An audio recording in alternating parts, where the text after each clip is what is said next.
were engaged in subsistence agriculture.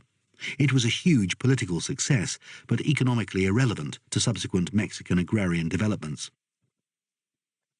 4.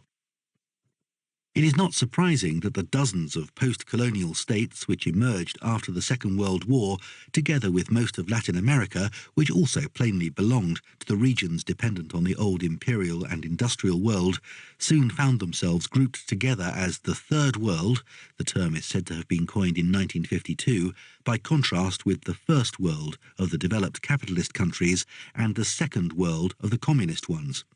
In spite of the evident absurdity of treating Egypt and Gabon, India and Papua New Guinea as societies of the same kind, this was not wholly implausible, inasmuch as all were poor compared to the developed world, all were dependent, all had governments that wanted to develop, and none believed in the aftermath of the Great Slump and the Second World War that the capitalist world market, that is to say the economists' doctrine of comparative advantage or spontaneous private enterprise at home, would achieve this end.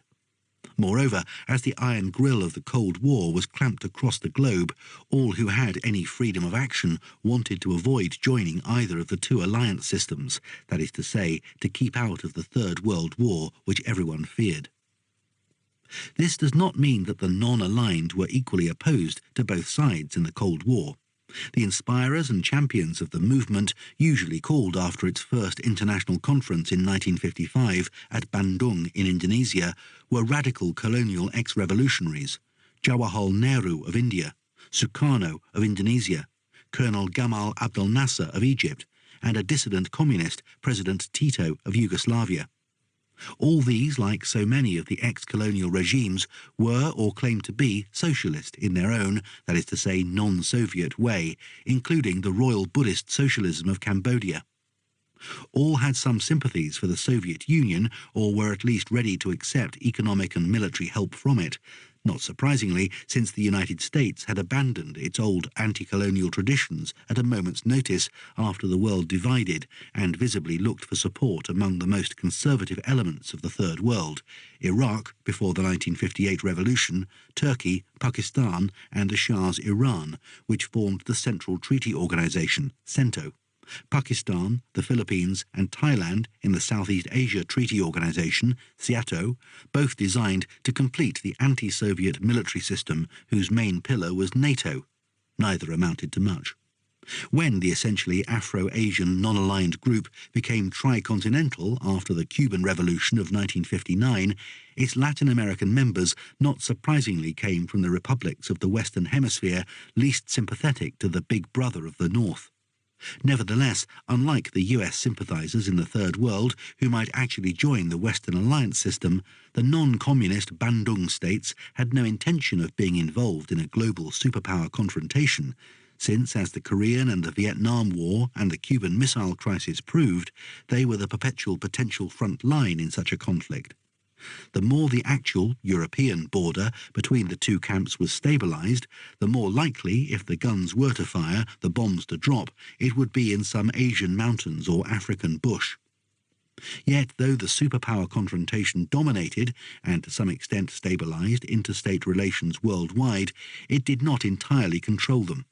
There were two regions in which indigenous Third World tensions, essentially unconnected with the Cold War, created permanent conditions for conflict which periodically erupted in war: the Middle East and the northern part of the Indian subcontinent.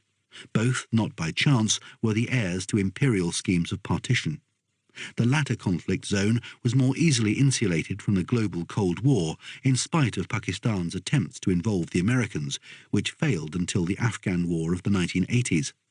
Hence the West heard little and remembers even less of the three regional wars: the Sino-Indian War of 1962 over the ill-defined border between the two countries, won by China, the Indo-Pakistan War of 1965, handily won by India, and the Second Indo-Pakistan conflict of 1971, arising out of the breakaway of East Pakistan, Bangladesh, which India supported.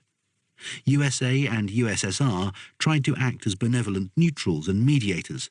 The situation in the Middle East could not be so isolated because several of America's allies were directly involved: Israel, Turkey and the Shah's Iran. Moreover, as the succession of local revolutions, military and civilian, proved, from Egypt in 1952 via Iraq and Syria in the 1950s and 1960s, South Arabia in the 1960s and 1970s to Iran itself in 1979, the region was, and remains, socially unstable. These regional conflicts had no essential connection with the Cold War. The USSR had been among the first to recognize the new state of Israel, which later established itself as the main ally of the USA, and the Arab or other Islamic states, right or left, were united in repressing communism within their frontiers. The main force of disruption was Israel, where the Jewish settlers built a larger Jewish state than had been envisaged under the British partition, driving out 700,000 non-Jewish Palestinians, perhaps a larger number than the Jewish population in 1948, fighting one war per decade for the purpose: 1948, 1956, 1967, 1973, 1982. In the course of these wars, which can best be compared with the wars fought by the Prussian King Frederick II in the 18th century to win recognition for his possession of Silesia, which he had robbed from his neighbour, Austria, Israel also turned itself into the most formidable military force in the region and acquired nuclear arms, but failed to establish a stable basis of relations with its neighbour states, let alone with the permanently embittered Palestinians within its extended frontiers or in the diaspora of the Middle East. The collapse of the USSR removed the Middle East from the front line of the Cold War, but left it as explosive as before. Three lesser centres of conflict helped to keep it so: the eastern Mediterranean, the Persian Gulf, and the border region between Turkey, Iran, Iraq and Syria, where the Kurds attempted vainly to win the national independence, which President Wilson had incautiously urged them to demand in 1918. Unable to find a permanent backer among the powerful states, they disturbed the relations between all their neighbours, who massacred them by all available means, including in the 1980s poison gas, insofar as not resisted by the proverbial skill of the Kurds as mountain guerrilla fighters. The eastern Mediterranean remained relatively quiet, since both Greece and Turkey were members of NATO, even though the conflict between the two led to a Turkish invasion of Cyprus, which was partitioned in 1974. On the other hand, the rivalry between the Western powers, Iraq and Iran, for positions in the Persian Gulf was to lead to the savage 8-year war between Iraq and revolutionary Iran, 1980 to 1988, and after the end of the Cold War, between the USA and its allies and Iraq in 1991. One part of the Third World remained fairly remote from both global and local international conflicts until after the Cuban Revolution: Latin America. Except for small patches on the mainland, the Guyanas, Belize, then known as British Honduras, and the smaller islands of the Caribbean, it had been decolonized long ago. Culturally and linguistically, its populations were Western, inasmuch as the great bulk of even its poor inhabitants were Roman Catholics, and, but for some areas of the Andes and continental Central America, spoke or understood a culture language shared by Europeans. While the region had inherited an elaborate racial hierarchy from the Iberian conquerors, it also inherited from an overwhelmingly male conquest a tradition of massive miscegenation. There were few genuine whites, except in the southern cone of South America, Argentina, Uruguay, southern Brazil, populated by European mass immigration, where there were very few natives. In both cases, achievement and social status cancelled out race. Mexico elected a recognizably Zapotec Indian, Benito Juarez, as president as early as 1861. At the time of writing, Argentina has as president a Lebanese Muslim immigrant and Peru a Japanese immigrant. Both choices were still unthinkable in the USA. To this day, Latin America still remains outside the vicious circle of ethnic politics and ethnic nationalism which ravages the other continents. Moreover, while most of the continent clearly recognized itself to be what was now called a neo-colonial dependency on a single dominant imperial power, the USA was realistic enough not to send gunboats and marines into the larger states. It did not hesitate to use them against the small ones, and the Latin governments from the Rio Grande to Cape Horn knew perfectly well that the wise thing was to keep on the right side of Washington. The Organization of American States, OAS, founded in 1948, its headquarters in Washington, was not a body inclined to disagree with the USA. When Cuba made its revolution, the OAS expelled it. 5. And yet, at the very moment when the Third World and the ideologies based on it were at their peak, the concept began to crumble. In the 1970s, it became increasingly evident that no single name or label could adequately cover a set of increasingly divergent countries. The term was still convenient to distinguish poor countries of the world from the rich, and insofar as the gap between the two zones, often now called the North and the South, was visibly widening, there was much point to the distinction. The gap in per capita GNP between the developed and the backward world, that is to say the OECD countries and the low and middle economies, continued to widen.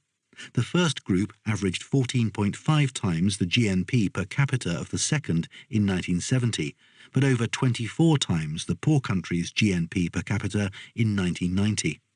However, the Third World is demonstrably no longer a single entity. What split it was primarily economic development. The triumph of OPEC in 1973 produced for the first time a body of Third World states, mostly backward by any criteria and hitherto poor, which now emerged as world-scale supermillionaires, especially when they consisted of smallish, thinly inhabited stretches of sand or forest, ruled by usually Muslim sheikhs or sultans. It was plainly impossible to class, say, the United Arab Emirates, each of whose 500,000 inhabitants, 1975, had in theory a share of the GNP worth over $13,000, almost double the GNP per capita of the USA at this time, in the same pigeonhole as, say, Pakistan, which then enjoyed a GNP per capita of $130. Oil states with a large population did not do so well, but it nevertheless became evident that states dependent on the export of a single primary commodity, however disadvantaged in other respects, could become extremely rich, even if this easy money also almost invariably tempted them into throwing it out of the window. By the early 1990s, even Saudi Arabia had managed to run into debt. In the second place, part of the Third World was visibly and rapidly becoming industrialized and joining the First World, even though it remained much poorer. South Korea, as spectacular an industrial success story as any in history, had a GNP per capita, 1989, barely higher than that of Portugal, the poorest by far of the members of the European Community. Once again, qualitative differences apart, South Korea is no longer comparable with, say, Papua New Guinea, although the GNP per capita of the two countries was exactly the same in 1969 and remained of the same order of magnitude until the middle of the 1970s. It is now about 5 times as large. As we have seen, a new category, the NICs, entered the international jargon. There was no precise definition, but practically all lists included the 4 Pacific Tigers, Hong Kong, Singapore, Taiwan and South Korea, India, Brazil and Mexico. But the process of Third World industrialization is such that Malaya and the Philippines, Colombia, Pakistan and Thailand, as well as some others, have also been included. Actually, a category of new and rapid industrializers crosses the borders of the 3 worlds, for strictly it should also include such industrialized market economies, that is to say capitalist countries as Spain and Finland, and most of the ex-socialist states of Eastern Europe, not to mention, since the late 1970s, Communist China. In fact, in the 1970s, observers began to draw attention to a new international division of labour, that is to say, a massive shift of industries producing for the world market from the first generation of industrial economies which had previously monopolised them to other parts of the world. This was partly due to the deliberate transfer by firms from the old industrial world of part or all of their production or supplies to the second and third worlds, eventually followed by some transfers of even very sophisticated processes in high-tech industries such as research and development. The revolution in modern transport and communications made genuinely worldwide production both possible and economic. It was also due to the deliberate efforts of Third World governments to industrialize by conquering export markets, if need be, but preferably not, at the expense of the old protection of home markets. This economic globalization, which can be verified by anyone who checks the national origins of products sold in any North American shopping mall, developed slowly in the 1960s and accelerated strikingly during the decades of the world's economic troubles after 1973. How rapidly it advanced may once again be illustrated by South Korea, which at the end of the 1950s still had almost 80% of its working population in agriculture, from which it derived almost three-quarters of its national income. It inaugurated the first of its 5-year development plans in 1962. By the late 1980s, it got only 10% of its GDP from agriculture and had become the 8th largest industrial economy of the non-communist world. In the third place, a number of countries emerged, or rather were submerged, at the bottom of the international statistics, which even international euphemism found it difficult to describe simply as developing, since they were plainly both poor and increasingly lagging.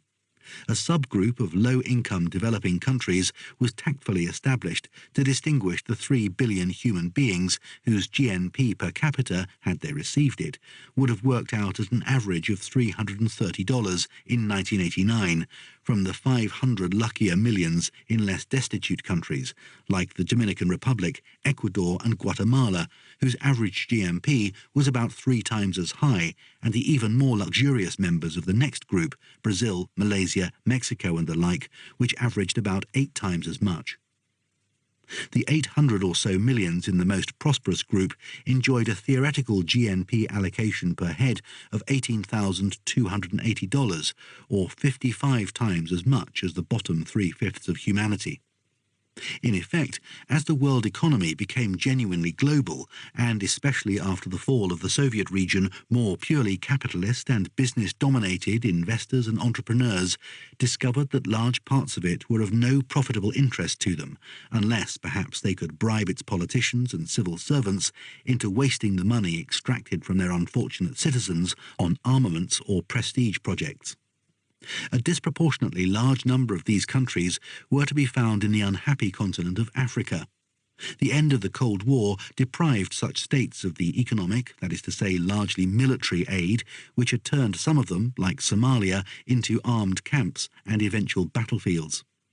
Moreover, as divisions among the poor increased, so globalization brought movements most obviously of human beings that crossed the dividing lines between regions and classifications. From the rich countries, tourists flowed into the Third World as never before. In the middle of the 1980s, 1985, to take only some Muslim countries, the 16 millions of Malaysia received 3 million tourists per year.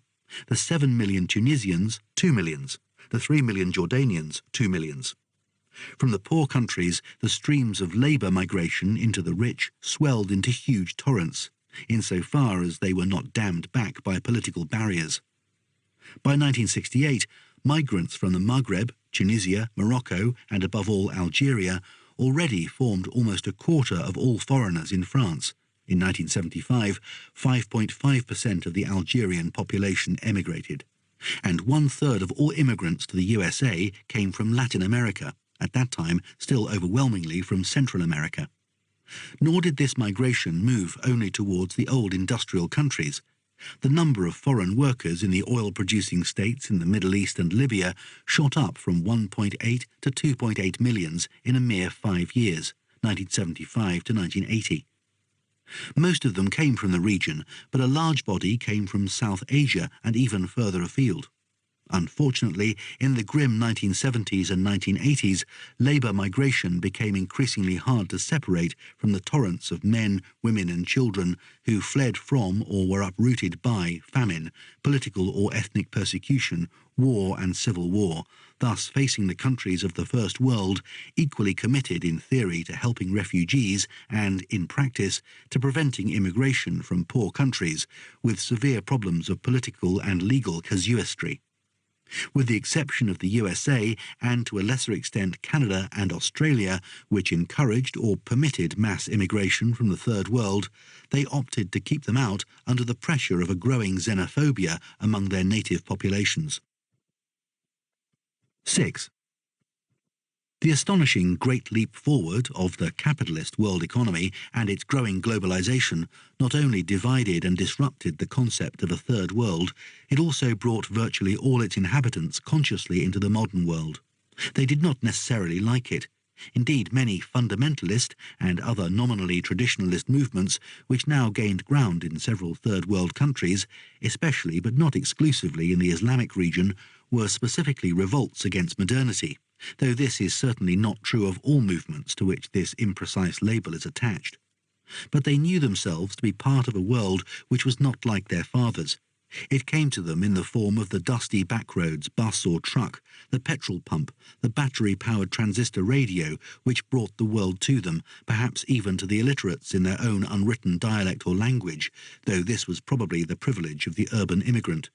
But in a world where country people migrated to the cities in their millions, and even in rural African countries with urban populations of a third or more becoming common, Nigeria, Zaire, Tanzania, Senegal, Ghana, Ivory Coast, Chad, Central African Republic, Gabon, Benin, Zambia, Congo, Somalia, Liberia, almost everybody had worked in the city or had a relative who lived there. Village and city were henceforth interwoven. Even the most remote now lived in a world of plastic sheeting, Coca-Cola bottles, cheap digital watches and artificial fibres. By a strange inversion of history, the back country of the Third World even began to commercialise its skills in the First World. On city street corners of Europe, small groups of peripatetic Indians from the South American Andes played their melancholy flutes, and on the pavements of New York, Paris and Rome, black peddlers from West Africa sold trinkets to the natives as the natives' ancestors had done on their trading voyages to the Dark Continent. Almost certainly the big city was the crucible of change, if only because it was modern by definition. In Lima, as an upwardly mobile migrant from the Andes used to tell his children, there's more progress, there's much more stimulation, más roje.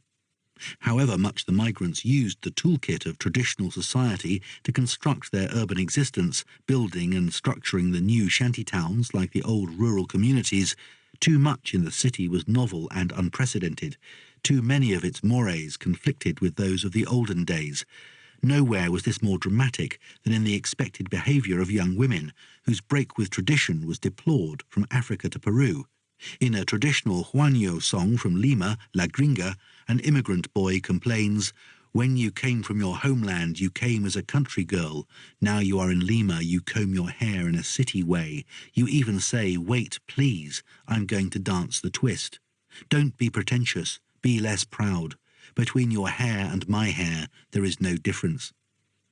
Yet from the city, the consciousness of modernity spread to the countryside, even where rural life was not itself transformed by new crops, new technology, and new forms of organisation and marketing, through the dramatic green revolution of grain crop farming by scientifically designed crop varieties in parts of Asia, which spread from the 1960s on, or a little later, by the development of new export crops for the world market, made possible both by the mass air freighting of perishables, tropical fruit, flowers, and new consumer tastes in the developed world, cocaine. The effect of such rural changes is not to be underestimated. Nowhere did the old ways and the new come into more frontal collision than on the Amazonian frontier of Colombia, which in the 1970s became a staging post for the transport of Bolivian and Peruvian coca and the location of the laboratories processing it into cocaine. This happened a few years after it had been settled by peasant frontier colonists escaping from state and landlords, and who were defended by those recognized protectors of the peasant way of life, the communist guerrillas of the FARC. Here the market, in its most ruthless form, clashed with those who lived by subsistence farming and what men could get with a gun, a dog and a fishing net. How could a patch of yucca and bananas compete against the temptation to cultivate a crop commanding bonanza prices, even though unstable ones, and the old way of life against the airstrips and boomtown settlements of the drug makers and traffickers and their freewheeling gunmen, bars and brothels? The countryside was indeed being transformed, but even its transformations depended on the city civilization and its industries. for often enough its very economy depended on the earnings of the emigrants, as in the so-called black homelands of apartheid South Africa, which generated only 10 to 15% of their inhabitants' income, the remainder coming from the earnings of migrant workers in the white territories. Paradoxically, in the Third World, as in parts of the First, the city could become the saviour of a rural economy which, but for its impact, might have been abandoned by people who had learned from migrant experience, their own or their neighbours', that men and women had alternatives. They discovered that it was not inevitable that they should slave a lifetime away, scratching a wretched livelihood from marginal, exhausted and stony land, as their ancestors had done. Plenty of rural settlements across the globe, in romantic and therefore agriculturally marginal landscapes, were emptied of all except the elderly from the 1960s on. Yet a highland community whose emigrants discovered a niche in the economy of the big city which they could occupy, in this case selling fruit, or more precisely strawberries in Lima, could maintain or revitalise its pastoral character by a shift from farm income to non-farm income, operating through a complicated symbiosis of migrant and resident households. It is perhaps significant that, in this particular case, which has been unusually well studied, the migrants rarely became workers. They chose to fit into the great network of the Third World informal economy as petty traders. For the major social change in the Third World was probably that carried by the new and growing middle and lower middle classes of migrants engaged in some method, or more likely multiple methods, of earning money, and the major form of its economic life was, especially in the poorest countries, the informal economy which escaped official statistics. So sometime in the last third of the century, the wide trench that separated the small modernizing or westernized ruling minorities of Third World countries from the mass of their peoples began to be filled by the general transformation of their societies. We do not yet know how or when this happened, or what forms the new consciousness of this transformation took, for most of these countries still lacked even adequate government statistical services, or the machinery of market and public opinion research, or the academic social science departments with research students to keep busy. In any case, what happens at the grassroots of societies is difficult to discover even in the best documented countries until it has happened, which is why the early stages of new social and cultural fashions among the young are unpredictable, unpredicted, and often unrecognized, even by those who live by making money out of them, like the popular culture industry, let alone by the parental generation. Yet clearly something was stirring in Third World cities below the level of elite consciousness, even in an apparently completely stagnant country like the Belgian Congo, now Zaire, for how else can we explain that the type of popular music developed there in the inert 1950s became the most influential in Africa in the 1960s and 1970s? For that matter, how can we explain the rise of political consciousness which causes the Belgians to send the Congo off to independence in 1960 virtually at a moment's notice, though until then this colony, almost equally hostile to native education as to native political activity, looked, to most observers, as likely to remain as shut off from the rest of the world as Japan before the Meiji Restoration? Whatever the stirrings in the 1950s, by the 1960s and 1970s, the signs of major social transformation were quite evident in the Western Hemisphere and undeniable in the Islamic world and the major countries of South and Southeast Asia. Paradoxically, they were probably least visible in the parts of the socialist world which corresponded to the Third World, for example in Soviet Central Asia and the Caucasus. For it is not often recognized that communist revolution was an engine of conservation. While it set out to transform a specified number of aspects of life, state power, property relations, economic structure and the like, it froze others in their pre-revolutionary shapes, or at any rate protected them against the universal continuous subversion of change in capitalist societies. In any case, its strongest weapon, sheer state power, was less effective at transforming human behaviour than either the positive rhetoric about the new socialist man or the negative rhetoric about totalitarianism like to think. Uzbeks and Tajiks, who lived north of the Soviet-Afghan border, were almost certainly more literate and more secularized and better off than those who lived south of it, but they may not have differed as much in their mores as 70 years of socialism would have led one to expect. Blood feud was probably not a major preoccupation of the authorities in the Caucasus since the 1930s, though during collectivization, the death of a man in a kolkhoz threshing machine accident led to a feud which entered the annals of Soviet jurisprudence. But in the early 1990s, observers warned of the danger of national self-extermination in Chechnya, since the majority of the Chechen families have been dragged into a vendetta-type relationship. The cultural consequences of this social transformation await the historian. They cannot be considered here, though it is clear that, even in very traditional societies, the network of mutual obligation and customs came under increasing strain. The extended family in Ghana and across Africa, it was observed, functions under immense stress, like a bridge that has borne too much high-speed traffic for too many years. Its foundations are cracking. The rural old and the urban young are separated by hundreds of miles of bad roads and centuries of development. Politically, it is easier to assess the paradoxical consequences, for with the entry of the masses of the population, or at least the young and city people, into a modern world, the monopoly of the small, westernized elites who shaped the first generation of post-colonial history was being challenged. And with them the programs, the ideologies, the very vocabulary and syntax of the public discourse on which the new states rested. For the new urban and urbanized masses, even the new massive middle classes, however educated, were not, and by virtue of sheer numbers could not be, the old elites, whose members could hold their own with the colonialists or with their fellow graduates from European or American schools. Often, this was very obvious in South Asia, they resented them. In any case, the masses of the poor did not share the belief in the Western 19th century aspiration of secular progress. In the Western Islamic countries, the conflict between the old secular leaders and the new Islamic mass democracy became patent and explosive. From Algeria to Turkey, the values which, in the countries of Western liberalism, are associated with constitutional government and the rule of law, as for instance the rights of women, were being protected, insofar as they existed, against democracy by the military force of the liberators of their nations or their heirs. The conflict was not confined to Islamic countries, nor the reaction against the old values of progress to the masses of the poor. The Hindu exclusivism of the BJP party in India had substantial support among the new business and middle classes.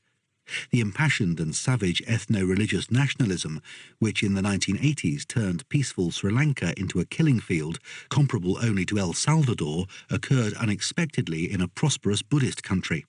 It was rooted in two social transformations: the profound identity crisis of villages whose social order had gone to pieces, and the rise of a mass stratum of better educated youth. Villages transmuted by in and out migration, divided by the widening differences between rich and poor that the cash economy brought, racked with the instability brought by the unevenness of an education-based social mobility, the fading of the physical and linguistic markers of caste and status, which separated people but also left no doubt about their positions, these inevitably lived in anxiety about their community. This has been used to explain, among other things, the appearance of novel symbols and rituals of a togetherness which was itself novel, such as the sudden development of congregational forms of Buddhist worship in the 1970s, replacing older private and household forms of devotion, or the institution of school sports days opened with the national anthem played on borrowed tape cassettes. These were the politics of a changing and inflammable world. What made them less predictable was that in many countries of the Third World, nationwide politics, in the sense invented and recognized in the West since the French Revolution, had never existed or had not been allowed to function. Where there was a long tradition of politics with some kind of mass roots, or even a substantial acceptance among the passive citizens of the legitimacy of the political classes who conducted their affairs, a degree of continuity could be maintained. Colombians, as readers of Garcia Marquez know, continued to be born little liberals or little conservatives as they had for more than a century, though they might change the content of the bottles with these labels. The Indian National Congress changed, split and reformed in the half-century since independence, but until the 1990s, Indian general elections, with only fleeting exceptions, continued to be won by those who appealed to its historic aims and traditions. Though communism disintegrated elsewhere, the deep-rooted left-wing tradition of Hindu West Bengal, as well as competent administration, maintained the Communist Party, Marxist, in almost permanent government in the state where the national struggle against Britain had meant not Gandhi, not even Nehru, but the terrorists and Subhas Bose. Moreover, structural change might itself lead politics in directions familiar in the history of the First World. Newly industrializing countries were likely to develop industrial working classes who demanded workers' rights and labor unions, as the record of Brazil and South Korea showed, as indeed did that of Eastern Europe.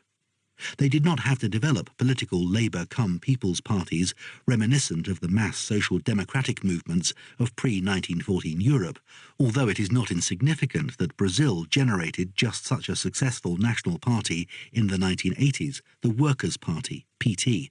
But the tradition of the workers' movement in its home base, the automobile industry of Sao Paulo, was a combination of populist labour law and communist factory militants, and that of the intellectuals who flocked to support it was solidly left, as was the ideology of the Catholic clergy whose support helped to put it on its feet. Again, the rapid industrial growth tended to generate large and educated professional classes, which, though far from subversive, would have welcomed the civic liberalization of authoritarian, industrializing regimes. Such longings for liberalization were to be found in the 1980s in different contexts and with varying results in Latin America and the Far Eastern NICs, South Korea and Taiwan, as well as within the Soviet bloc. Nevertheless, there were vast areas of the Third World where the political consequences of social transformation were indeed impossible to foresee. All that was certain was the instability and inflammability of that world, to which the half-century since the Second World War had borne witness. We must now turn to that part of the world which, for most of the Third World after decolonization, appeared to provide a more suitable and encouraging model for progress than the West, the Second World of the socialist systems modelled on the Soviet Union. Chapter 13. Real Socialism.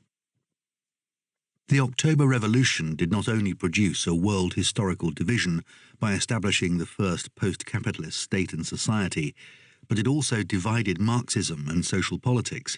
After the October Revolution, socialist strategies and perspectives began to be based upon political example instead of upon analyses of capitalism. Göran Thorbjörn. Economists today understand much better than before the real versus the formal modes of the economy's functioning. They know about the second economy, maybe even a third one too, and about a welter of informal but widespread practices without which nothing works. Moshe Lewin in Kerbley. 1. When the dust of the battles of war and civil war had settled in the early 1920s, and the blood of the corpses and wounds had congealed, most of what had before 1914 been the Orthodox Russian Empire of the Tsars emerged intact as an empire, but under the government of the Bolsheviks, and dedicated to the construction of world socialism. It was the only one of the antique dynastic-cum-religious empires to survive the First World War, which shattered both the Ottoman Empire, whose Sultan was Caliph of all faithful Muslims, and the Habsburg Empire, which maintained a special relationship with the Roman Church. Both broke up under the pressures of defeat. That Russia survived as a single multi-ethnic entity stretching from the Polish border in the west to the Japanese border in the east was almost certainly due to the October Revolution, for the tensions which had broken up the earlier empires elsewhere emerged or re-emerged in the Soviet Union at the end of the 1980s, when the communist system that had held the Union together since 1917 effectively abdicated. Whatever the future was to bring, what emerged in the early 1920s was a single state, desperately impoverished and backward, far more backward even than Tsarist Russia, but of enormous size, 1/6 of the world's surface, as communists like to boast between the wars, dedicated to a society different from and opposed to capitalism. In 1945, the borders of the region that seceded from world capitalism were dramatically extended. In Europe, they now included the entire area east of a line running roughly from the River Elbe in Germany to the Adriatic Sea, and the entire Balkan Peninsula except Greece and the small part of Turkey that remained on that continent. Poland, Czechoslovakia, Hungary, Yugoslavia, Romania, Bulgaria and Albania now moved into the socialist zone, as well as that part of Germany occupied by the Red Army after the war and transformed into a German Democratic Republic in 1954. Most of the areas lost by Russia in the aftermath of war and revolution after 1917, and one or two territories previously belonging to the Habsburg Empire, were also recuperated or acquired by the Soviet Union between 1939 and 1945. Meanwhile, a vast new extension of the future socialist region took place in the Far East, with the transfer of power to communist regimes in China, 1949, and partly in Korea, 1945, and what had been French Indochina, Vietnam, Laos, Cambodia, in the course of a 30 years' war, 1945 to 1975. There were a few further extensions of the communist region somewhat later, both in the Western Hemisphere, Cuba, 1959, and in Africa in the 1970s, but substantially the socialist sector of the globe had taken shape by 1950. Thanks to the enormous numbers of the Chinese people, it now included about one-third of the world's population, though the average size of the socialist states other than China, the USSR and Vietnam, 58 millions, was not particularly large. Their populations ranged from the 1.8 million of Mongolia to the 36 millions of Poland. This was the part of the world whose social systems sometime in the 1960s came to be called, in the terminology of Soviet ideology, the countries of really existing socialism, an ambiguous term which implied or suggested that there might be other and better kinds of socialism, but in practice this was the only kind actually functioning. This was also the region whose social and economic systems, as well as whose political regimes, collapsed totally in Europe as the 1980s gave way to the 1990s. In the East, the political systems maintained themselves for the time being, though the actual economic restructuring they undertook in varying degrees amounted to a liquidation of socialism as hitherto understood by those regimes, notably in China. The scattered regimes elsewhere imitating or inspired by really existing socialism in other parts of the world had either collapsed or were probably not destined for a long life. The first thing to observe about the socialist region of the globe was that for most of its existence it formed a separate and largely self-contained sub-universe, both economically and politically. Its relations with the rest of the world economy, capitalist or dominated by the capitalism of the developed countries, was surprisingly scanty. Even at the height of the great boom in international trade during the golden years, only something like 4% of the exports of the developed market economies went to the centrally planned economies, and by the 1980s the share of third world exports going to them was not much more. The socialist economies sent rather more of their modest exports to the rest of the world, but even so, two-thirds of their international trade in the 1960s, 1965, was within their own sector. There was, for obvious reasons, little movement of people from the first to the second world, though some East European states began to encourage mass tourism from the 1960s. Emigration to non-socialist countries, as well as temporary travel, were strictly controlled and at times virtually impossible. The political systems of the socialist world, essentially modelled on the Soviet system, had no real equivalent elsewhere.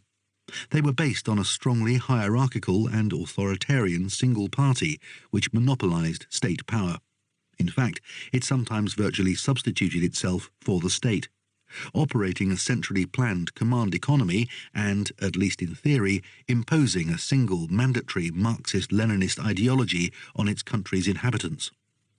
The segregation or self-segregation of the socialist camp, as Soviet terminology came to call it from the late 1940s, gradually crumbled in the 1970s and 1980s.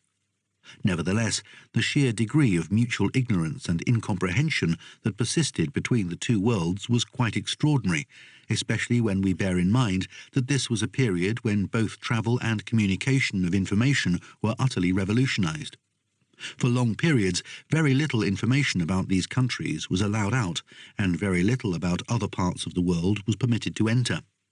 In return, even non-expert, educated and sophisticated citizens of the First World often found they could not make sense of what they saw or heard in countries whose past and present was so different from their own and whose languages were often beyond their reach. The fundamental reason for the separation of the two camps was no doubt political. As we have seen, after the October Revolution, Soviet Russia saw world capitalism as the enemy to be overthrown as soon as practicable by world revolution. That revolution did not take place, and Soviet Russia was isolated, surrounded by a capitalist world, many of whose most powerful governments wanted to prevent the establishment of this centre of global subversion, and later to eliminate it as soon as possible.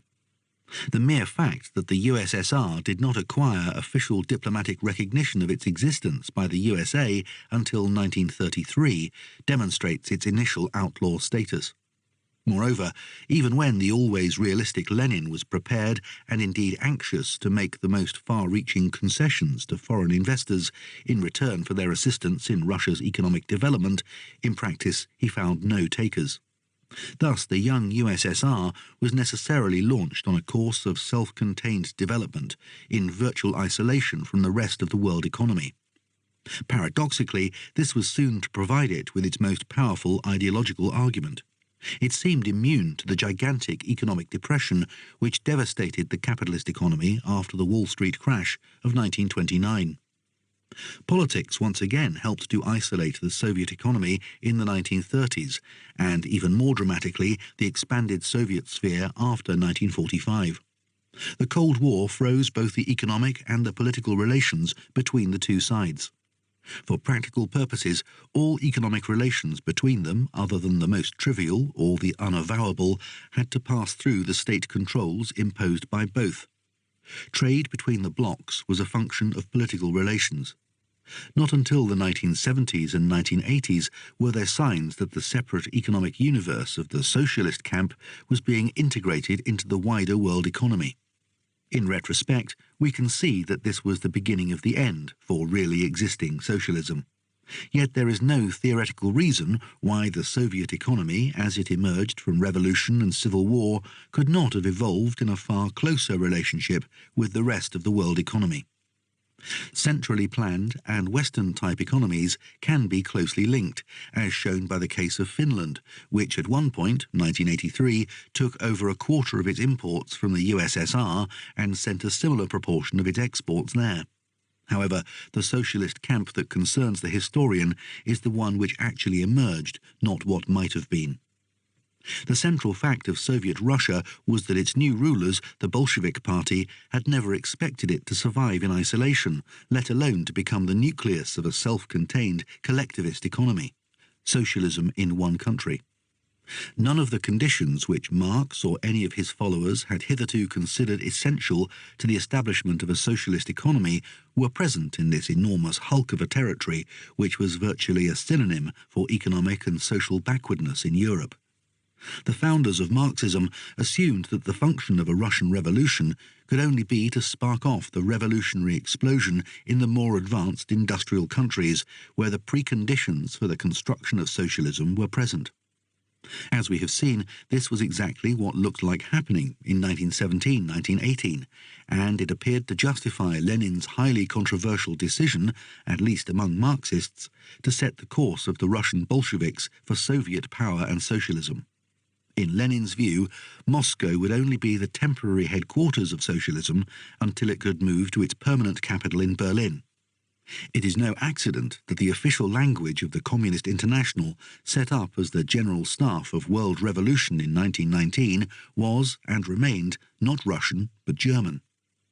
When it became clear that Soviet Russia was to be, for the time being, which would certainly not be short, the only country in which proletarian revolution had triumphed, the logical, indeed the only persuasive policy for the Bolsheviks was to transform it from a backward into an advanced economy and society as soon as possible.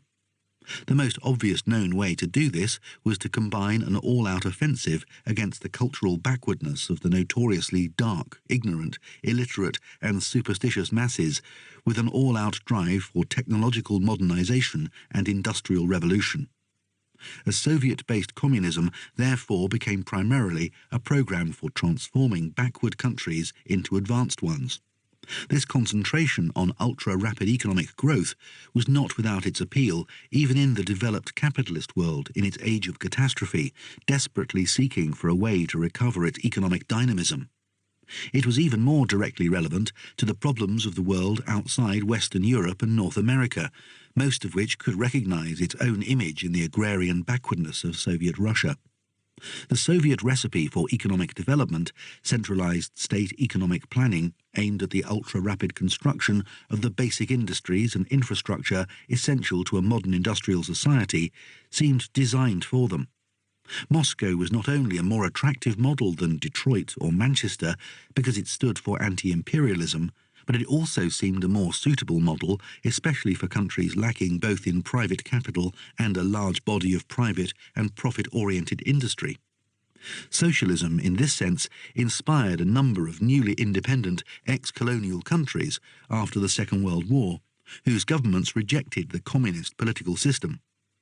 Since the countries joining that system were also backward and agrarian, with the exception of Czechoslovakia, the future German Democratic Republic, and to a lesser extent Hungary, the Soviet economic recipe also seemed to suit them, and their new rulers launched themselves into the task of economic construction with genuine enthusiasm. Moreover, the recipe seemed to be effective. Between the wars, and especially during the 1930s, the rate of growth of the Soviet economy outpaced all other countries except Japan, and in the first 15 years after the Second World War, the economies of the socialist camp grew considerably faster than those of the West, so much so that Soviet leaders like Nikita Khrushchev sincerely believed that, the curve of their growth continuing upwards at the same rate, socialism would outproduce capitalism within a foreseeable future, as indeed did the British Premier Harold Macmillan. More than one economic observer in the 1950s wondered whether this might not happen. Curiously enough, no discussion of planning, which was to be the central criterion of socialism, nor of rapid industrialization with priority for the heavy industries, was to be found in the writings of Marx and Engels, though planning is implicit in a socialized economy. But socialists, Marxist or otherwise, before 1917 had been too busy opposing capitalism to give much thought to the nature of the economy that would replace it, and after October, Lenin himself, dipping, as he put it, one foot into the deep waters of socialism, made no attempt to dive into the unknown. It was the crisis of the Civil War that brought matters to a head. It led to the nationalization of all industries in mid-1918 and to the war communism, by means of which an embattled Bolshevik state organized its life-and-death struggle against counter-revolution and foreign intervention and tried to raise the resources for it. All war economies, even in capitalist countries, involve planning and control by the state. In fact, the specific inspiration for Lenin's idea of planning was the German war economy of 1914-1918, which, as we have seen, was probably not the best model of its period and kind. Communist war economies were naturally inclined, on grounds of principle, to replace private by public property and management, and to dispense with the market and the price mechanism, especially as none of these were of much use to improvise a national war effort at a moment's notice, and there were indeed communist idealists like Nikolai Bukharin who saw the Civil War as the opportunity to establish the main structures of a communist utopia, and the grim economy of crisis, permanent and universal shortage, and the non-monetary allocation of rationed basic necessities to the people in kind, bread, clothes, bus tickets, as a Spartan preview of that social ideal. In fact, as the Soviet regime emerged victorious from the struggles of 1918 to 1920, it was evident that war communism, however necessary for the time being, could not continue. Partly because the peasants would rebel against the military requisitioning of their grain, which had been its base, and the workers against its hardships, partly because it provided no effective means for restoring an economy which had been virtually destroyed. Iron and steel production was down from 4.2 million tonnes in 1913 to 200,000 in 1920. With his habitual realism, Lenin introduced the new economic policy in 1921, which in effect reintroduced the market and indeed, in his own words, retreated from war communism to state capitalism. Yet it was at this very moment, when Russia's already retrograde economy had fallen to 10% of its pre-war size, that the need to industrialise massively and to do so by government planning became the obvious priority task for the Soviet government. And while the new economic policy dismantled war communism, state control and compulsion remained as the only known model of an economy of socialised ownership and management. The first planning institution, the State Commission for the Electrification of Russia, GOELRO, in 1920, aimed, naturally enough, at modernising technology. But the State Planning Commission, set up in 1921, Gosplan, had more universal objectives. It remained in being under that name until the end of the USSR.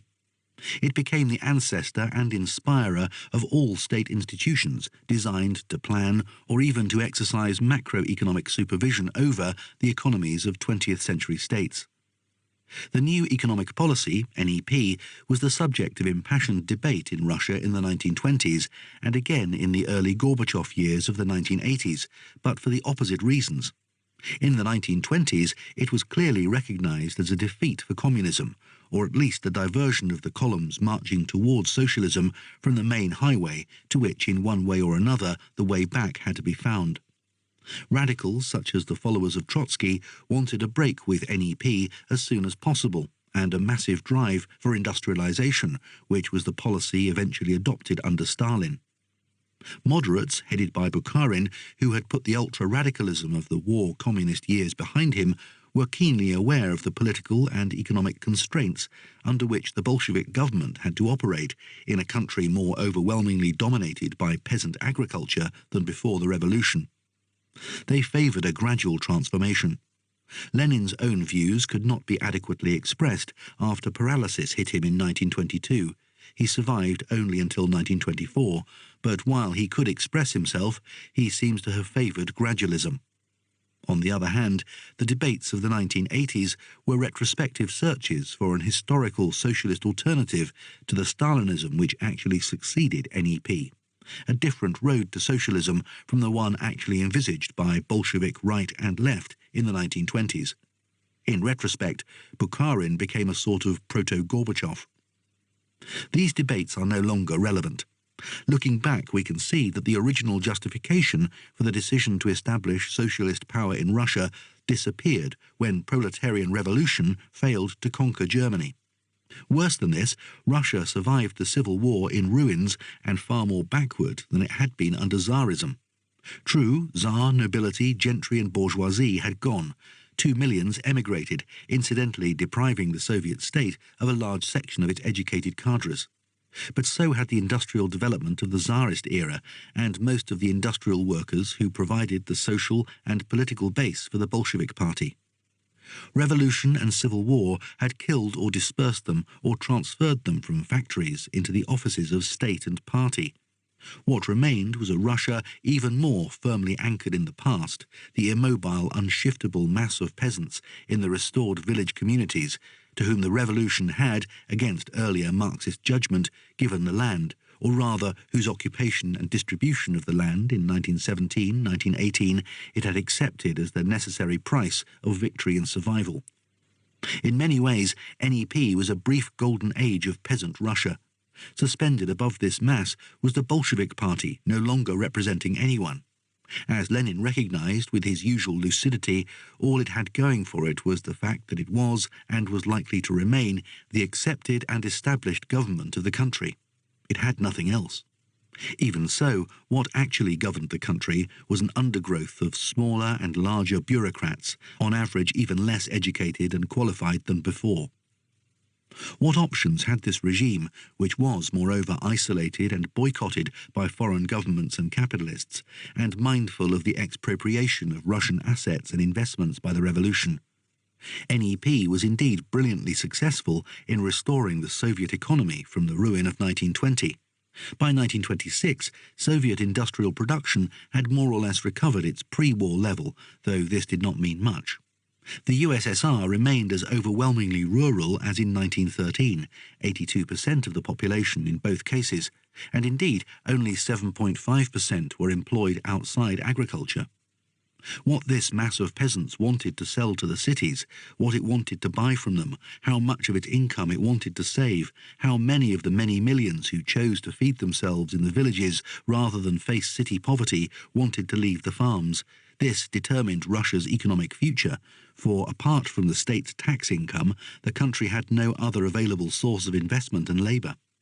Leaving aside all political considerations, a continuation of NEP, modified or not, would at best produce a modest rate of industrialisation.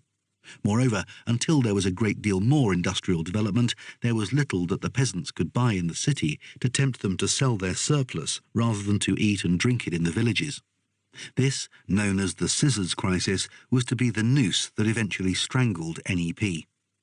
60 years later, a similar but proletarian scissors undermined Gorbachev's perestroika. Why, Soviet workers were to argue, should they raise their productivity to earn higher wages unless the economy produced the consumer goods to buy with these higher wages? But how were these goods to be produced unless Soviet workers raised their productivity? It was therefore never very likely that NEP, that is to say, balanced economic growth based on a peasant market economy steered by the state which controlled its commanding heights, would prove a lasting strategy. For a regime committed to socialism, the political arguments against it were in any case overwhelming. Would it not put the small forces committed to this new society at the mercy of petty commodity production and petty enterprise, which would regenerate the capitalism just overthrown? And yet, what made the Bolshevik Party hesitate was the prospective cost of the alternative. It meant industrialization by force, a second revolution, but this time not rising from below, but imposed by state power from above. Stalin, who presided over the ensuing Iron Age of the USSR, was an autocrat of exceptional, some might say unique ferocity, ruthlessness and lack of scruple. Few men have manipulated terror on a more universal scale. There is no doubt that under some other leader of the Bolshevik Party, the sufferings of the peoples of the USSR would have been less, the numbers of victims smaller. Nevertheless, any policy of rapid modernization in the USSR, under the circumstances of the time, was bound to be ruthless and, because imposed against the bulk of the people and imposing serious sacrifices on them, to some extent coercive. And the centralized command economy which conducted this drive through its plans was equally inevitably closer to a military operation than to an economic enterprise. On the other hand, like military enterprises which have genuine popular moral legitimacy, the breakneck industrialization of the first 5-year plans, 1924 to 1941, generated support by the very blood, toil, tears and sweat it imposed on the people. As Churchill knew, sacrifice itself can motivate.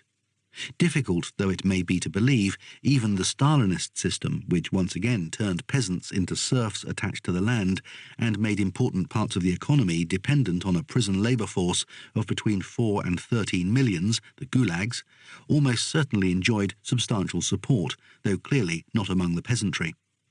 The planned economy of the 5-year plans, which took the place of NEP in 1928, was necessarily a crude instrument, far cruder than the sophisticated calculations of the Gosplan's pioneer economists of the 1920s, which were in turn far cruder than the planning instruments available to governments and large corporations in the later 20th century. Essentially, its business was to create new industries rather than to run them, and it chose to give immediate priority to the basic heavy industries and energy production which were the foundation of any large industrial economy: coal, iron and steel, electricity, oil, and so on. The USSR's exceptional wealth in suitable raw materials made this choice both logical and convenient. As in a war economy, and the Soviet planned economy was a kind of war economy, targets for production can, and indeed often must, be set without considering cost and cost-effectiveness, the test being whether they can be met and when. As in all such life-or-death efforts, the most effective method of fulfilling targets and meeting deadlines is giving urgent orders which produce all-out rushes. Crisis is its form of management. The Soviet economy settled down as a set of routines broken by frequent, almost institutionalized shock efforts in response to orders from above. Nikita Khrushchev was later desperately to look for a way of making the system work in some other way than as a response to shouting.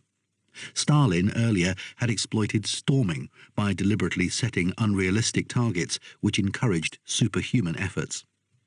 Moreover, the targets once set had to be understood and carried out down to the remotest outpost of production in Inner Asia by administrators, managers, technicians and workers who, at least in the first generation, were inexperienced, ill-educated and used to wooden ploughs rather than machines. The cartoonist David Lowe, visiting the USSR in the early 1930s, drew a sketch of a collective farm girl absent-mindedly trying to milk a tractor. This eliminated the last elements of sophistication, except at the very top, which, for that very reason, carried the responsibility of an increasingly total centralization. As Napoleon and his chief of staff had once had to compensate for the technical deficiencies of his marshals, essentially untrained fighting officers promoted from the ranks, so all decisions were increasingly concentrated at the apex of the Soviet system. Gosplan's over-centralization compensated for the shortage of managers. The drawback of this procedure was an enormous bureaucratization of the economic apparatus as well as of all other parts of the system. So long as the economy remained at the semi-subsistence level and had merely to lay the foundation for modern industry, this rough-and-ready system, developed mainly in the 1930s, worked. It even developed its own flexibility in an equally crude manner. Setting one lot of targets did not necessarily get into the immediate way of setting other targets, as it would in the sophisticated labyrinth of a modern economy. In fact, for a backward and primitive country isolated from foreign help, command industrialization, with all its waste and inefficiencies, worked impressively. It turned the USSR into a major industrial economy in a few years, and one capable, as Tsarist Russia had not been, of surviving and winning the war against Germany in spite of the temporary loss of areas containing a third of her population, and, in many industries, half the industrial plant. One must add that in few other regimes could or would the people have borne the unparalleled sacrifices of this war effort, or indeed those of the 1930s. Yet if the system kept the consumption of the population at rock bottom, in 1940 the economy produced only a little over one pair of footwear in all for each inhabitant of the USSR, it guaranteed them that social minimum. It gave them work, food, clothes and housing at controlled, that is to say subsidized prices, and rents, pensions, health care and a rough equality until the system of rewards by special privileges for the nomenklatura got out of hand after Stalin's death. Much more generously, it gave education. The transformation of a largely illiterate country into the modern USSR was by any standards a towering achievement. And for millions from the villages to whom even in the harshest of times Soviet development meant the opening of new horizons, the escape from darkness and ignorance to the city, light and progress, not to mention personal advancement and careers, the case for the new society was entirely convincing. In any case, they knew no other. However, this success story did not include agriculture and those who lived by it, for industrialization rested on the backs of an exploited peasantry. There is very little to be said in favour of the Soviets' peasant and agricultural policy, except perhaps that the peasants were not the only ones to carry the burden of socialist primitive accumulation, the phrase of a follower of Trotsky who favoured it, as has been claimed. The workers also carried part of the burden of generating resources for investing in the future. The peasants, the majority of the population, were not only legally and politically inferior in status, at least until the entirely inoperative 1936 Constitution, they were not only taxed more highly and received inferior security, but the basic agricultural policy that replaced NEP, namely compulsory collectivization in cooperative or state farms, was and remained disastrous. Its immediate effect was to lower grain output and almost halve livestock, thus producing a major famine in 1932-33. Collectivization led to a drop in the already low productivity of Russian farming, which did not regain the NEP level until 1940, or, allowing for the further disasters of the Second World War, 1950. The massive mechanizations which tried to compensate for this fall was also and has remained massively inefficient. After a promising post-war period, when Soviet agriculture even produced a modest surplus of grain for export, though the USSR never even looked like becoming a major exporter as Tsarist Russia had been, Soviet farming ceased to be able to feed the population. From the early 1970s on, it relied, sometimes to the extent of a quarter of its needs, on the world grain market. But for the slight relaxation of the collective system, which allowed peasants to produce for the market from small private plots, they covered about 4% of the farmed area in 1938, the Soviet consumer would have eaten little but black bread. In short, the USSR exchanged an inefficient peasant agriculture for an inefficient collective agriculture at vast cost. As so often, this reflected the social and political conditions of Soviet Russia rather than the inherent nature of the Bolshevik project. Cooperation and collectivization, combined in varying degrees with private cultivation, or even, as in the Israeli kibbutzim, more communist than anything in the USSR, can be successful, while pure peasant farming has often been better at extracting subsidies from governments than profits from the soil. However, in the USSR, there is no doubt at all that the agrarian policy was a failure, and one only too often copied, at least initially, by subsequent socialist regimes. The other aspect of Soviet development, for which very little can be said, is the enormous and overblown bureaucratization which a centralized command government engendered, and with which even Stalin was unable to cope. Indeed, it has been seriously suggested that the great terror of the later 1930s was Stalin's desperate method to overcome the bureaucratic maze and its skillful dodging of most government controls or injunctions, or at least to prevent it from taking over as an ossified ruling class, as was eventually to happen under Brezhnev. Every attempt to make the administration more flexible and efficient merely swelled it and made it more indispensable. In the last years of the 1930s, it grew at 2.5 times the rate of employment in general. As war approached, there was more than one administrator for every 2 blue-collar workers. Under Stalin, the top layer of these leading cadres were, as has been said, uniquely powerful slaves, always on the brink of catastrophe. Their power and privileges were shadowed by a constant memento mori. After Stalin, or rather after the last of the great bosses, Nikita Khrushchev, was removed in 1964, there was nothing in the system to prevent stagnation. The third drawback of the system, and the one which in the end sank it, was its inflexibility. It was geared to constant growth in the output of products whose character and quality had been predetermined, but it contained no built-in mechanism for varying either quantity, except upward, or quality, or for innovation. In fact, it did not know what to do about inventions, and did not use them in the civilian economy, as distinct from the military-industrial complex. As for the consumers, they were provided for neither by a market, which would have indicated their preferences, nor by any bias in their favour within the economic or, as we shall see, the political system. On the contrary, the system's original bias towards maximum growth of capital goods was reproduced by the planning machine. The most that one might claim is that, as the economy grew, it provided more consumer goods, even while industrial structure kept on favouring capital goods.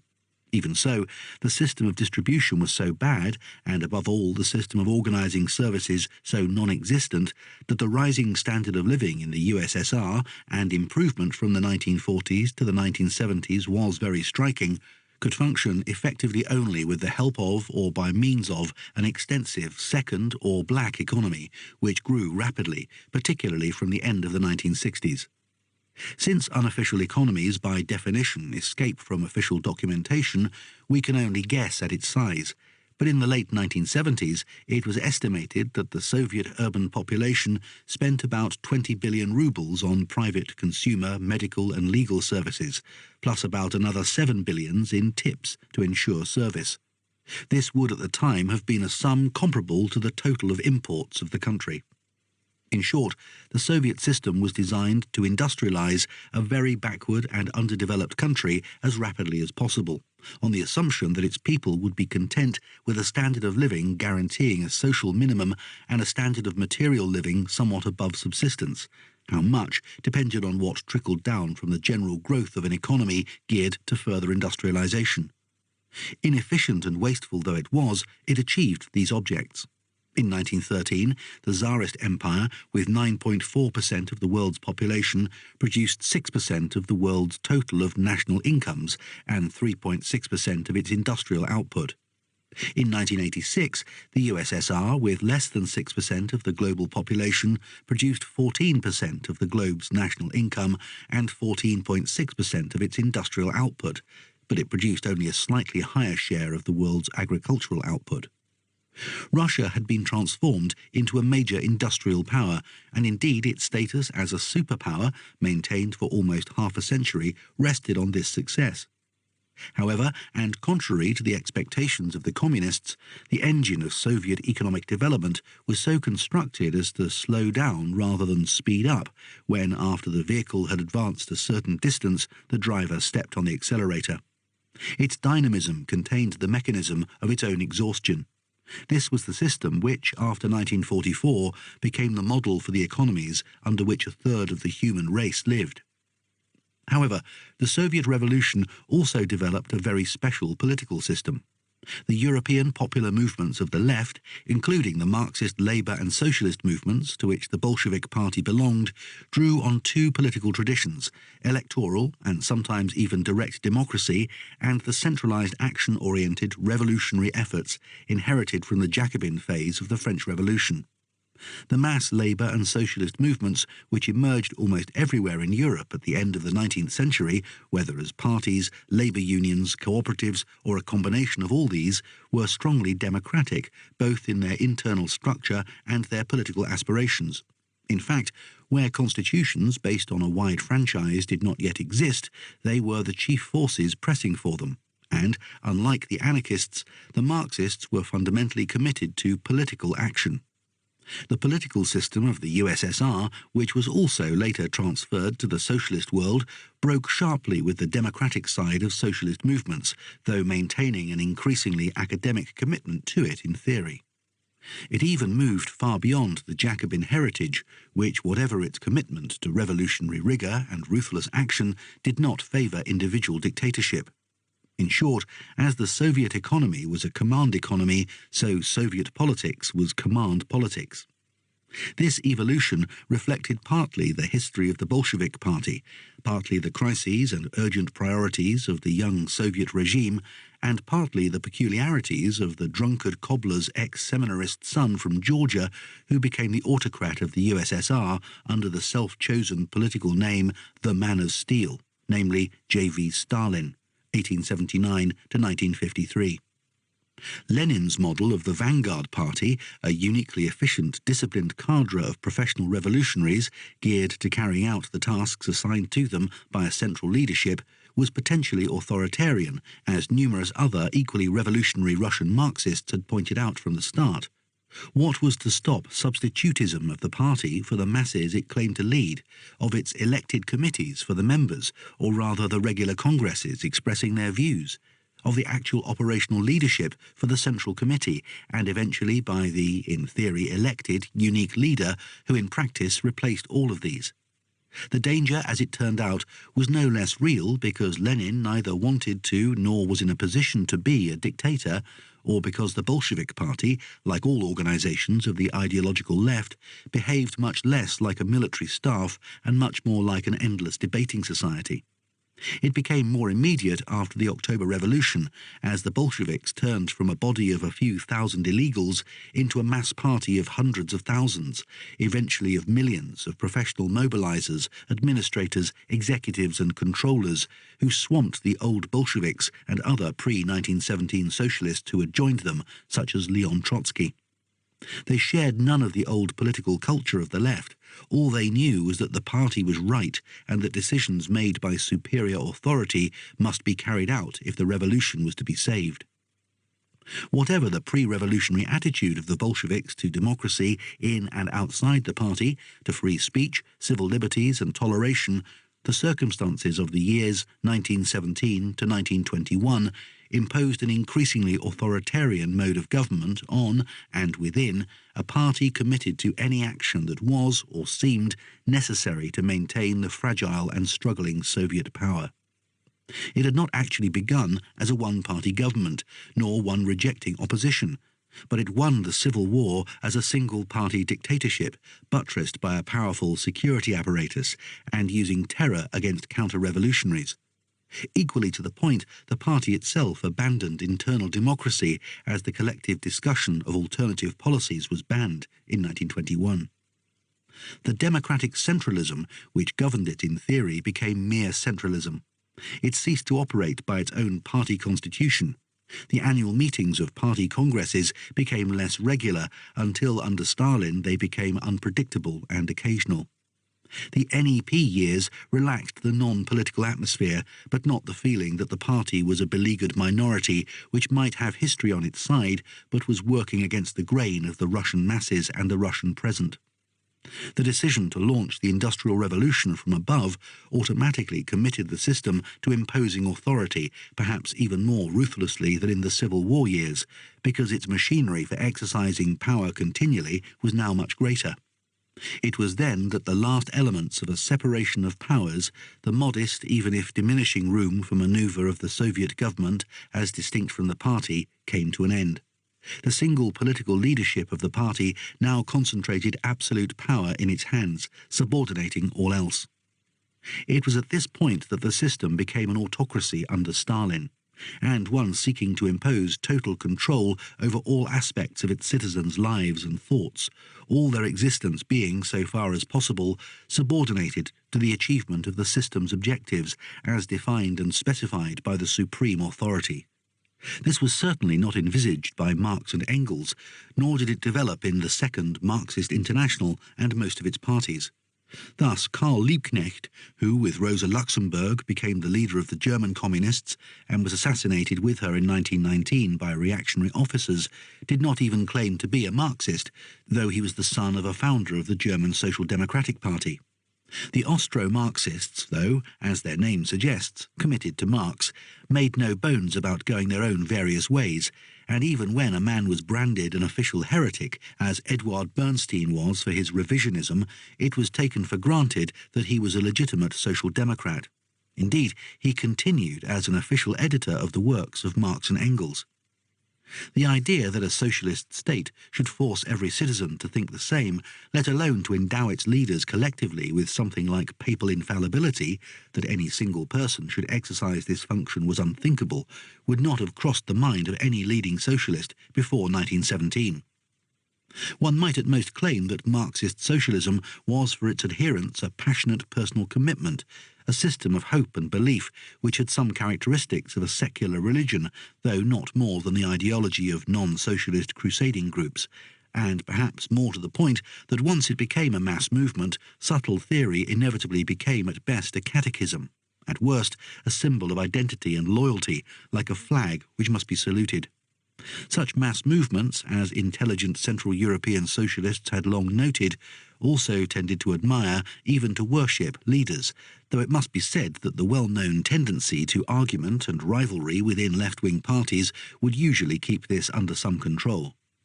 The construction of the Lenin mausoleum on the Red Square, where the preserved body of the great leader would forever be visible to the faithful, did not derive from anything in even the Russian revolutionary tradition, but was an obvious attempt to mobilize the appeal of Christian saints and relics to a backward peasant people for the benefit of the Soviet regime.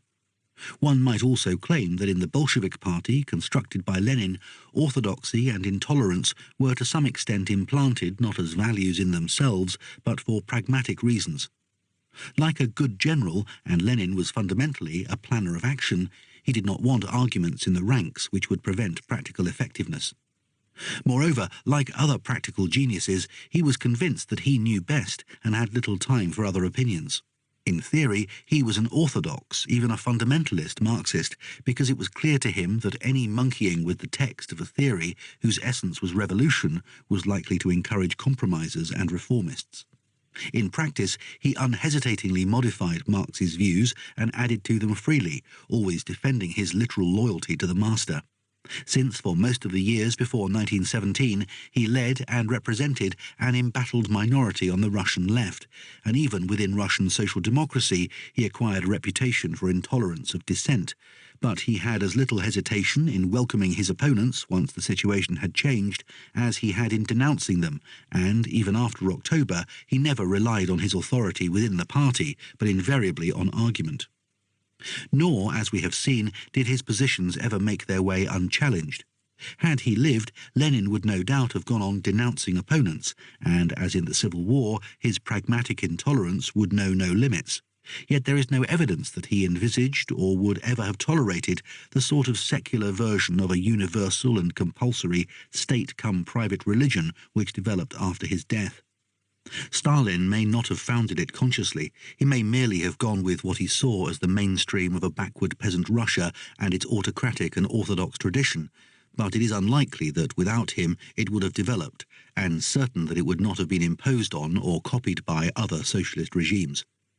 Yet one thing must be said: the possibility of dictatorship is implicit in any regime based on a single irremovable party. In a party organized on the centralized hierarchical basis of Lenin's Bolsheviks, it becomes a probability, and irremovability was merely another name for the total conviction of the Bolsheviks that the revolution must not be reversed, and that its fate was in their hands and in nobody else's. Bolsheviks argued that a bourgeois regime might safely envisage the defeat of a conservative administration and the succession of a liberal, since this would not change the bourgeois character of society, but it would and could not tolerate a communist regime for the same reason that a communist one could not tolerate being overthrown by any force that would restore the old order. Revolutionaries, including revolutionary socialists, are not democrats in the electoral sense, however sincerely convinced of acting in the interests of the people. Nevertheless, even if the assumption that the party was a political monopoly with a leading role made a democratic Soviet regime as unlikely as a democratic Catholic Church, it did not imply personal dictatorship. It was Joseph Stalin who turned communist political systems into non-hereditary monarchies. In many ways, Stalin, tiny, cautious, insecure, cruel, nocturnal, and endlessly suspicious, seems a figure out of Suetonius's Lives of the Caesars, rather than out of modern politics. Outwardly unimpressive and indeed forgettable, a grey blur, as a contemporary observer called him in 1917, Sukhanov, he conciliated and manoeuvred where he had to until he reached the top. But of course, his very considerable gifts had got him close to the top even before the revolution. He was a member of the first government after revolutionary government as Commissar for Nationalities. When he finally became the unchallenged leader of the party, and in effect of the state, he lacked the palpable sense of personal destiny, the charisma and self-confidence which made Hitler the founder and accepted master of his party, and kept his entourage loyal to him without coercion. Stalin ruled his party, as everything else within reach of his personal power, by terror and fear. In turning himself into something like a secular czar, defender of the secular Orthodox faith, the body of whose founder, transformed into a secular saint, awaited the pilgrims outside the Kremlin, Stalin showed a sound sense of public relations. For a collection of peasant and animal-herding peoples, mentally living in the Western equivalent of the 11th century, this was almost certainly the most effective way of establishing the legitimacy of the new regime, just as the simple, unqualified, dogmatic catechisms to which he reduced Marxist-Leninism were ideal for introducing ideas to the first generation of literates. Nor can his terror simply be seen as the assertion of a tyrant's unlimited personal power. There is no doubt that he enjoyed that power, the fear that he inspired, the ability to give life and death, just as there is no doubt that he was quite indifferent to the material rewards that someone in his position could command. Yet, whatever his personal psychological kinks, Stalin's terror was, in theory, as rationally instrumental a tactic as was his caution where he lacked control. Both, in fact, were based on the principle of avoiding risks, which in turn reflected that very lack of confidence in his ability to assess situations, to make a Marxist analysis, in the Bolshevik jargon, which had distinguished Lenin. His terrifying career makes no sense except as a stubborn, unbroken pursuit of that utopian aim of a communist society to whose reassertion he devoted the last of his publications a few months before his death. Power in the Soviet Union was all that the Bolsheviks had gained by the October Revolution. Power was the only tool they could wield to change society. This was beset by constant and, in one way or another, constantly renewed difficulties. This is the meaning of Stalin's otherwise absurd thesis that the class struggle would become more intense decades after the proletariat had taken power. Only the determination to use power consistently and ruthlessly to eliminate all possible obstacles to the process could guarantee eventual success. Three things drove a policy based on this assumption towards a murderous absurdity. First, Stalin's belief that in the last analysis only he knew the way forward and was sufficiently determined to pursue it.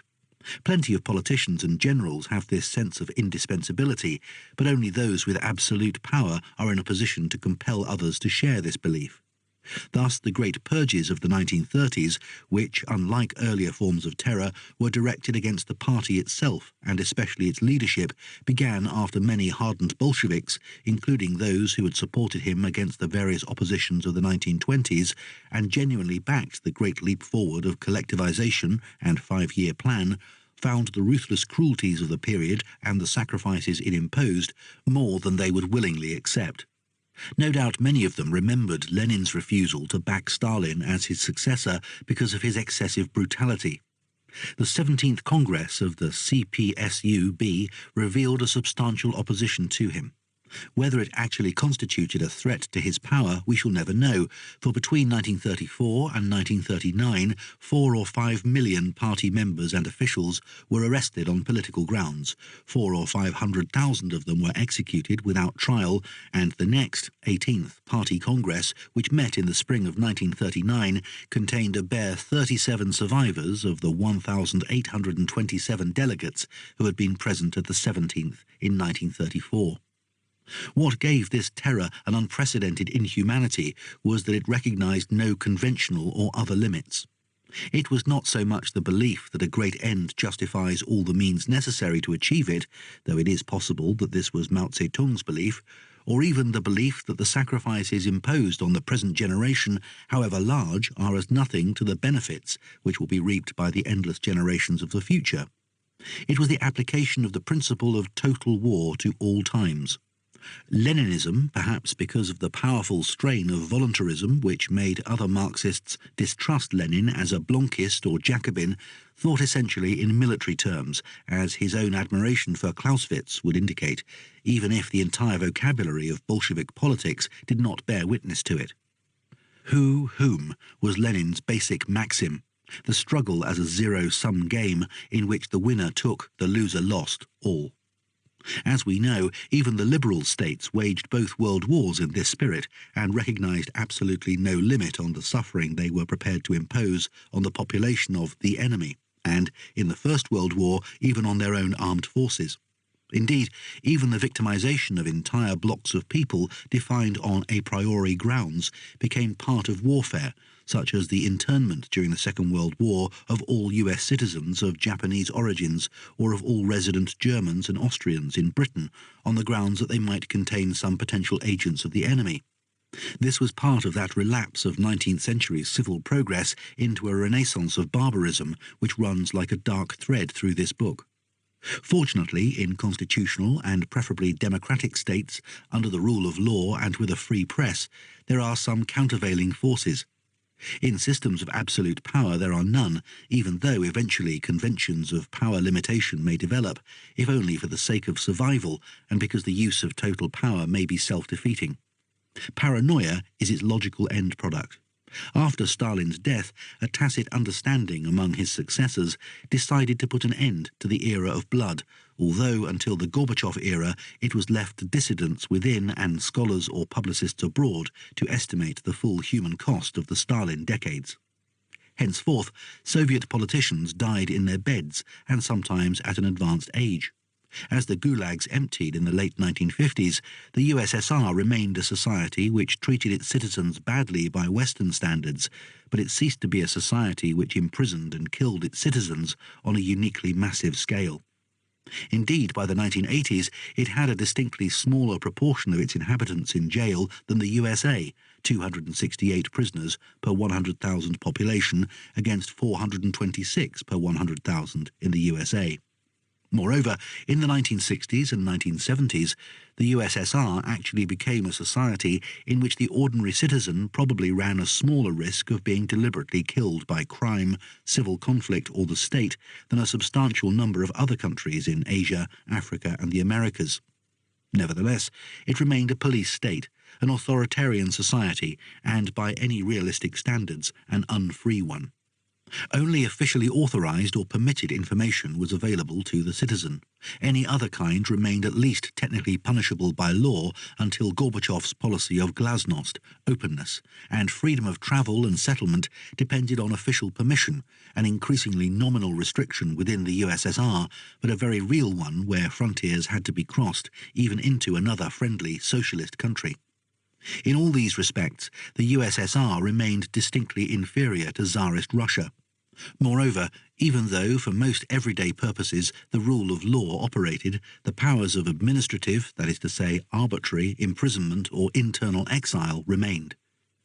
It will probably never be possible to calculate the human cost of Russia's iron decades adequately, since even such official statistics of execution and gulag populations as exist or might become available cannot cover all the losses, and estimates vary enormously depending on the assumption made by the estimators. By a sinister paradox, it has been said, we are better informed as to losses to Soviet livestock in this period than about the number of the regime's opponents who were exterminated. The suppression of the 1937 census alone introduces almost insuperable obstacles.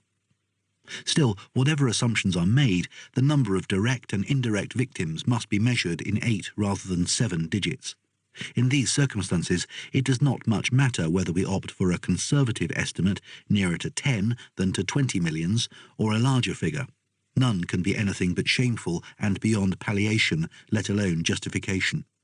I add, without comment, that the total population of the USSR in 1937 was said to have been 164 millions, or 16.7 millions less than the demographic forecasts of the second five-year plan, 1933 to 1938. Brutal and dictatorial though it was, the Soviet system was not totalitarian, a term which became popular among critics of communism after the Second World War, having been invented in the 1920s by Italian fascism to describe its objects. Hitherto it had been used almost exclusively to criticize both it and German National Socialism. It stood for an all-embracing, centralized system which not only imposed total physical control over its population, but, by means of its monopoly of propaganda and education, actually succeeded in getting its people to internalize its values. George Orwell's 1984, published in 1948, gave this Western image of the totalitarian society its most powerful form, a society of brainwashed masses under the watchful eye of Big Brother, from which only the occasional lonely individual dissented. This is certainly what Stalin would have wanted to achieve, though it would have outraged Lenin and other old Bolsheviks, not to mention Marx. Insofar as it aimed at the virtual deification of the leader, what was later shyly euphemized as the cult of personality, or at least at establishing him as a compendium of virtues, it had some success, which Orwell satirized. Paradoxically, this owed little to Stalin's absolute power.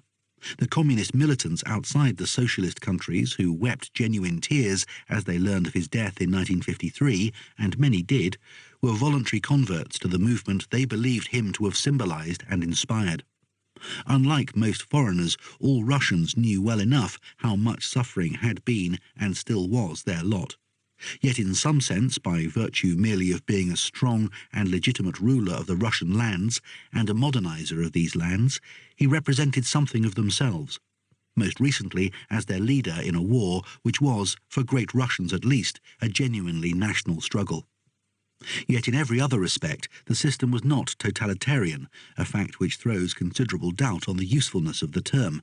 It did not exercise effective thought control, let alone ensure thought conversion, but in fact depoliticized the citizenry to an astonishing degree. The official doctrines of Marxism-Leninism left the bulk of the population virtually untouched, since it had no apparent relevance to them, unless they were interested in a career in which such esoteric knowledge was expected. After 40 years of education in a country dedicated to Marxism, passers-by on Marx Square in Budapest were asked who Karl Marx was. They were told, "He was a Soviet philosopher. Engels was his friend. Well, what else can I say? He died at an old age." Another voice, "Of course, a politician, and he was, what's his name? Lenin's works. Well, he translated them into Hungarian." For the majority of Soviet citizens, most public statements about politics and ideology coming from on high were probably not consciously absorbed at all, unless they bore directly on their everyday problems, which they rarely did. Only the intellectuals were forced to take them seriously in a society built on and around an ideology that claimed to be rational and scientific. Yet, paradoxically, the very fact that such systems needed intellectuals and gave those who did not publicly dissent from it substantial privileges and advantages created a social space outside the state's control. Only terror as ruthless as Stalin's could completely silence the unofficial intellect. In the USSR, it re-emerged as soon as the ice of fear began to thaw. The Thaw, 1954, was the title of an influential roman à thèse by Ilya Ehrenberg, 1891 to 1967, a talented survivor in the 1950s. In the 1960s and the 1970s, dissent, both in the uncertainly tolerated form of communist reformers and in the form of total intellectual, political and cultural dissidents, dominated the Soviet scene, though officially the country remained monolithic, a favourite Bolshevik term. This was to become evident in the 1980s. 2. The communist states which came into being after the Second World War, that is to say all except the USSR, were controlled by communist parties formed or shaped in the Soviet, that is to say Stalinist mould. This was true even to some extent of the Chinese Communist Party, which had established real autonomy from Moscow in the 1930s under Mao Zedong. It was perhaps less true of later recruits to the socialist camp from the Third World, Fidel Castro's Cuba and various more short-lived African, Asian and Latin American regimes which arose in the 1970s and which also tended to assimilate themselves officially to the established Soviet pattern. In all of them we find one-party political systems with highly centralized authority structures, officially promulgated cultural and intellectual truth determined by political authority, central state-planned economies, even the most obvious relic of the Stalinist heritage, strongly profiled supreme leaders.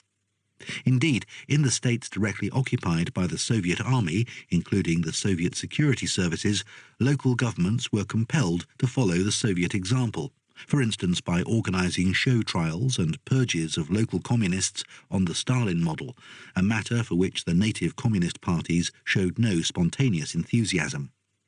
In Poland and East Germany, they even managed to avoid these caricatures of the judicial process altogether, and no leading communist was killed or handed over to the Soviet security services, although in the aftermath of the break with Tito, prominent local leaders in Bulgaria, Trajko Kostov, and Hungary, Laszlo Rajk, were executed, and in Stalin's last year, a particularly implausible mass trial of leading Czech communists with a markedly anti-Semitic tinge decimated the old leadership of the local party. It may or may not have had some connection with the increasingly paranoid behaviour of Stalin himself, as he deteriorated both physically and mentally and planned to eliminate even his most loyal supporters. The new regimes of the 1940s, though in Europe all were made possible by the victory of the Red Army, were only in 4 cases imposed exclusively by the force of that army. In Poland, the occupied part of Germany, Romania, where the local communist movement consisted at best of a few hundred people, most of them not ethnic Romanians, and in substance Hungary.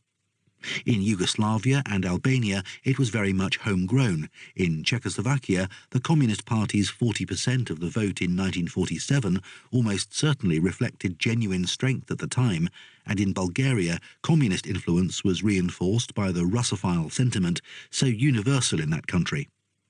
Communist power in China, Korea and former French Indochina, or rather after the Cold War division in the northern parts of those countries, owed nothing to Soviet arms, though after 1949 the smaller communist regimes benefited for a while from Chinese support. The subsequent additions to the socialist camp, starting with Cuba, had made their own way there, although struggling guerrilla liberation movements in Africa could count on serious support from the Soviet bloc. Yet, even in the states where communist power was imposed only by the Red Army, the new regime initially enjoyed a temporary legitimacy, and for a time some genuine support. As we have seen, the idea of building a new world on what was so visibly the total ruin of the old inspired many of the young and the intellectuals. However unpopular party and government, the very energy and determination which both brought to the task of post-war reconstruction commanded a broad, if reluctant, assent. Indeed, the success of the new regimes in this task was hard to deny. In the more backward agrarian states, as we have seen, the communist commitment to industrialization, that is, to progress and modernity, re-echoed far beyond the party's ranks. Who could doubt that countries like Bulgaria or Yugoslavia were advancing far more rapidly than had seemed likely or even possible before the war? Only where a primitive and ruthless USSR had occupied and forcibly absorbed less backward regions, or at any rate regions with developed cities, as in the areas transferred in 1939 to 1940 and in the Soviet zone of Germany after 1954, the German Democratic Republic, which continued for some time after 1945 to be pillaged by the USSR for its own reconstruction, did the balance look entirely negative.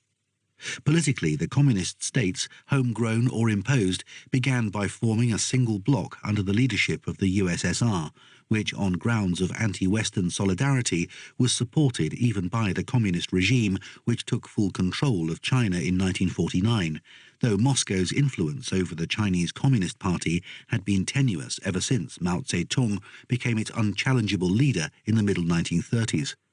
Mao went his own way amid professions of loyalty to the USSR, and Stalin, as a realist, was careful not to strain his relations with the effectively independent giant Eastern Brother Party.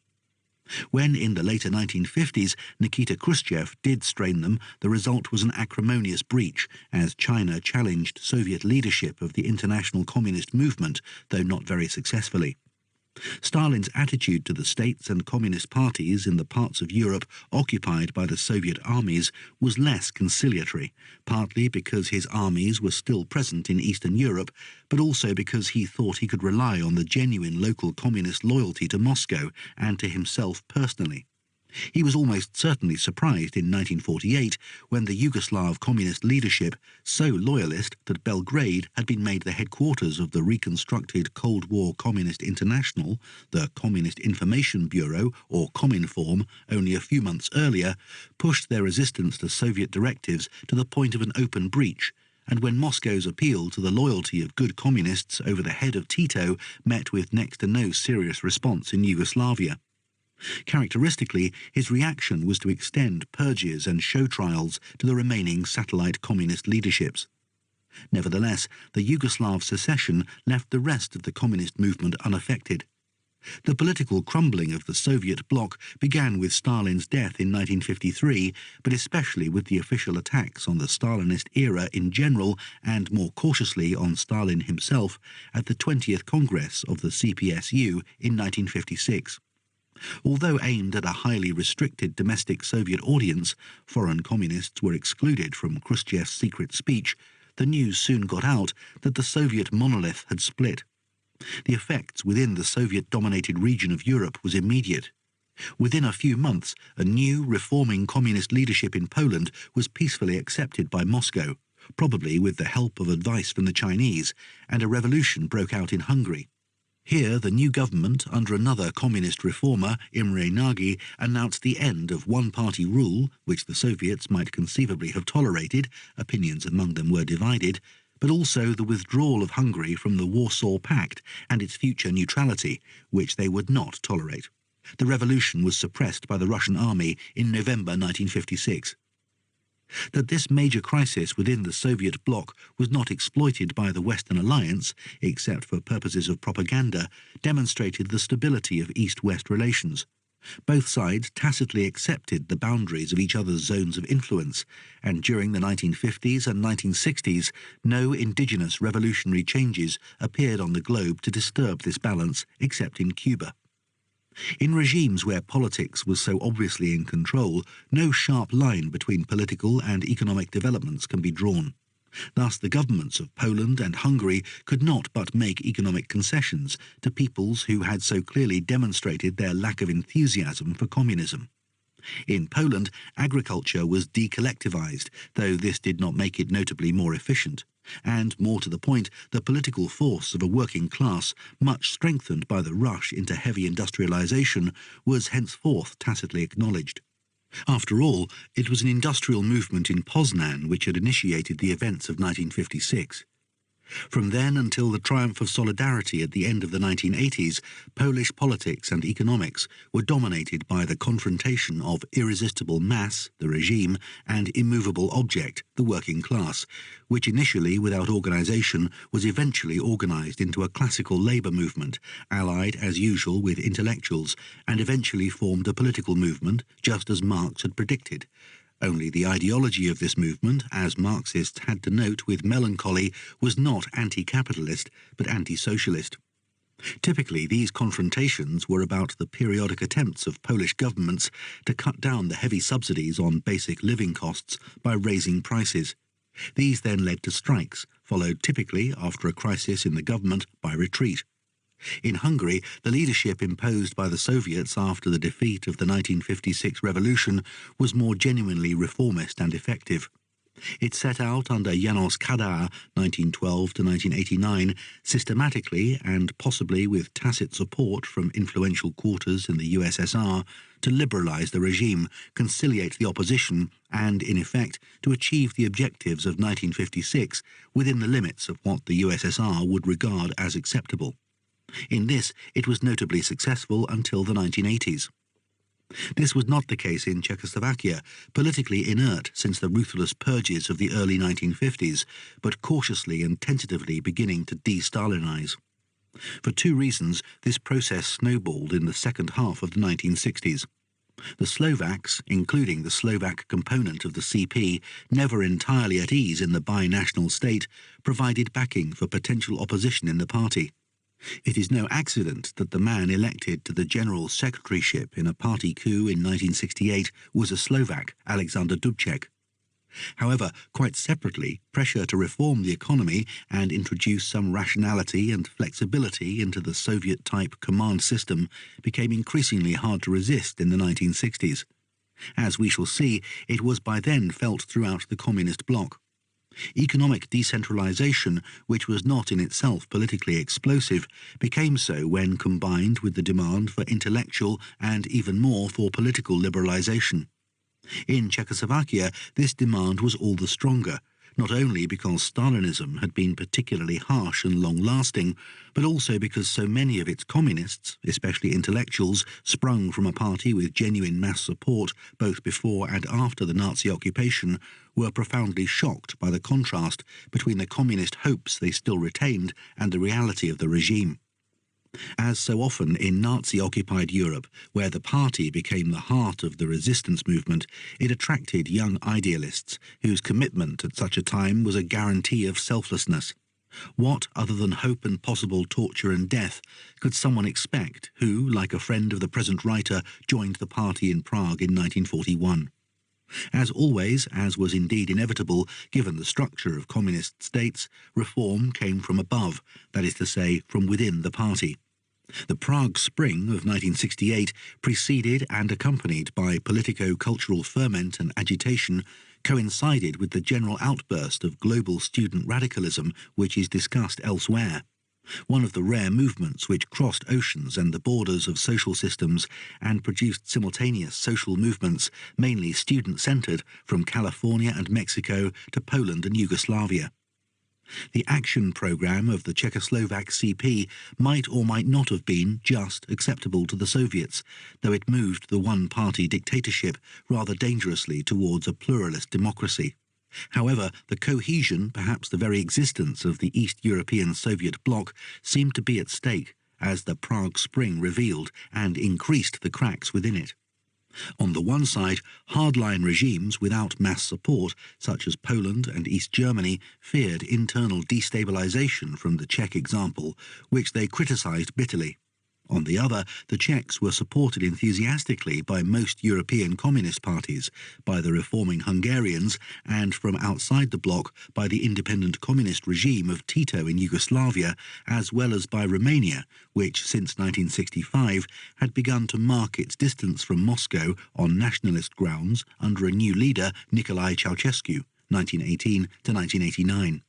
In internal matters, Ceausescu was anything but a communist reformer. Both Tito and Ceausescu visited Prague and received heroes' welcomes from the public. Hence Moscow, though not without divisions and hesitation, decided to overthrow the Prague regime by military force. This proved to be the virtual end of the Moscow-centred international communist movement, already cracked by the 1956 crisis. However, it held the Soviet bloc together for another 20 years, but henceforth only by the threat of Soviet military intervention. In the last 20 years of the Soviet bloc, even the leadership of the ruling communist parties appeared to have lost any real belief in what they were doing. Meanwhile, and quite independently of politics, the need to reform or change the economic system of Soviet-type central planning became increasingly urgent. On the one hand, the developed non-socialist economies grew and flourished as never before, widening the already considerable gap between the two systems. This was particularly obvious in Germany, where both systems coexisted in different parts of the same country. On the other hand, the rate of growth of the socialist economies, which had surpassed the Western economies up to the latter part of the 1950s, began visibly to slacken off. The Soviet GNP, which grew at a rate of 5.7% per annum in the 1950s, almost as fast as in the first 12 years of industrialization, 1928 to 1940, fell to 5.2% in the 1960s, 3.7% in the first half of the 1970s, 2.6% in the second half of that decade, and 2% in the last 5 years before Gorbachev, 1980 to 1985. The record of Eastern Europe was similar. Attempts to make the system more flexible, essentially by decentralization, were made in the 1960s almost everywhere in the Soviet bloc, not least in the USSR itself under Premier Kosygin in the 1960s. With the exception of the Hungarian reforms, they were not notably successful, and in several cases they hardly got off the ground, or, as in Czechoslovakia, were not allowed to for political reasons. A somewhat eccentric member of the family of socialist systems, Yugoslavia, was not notably more successful when, out of hostility to Stalinism, it replaced the centrally planned state economy with a system of autonomous cooperative enterprises. As the world economy entered a new period of uncertainties in the 1970s, nobody in East or West any longer expected the really existing socialist economies to overtake and surpass, or even to keep pace with the non-socialist ones. However, though more problematic than before, their future did not seem a cause for immediate worry. This was soon to change. Part 3. The Landslide. Chapter 14. The Crisis Decades. I was asked the other day about United States competitiveness, and I replied that I don't think about it at all. We at NCR think of ourselves as a globally competitive company that happens to be headquartered in the United States. Jonathan Schell, NY Newsday, 1993. At a particularly neuralgic level, one of the results of mass unemployment could be the progressive alienation from the rest of society of the young, who, according to contemporary surveys, still want jobs, however difficult they may be to obtain, and still hope for meaningful careers. More broadly, there must be some danger that the coming decade will be a society in which not merely are we progressively divided from they, the two divisions representing very roughly the labour force and management, but in which the majority groups are increasingly splintered, with the young and the relatively unprotected at odds with the better protected and more experienced members of the workforce. The Secretary-General of OECD.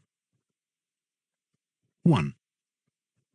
The history of the 20 years after 1973 is that of a world which lost its bearings and slid into instability and crisis. And yet, until the 1980s, it was not clear how irretrievably the foundations of the Golden Age had crumbled. Until after one part of the world, the USSR and the Eastern Europe of real socialism had collapsed entirely, the global nature of the crisis was not recognized, let alone admitted in the developed non-communist regions. Even so, for many years, economic troubles were still recessions. The half-century's taboo on the use of the terms depression or slump, that reminder of the age of catastrophe, was not completely broken. Simply to use the word might conjure up the thing, even if the recessions of the 1980s were the most serious for 50 years, a phrase which carefully avoided specifying the actual period, the 1930s. The civilization that had elevated the word magic of the advertisers into a basic principle of the economy was caught in its own mechanism of delusion. Not until the early 1990s do we find admissions, as for instance in Finland, that the economic troubles of the present were actually worse than those of the 1930s. In many ways, this was puzzling. Why should the world economy have become less stable? As economists observed, the elements stabilizing the economy were now actually stronger than before, even though free market governments like those of President Reagan and Bush in the USA, Mrs. Thatcher and her successor in Britain tried to weaken some of them. Computerized inventory control, better communications and quicker transport reduced the importance of the volatile inventory cycle of the old mass production, which produced enormous stocks just in case they were needed at times of expansion and then stopped dead while stocks were sold off in times of contraction. The new method, pioneered by the Japanese and made possible by the technologies of the 1970s, was to carry far smaller inventories, produce enough to supply dealers just in time, and in any case with a far greater capacity to vary output at short notice to meet changing demands. This was not the age of Henry Ford, but of Benetton. At the same time, the sheer weight of government consumption and of that part of private income which came from government, transfer payments such as social security and welfare, also stabilized the economy. Between them, they amounted to about a third of GDP. If anything, both increased in the crisis era, if only because the cost of unemployment, pensions and healthcare rose. As this era was still continuing at the end of the short 20th century, we may have to wait for some years before the economists are able to use the historian's ultimate weapon, hindsight, to find a persuasive explanation. Of course, the comparison of the economic troubles of the 1970s to 1990s with those between the wars is flawed, even though the fear of another great slump haunted these decades. Can it happen again was a question asked by many, especially after a new, dramatic American and global stock exchange crash in 1987 and a major international exchange crisis in 1992. The crisis decades after 1973 were no more a Great Depression in the sense of the 1930s than the decades after 1873 had been, even though they were also given that name at the time. The global economy did not break down, even momentarily, although the Golden Age ended in 1973 to 1975 with something like a classical cyclical slump, which reduced industrial production in the developed market economies by 10% in 1 year and international trade by 13%. Economic growth in the developed capitalist world continued, though at a distinctly slower pace than during the Golden Age, except for some of the mainly Asian new industrializing countries, or NICs, whose industrial revolutions had only begun in the 1960s. The growth of the collective GDP of the advanced economies until 1991 was barely interrupted by short periods of stagnation in the recession years, 1973 to 1975 and 1981 to 1983. International trade in the products of industry, the motor of world growth, continued, and in the boom years of the 1980s even accelerated to a rate comparable with the Golden Age. At the end of the short 20th century, the countries of the developed capitalist world were, taken as a whole, far richer and more productive than in the early 1970s, and the global economy, of which they still formed the central element, was vastly more dynamic. On the other hand, the situation in particular regions of the globe was considerably less rosy. In Africa, in Western Asia and in Latin America, the growth of GDP per capita ceased. Most people actually became poorer in the 1980s, and output fell for most years of the decade in the first two of these regions, for some years in the last. Nobody seriously doubted that for these parts of the world, the 1980s were an era of severe depression. As for the former area of Western real socialism, after 1989, their economies, which had continued in modest growth during the 1980s, collapsed utterly. In this region, the comparison of the crisis after 1989 with the Great Slump was perfectly apposite, although it underestimated the devastation of the early 1990s. Russia's GDP fell by 17% in 1990-1991, by 19% in 1991-92, and by 11% in 1992-93. Though some stabilization began in the early 1990s, Poland had lost over 21% of its GDP in 1988 to 1992, Czechoslovakia almost 20%, Romania and Bulgaria 30% or more. Their industrial production in mid-1992 was between half and two-thirds that of 1989. This was not the case in the East. Nothing was more striking than the contrast between the disintegration of the economies of the Soviet region and the spectacular growth of the Chinese economy in the same period. In that country, and indeed in much of Southeast and East Asia, which emerged in the 1970s as the most dynamic economic region of the world economy, the term depression had no meaning, except, curiously enough, in the Japan of the early 1990s. However, though the capitalist world economy flourished, it was not at ease. The problems which had dominated the critique of capitalism before the war, and which the Golden Age had largely eliminated for a generation, poverty, mass unemployment, squalor, instability, reappeared after 1973. Growth was once again interrupted by severe slumps, as distinct from minor recessions, in 1974-75, 1980 to 1982, and at the end of the 1980s. Unemployment in Western Europe rose from an average of 1.5% in the 1960s to 4.2% in the 1970s. At the peak of the boom in the late 1980s, it averaged 9.2% in the European community. In 1993, 11%. Half of the unemployed, 1986 to 1987, had been out of work for more than a year, one-third for more than 2 years. Since the potential working population was no longer being swelled, as in the Golden Age, by the flood of growing post-war babies, and since young people, in good times and bad, tended to have much higher unemployment rates than older workers, one would have expected permanent unemployment to shrink, if anything. As for poverty and squalor, in the 1980s, even many of the richest and most developed countries found themselves once again getting used to the everyday sight of beggars on the streets and the even more shocking spectacle of the homeless sheltering in doorways in cardboard boxes insofar as they were not removed from visibility by the police. On any night of 1993 in New York, 23,000 men and women slept on the streets or in public shelters, a small part of the 3% of the population of the city which had at one time or another in the 5 years before then no roof over their heads. In the United Kingdom, 1989, 400,000 people were officially classed as homeless. Who in the 1950s or even the early 1970s would have expected this? The reappearance of homeless paupers was part of the striking growth of social and economic inequality in the new era. By world standards, the rich, developed market economies were not, or not yet, particularly unfair in the distribution of their income. In the most inegalitarian among them, Australia, New Zealand, the USA, Switzerland, the top 20% of the households enjoyed an income, on average, between 8 and 10 times that of the bottom fifth, and the top 10% usually took home between 20 and 25% of their country's total income. Only the top Swiss, New Zealanders and the rich of Singapore and Hong Kong took home much more.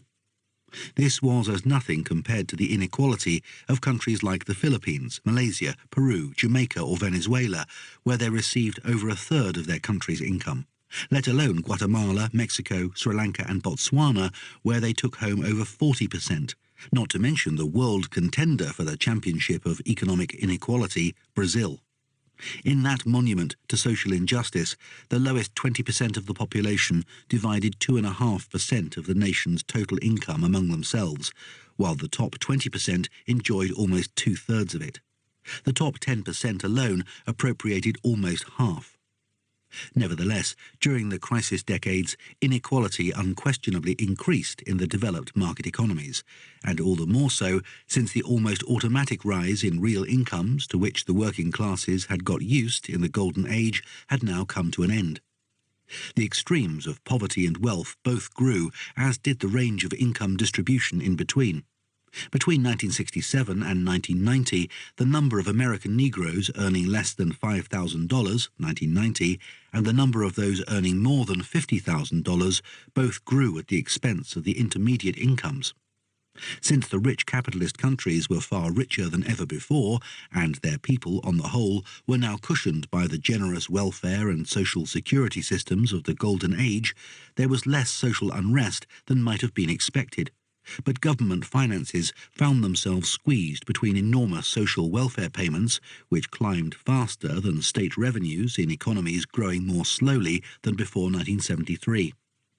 In spite of substantial efforts, hardly any national governments in the rich and mainly democratic countries, and certainly not those most hostile to public social welfare, managed to reduce the vast proportion of their expenditure for these purposes, or even to keep it in check.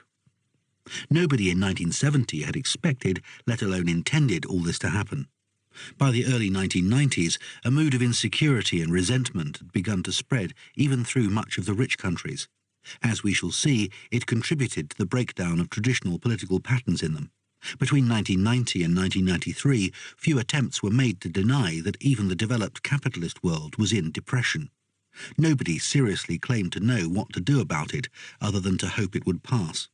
Nevertheless, the central fact about the crisis decades is not that capitalism no longer worked as well as it had done in the Golden Age, but that its operations had become uncontrollable.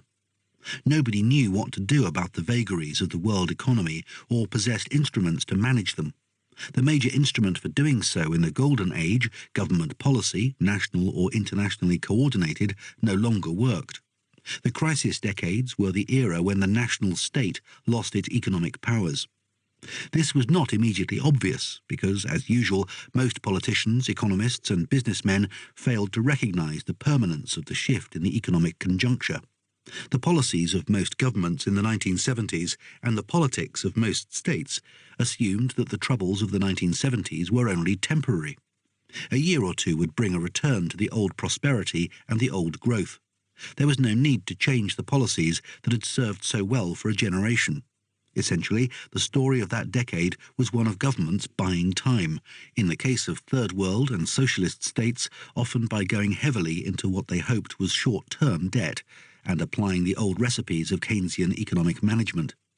As it happened, in most advanced capitalist countries, social democratic governments were in office in much of the 1970s, or returned to office after unsuccessful conservative interludes, as in Britain in 1974 and the USA in 1976.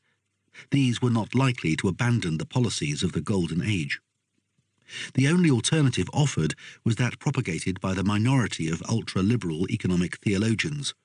Even before the crash, the long-isolated minority of believers in the unrestricted free market had begun their attack on the domination of the Keynesians and other champions of the managed mixed economy and full employment. The ideological zeal of the old champions of individualism was now reinforced by the apparent impotence and failure of conventional economic policies, especially after 1973.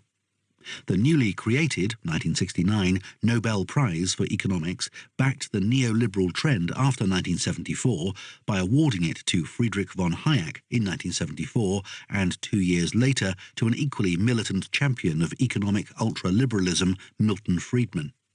After 1974, the free marketeers were on the offensive, although they did not come to dominate government policies until the 1980s, with the exception of Chile, where a terrorist military dictatorship allowed US advisers to install an unrestricted free market economy after the overthrow of a popular government in 1973, thus incidentally demonstrating that there was no intrinsic connection between the free market after the overthrow of a popular government in 1973 and political democracy. To be fair to Professor von Hayek, unlike the run-of-the-mill Cold War propagandists of the West, he did not claim that there was.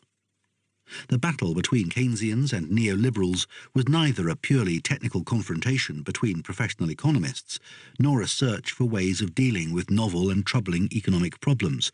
Who, for instance, had so much as considered the unpredicted combination of economic stagnation and rapidly rising prices, for which the jargon term stagflation had to be invented in the 1970s? It was a war of incompatible ideologies. Both sides put forward economic arguments. The Keynesians claimed that high wages, full employment and a welfare state created the consumer demand that had fueled expansion, and that pumping more demand into the economy was the best way to deal with economic depressions.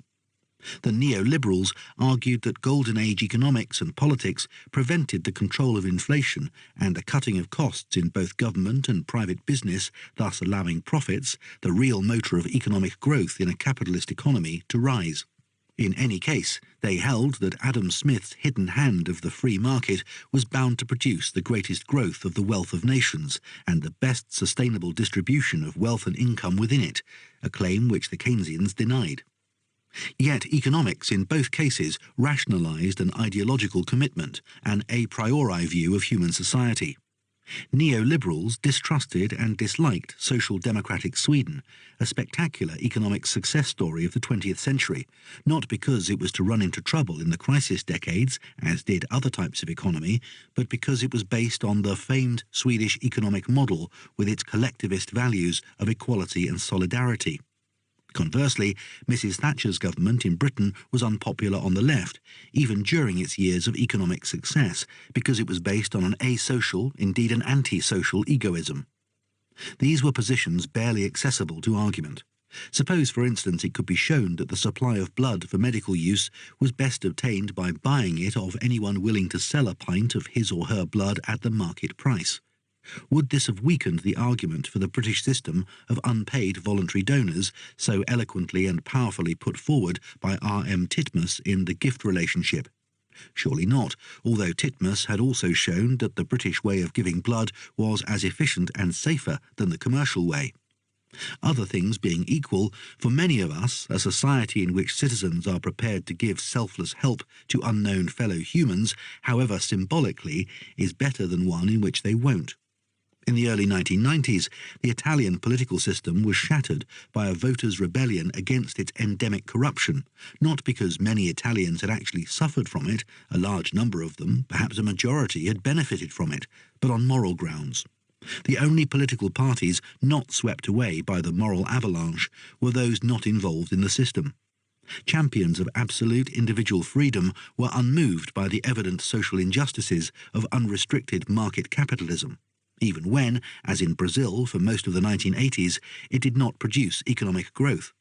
Conversely, believers in equality and social fairness, like the present author, welcomed the chance to argue that even capitalist economic success might rest more firmly on a relatively egalitarian distribution of income, as in Japan. That each side also translated its fundamental beliefs into pragmatic arguments, for example about whether the allocation of resources through free market pricing was or was not optimal, was secondary. But of course, both sides had to produce policies to deal with the economic slowdown. In this respect, the supporters of Golden Age economics were not very successful. This was partly because they were constrained by their political and ideological commitment to full employment, welfare states, and the post-war consensus politics. Or rather, they were squeezed between the demands of capital and labour, when Golden Age growth no longer allowed both profits and non-business incomes to rise without getting in each other's way. In the 1970s and 1980s, Sweden, the social democratic state par excellence, maintained full employment with remarkable success by industrial subsidies, work spreading and expanding state and public employment dramatically, thus making possible a notable extension of the welfare system. Even so, the policy could only be maintained by holding down the living standards of employed workers, penal tax rates on high incomes and heavy deficits. In the absence of a return to the days of the Great Leap Forward, these could only be temporary measures, and from the mid-1980s on they were reversed. At the end of the short 20th century, the Swedish model was in retreat, even in its own country. However, the model was also, and perhaps even more fundamentally, undermined by the globalization of the economy after 1970, which put the governments of all states, except perhaps the USA with its enormous economy, at the mercy of an uncontrollable world market. Moreover, it was an undeniable fact that the market was very much more likely to distrust left governments than conservative ones. In the early 1980s, even a country as large and wealthy as France, then under a socialist government, found it impossible to pump up its economy unilaterally. Within 2 years of President Mitterrand's triumphant election, France faced a balance of payments crisis, was forced to devalue its currency and to replace Keynesian demand stimulation by austerity with a human face. On the other hand, the neoliberals were also at a loss, as was to become obvious at the end of the 1980s. They had little trouble attacking the rigidities, inefficiencies and economic wastages so often sheltering under Golden Age government policies, once these were no longer kept afloat by the ever-rising tide of Golden Age prosperity, employment and government revenues. There was considerable scope for applying the neoliberal cleansing agent to the encrusted hull of many a good ship mixed economy with beneficial results. Even the British left was eventually to admit that some of the ruthless shocks imposed on the British economy by Mrs. Thatcher had probably been necessary. There were good grounds for some of the disillusion with state-managed industries and public administration that became so common in the 1980s.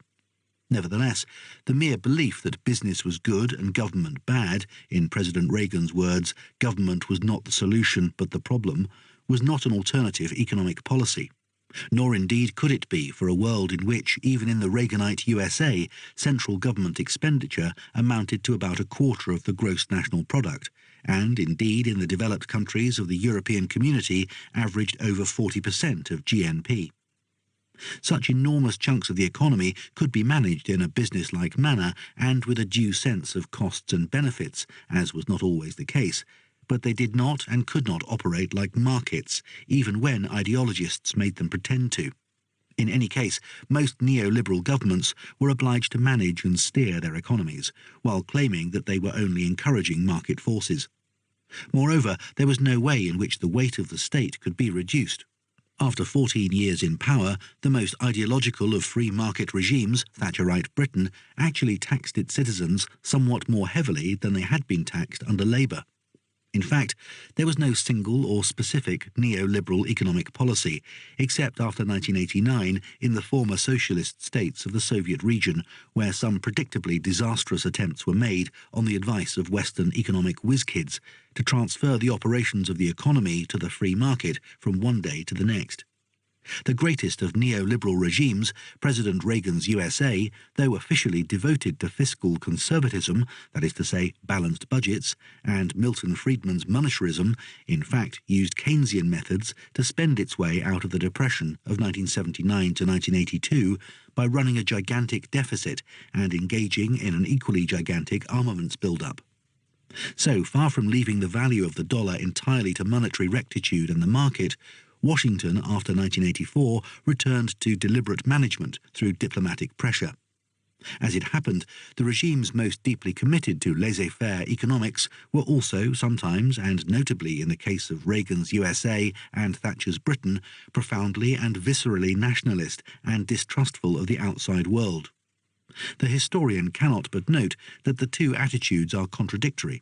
In any case, neoliberal triumphalism did not survive the world economic setbacks of the early 1990s, nor perhaps the unexpected discovery that the most dynamic and rapidly growing economy of the globe after the fall of Soviet communism was that of communist China, leading Western business school lectures and the authors of management manuals a flourishing genre of literature to scan the teachings of Confucius for the secrets of entrepreneurial success. What made the economic problems of the crisis decades unusually troubling and socially subversive was that conjunctural fluctuations coincided with structural upheavals. The world economy facing the problems of the 1970s and 1980s was no longer that of the Golden Age, although it was, as we have seen, the predictable product of that era. Its system of production had been transformed by technological revolution, and it had been globalized or transnationalized to an extraordinary extent and with dramatic consequences. Moreover, by the 1970s, it became impossible to overlook the revolutionary social and cultural consequences of the Golden Age discussed in earlier chapters, as well as its potential ecological consequences. The best way to illustrate these is through work and unemployment. The general tendency of industrialization has been to replace human skill by the skill of machines, human labor by mechanical forces, thus throwing people out of work. It was assumed correctly that the vast growth of the economy made possible by this constant industrial revolution would automatically create more than enough new jobs to replace the lost old ones, although opinions differed about how large a body of unemployed workers was necessary for the efficient operation of such an economy. The Golden Age had apparently confirmed this optimism. As we have seen, the growth of industry was so great that the number and proportion of industrial workers, even in the most industrialized countries, did not seriously drop. Yet the crisis decades began to shed labor at a spectacular rate, even in plainly expanding industries. Between 1950 and 1970, the number of long-distance telephone operators in the USA dropped by 12%, as the number of calls grew fivefold. But between 1970 and 1980, it fell by 40%, while calls tripled. The number of workers diminished relatively, absolutely, and in any case, rapidly. The rising unemployment of these decades was not merely cyclical, but structural. The jobs lost in bad times would not come back when times improved. They would never come back. This was not only because the new international division of labour transferred industries from old regional countries and continents to new ones, turning the old centres of industry into rust belts, or in some ways even more spectrally into urban landscapes like facelifts from which all trace of former industry has been removed. The rise of new industrial countries is indeed striking.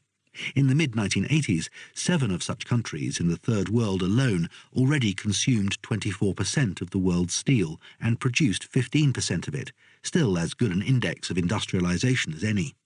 Moreover, in a world of free economic flows across state borders, except characteristically of migrants seeking work, labour-intensive industries naturally migrated from high-wage to low-wage countries, that is to say, from the rich core countries of capitalism, like the USA, to countries of the periphery. Every worker employed at Texan rates in El Paso was an economic luxury if a worker, even an inferior one, was available at 1/10 of the wage across the river in Mexican Juarez. Yet even the pre-industrial and the new early industrial countries were governed by the iron logic of mechanization, which sooner or later made even the cheapest human being more expensive than a machine capable of his or her work, and by the equally iron logic of genuine worldwide free trading competition.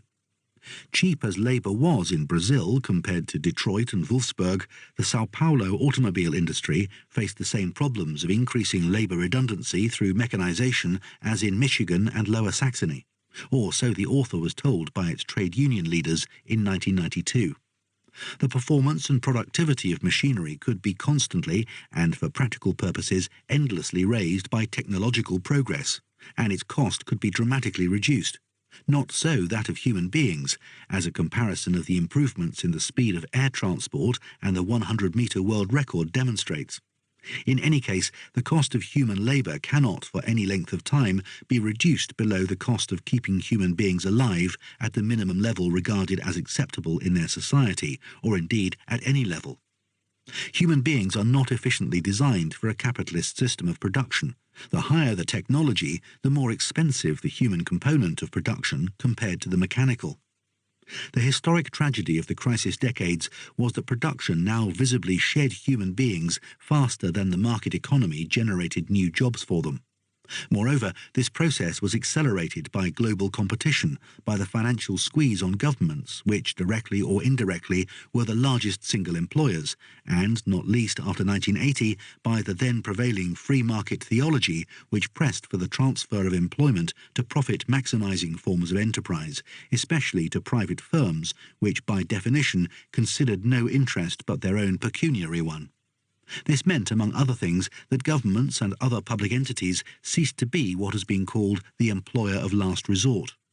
The decline of trade unions, weakened both by economic depression and by the hostility of neoliberal governments, accelerated this process, since the protection of jobs was one of their most cherished functions. The world economy was expanding, but the automatic mechanism by which its expansion generated jobs for men and women who entered the labour market without special qualifications was visibly breaking down. To put the matter another way, the peasantry, which had formed the majority of the human race throughout recorded history, had been made redundant by agricultural revolution, but the millions no longer needed on the land had in the past been readily absorbed by labour-hungry occupations elsewhere, which required only a willingness to work, the adaptation of country skills, like digging and building walls, or the capacity to learn on the job. What would happen to the workers in those occupations when they in turn became unnecessary? Even if some could be retrained for the high-grade jobs of the information age, which continued to expand, most of which increasingly demanded a higher education, there were not enough of these to compensate.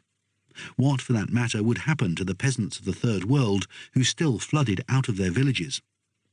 In the rich countries of capitalism, they now had welfare systems to fall back on, although those who became permanently welfare dependent were both resented and despised by those who thought of themselves as earning a living by work. In the poor countries, they joined the large and obscure informal or parallel economy in which men, women and children lived, nobody quite knew how, by a combination of small jobs, services, expedients, buying, selling and taking. In the rich countries, they began to form or reform an increasingly separate and segregated underclass, whose problems were de facto regarded as insoluble but secondary, since they formed only a permanent minority. The ghetto society of the native Negro population in the USA became the textbook example of such a social underworld. Not that the black economy was absent in the First World. Researchers were surprised to discover that in the early 1990s, the 22 million households of Britain between them held over £10 billion in cash, or an average of £460 per household, a figure said to be so high because the black economy deals largely in cash. 2. The combination of depression and a massively restructured economy designed to expel human labour created a sullen tension that penetrated the politics of the crisis decades. A generation had got accustomed to full employment or the confidence that the sort of work a person wanted was sure to be available somewhere soon. While the slump of the early 1980s had already brought insecurity back into the lives of workers in manufacturing industries, it was not until the slump of the early 1990s that large sections of the white-collar and professional classes in countries like Great Britain felt that neither their jobs nor their futures were safe. Almost half of all people in the most prosperous parts of the country thought they might lose theirs.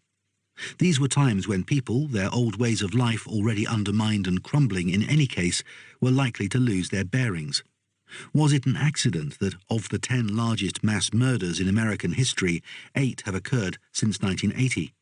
Typically the acts of middle-aged white men in their 30s and 40s, after a prolonged period of being lonely, frustrated and full of rage, and often precipitated by a catastrophe in their lives, such as losing their job or divorce. Was even the growing culture of hate in the United States, which may have encouraged them, an accident?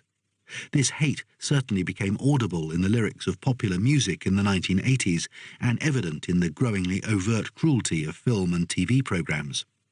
This sense of disorientation and insecurity produced significant tectonic cracks and shifts in the politics of the developed countries, even before the end of the Cold War destroyed the international balance on which the stability of several Western parliamentary democracies had rested. In times of economic troubles, voters are notoriously inclined to blame whatever party or regime is in power, But the novelty of the crisis decades was that the reaction against governments did not necessarily benefit the established forces of opposition. The major losers were the social democratic or Labour parties of the West, whose main instrument of satisfying their supporters, economic and social action by national governments, lost its force, while the central bloc of these supporters, the working class, broke into fragments. In the new transnational economy, domestic wages were far more directly exposed to foreign competition than before, and the ability of governments to shelter them was far less. At the same time, in a period of depression, the interests of various parts of the traditional social democratic constituency diverged. Those whose jobs were relatively safe, those who were insecure, those in the old and unionized regions and industries, those in the less threatened new industries in new and non-union areas, and the universally unpopular victims of bad times who sank into the underclass. Moreover, since the 1970s, a number of mainly young and or middle-class supporters abandoned the main parties of the left for more specialized campaigning movements, notably the environment, women's movements and other so-called new social movements, thus weakening them.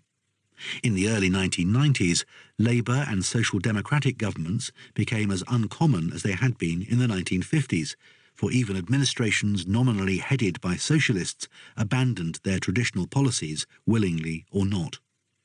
The new political forces which stepped into this void were a mixed assortment, ranging from the xenophobic and racist on the right via secessionist parties, mainly but not only ethnic nationalist, to the various Green parties and other new social movements which claimed a place on the left.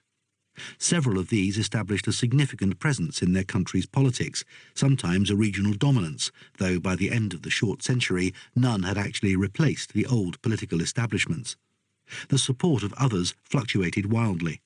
Most of the influential ones rejected the universalism of democratic and citizen politics for the politics of some group identity, and consequently shared a visceral hostility to foreigners and outsiders, and to the all-inclusive nation-state of the American and French revolutionary tradition. We shall consider the rise of the new identity politics below.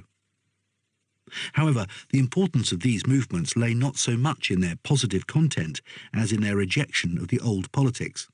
Several of the most formidable rested essentially on this negative claim. For instance, the separatist Northern League in Italy, the 20% of the US electorate which supported a wealthy Texan maverick for president in 1992, or, for that matter, the electors of Brazil and Peru, who actually elected men to the presidency in 1989 and 1990 on the grounds that they must be trustworthy, as they had never heard of them before.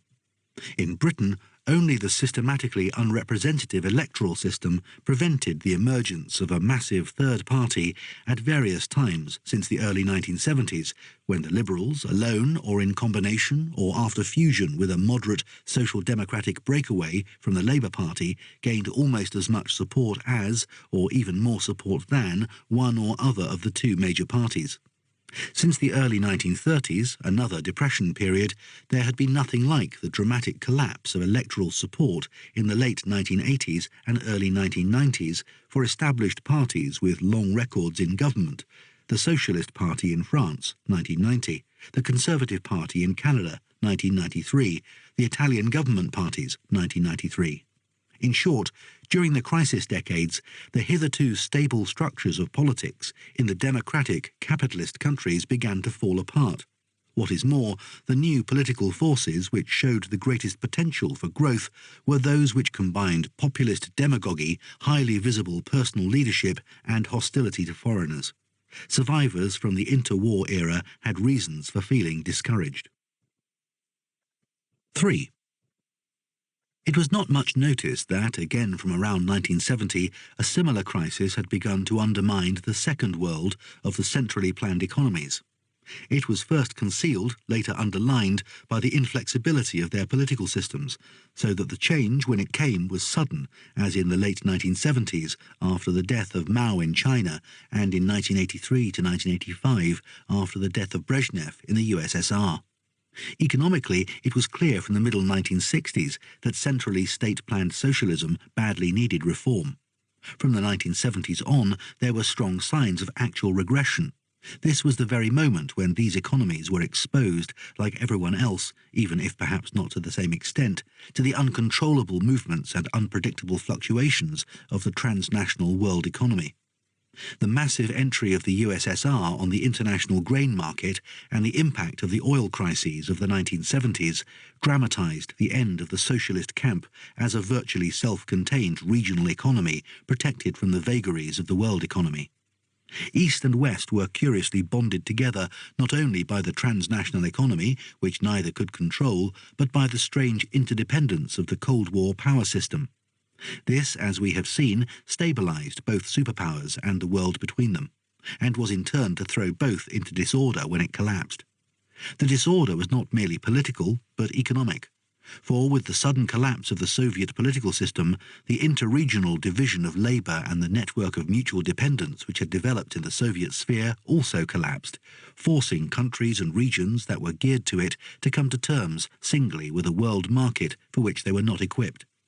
But the West was equally unprepared to integrate the remains of the old communist parallel world system into its own world market, even when it wanted to, as the European community did not.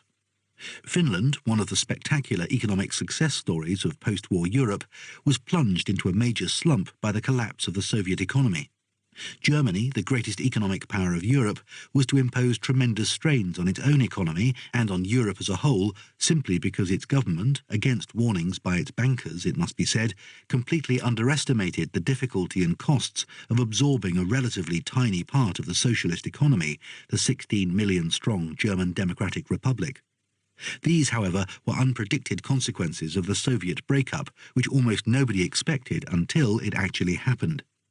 Nevertheless, in the meantime, as in the West, unthinkable thoughts became thinkable in the East, invisible problems became visible. Thus, in both East and West, the defence of the environment became an important campaigning issue in the 1970s, whether the issue was the defence of Wales or the preservation of Lake Baikal in Siberia.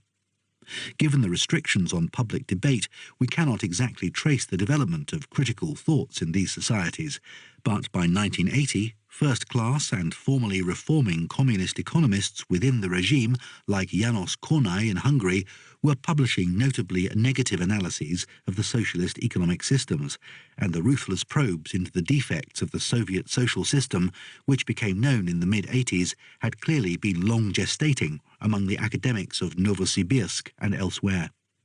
When leading communists actually gave up their belief in socialism is even harder to establish, for after 1989 to 1991, such people had some interest in retrospectively antedating their conversion. What was true in economics was even more patently true in politics, as Gorbachev's perestroika was to show, at any rate in the Western socialist countries.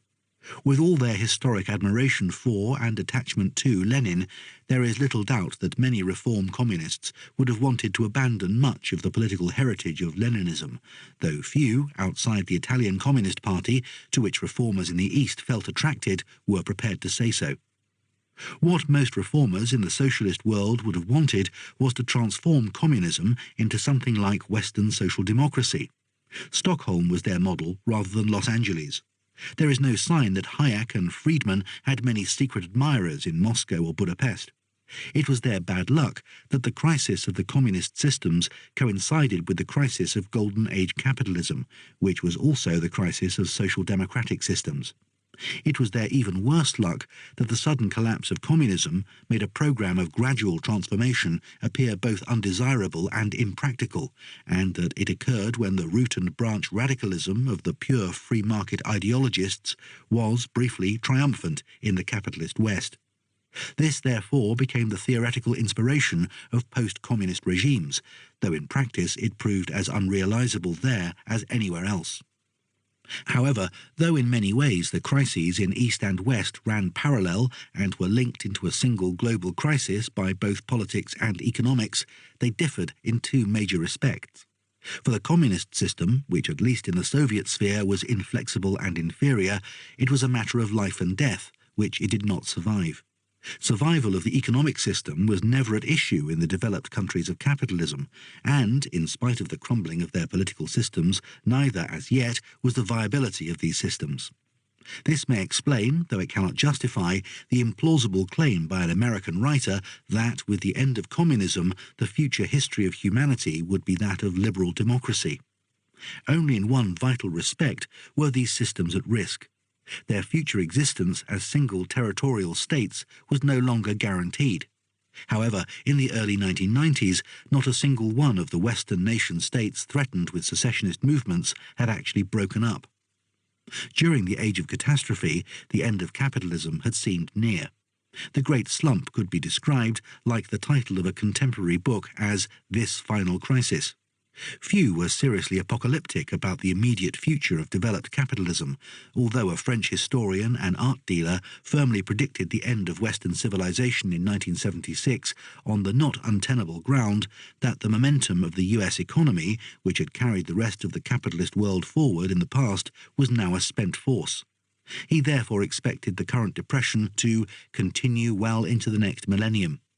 It is only fair to add that, until the middle or even late 1980s, few were apocalyptic about the prospects of the USSR either. However, precisely because of the greater and more uncontrollable dynamism of the capitalist economy, the social texture of Western societies had been far more profoundly undermined than that of socialist ones, and consequently, in this respect, the crisis of the West was more severe. The social fabric of the USSR and Eastern Europe went to pieces as a result of the system's collapse and not as a precondition of it. Where comparisons were possible, as between West and East Germany, it seemed that the values and habits of traditional Germany had been better preserved under the lid of communism than in the Western region of economic miracles. The Jewish emigrants from the USSR to Israel revived the classical music scene there, since they came from a country where going to live concerts was still a normal part of cultured behaviour, at any rate for Jews. The concert public had not yet been reduced, in effect, to a small and mainly middle-aged or elderly minority. The inhabitants of Moscow and Warsaw were less worried by what troubled those of New York or London, a visibly rising crime rate, public insecurity, and the unpredictable violence of anomic youths. There was obviously little public flaunting of the kind of behaviour which outraged the socially conservative or conventional, even in the West, who saw it as evidence of the breakdown of civilization and darkly muttered, "Weimar." How much of this difference between East and West was due to the greater wealth of Western societies and the far more rigid control of the state in the East is difficult to establish. In some respects, East and West had evolved in the same direction.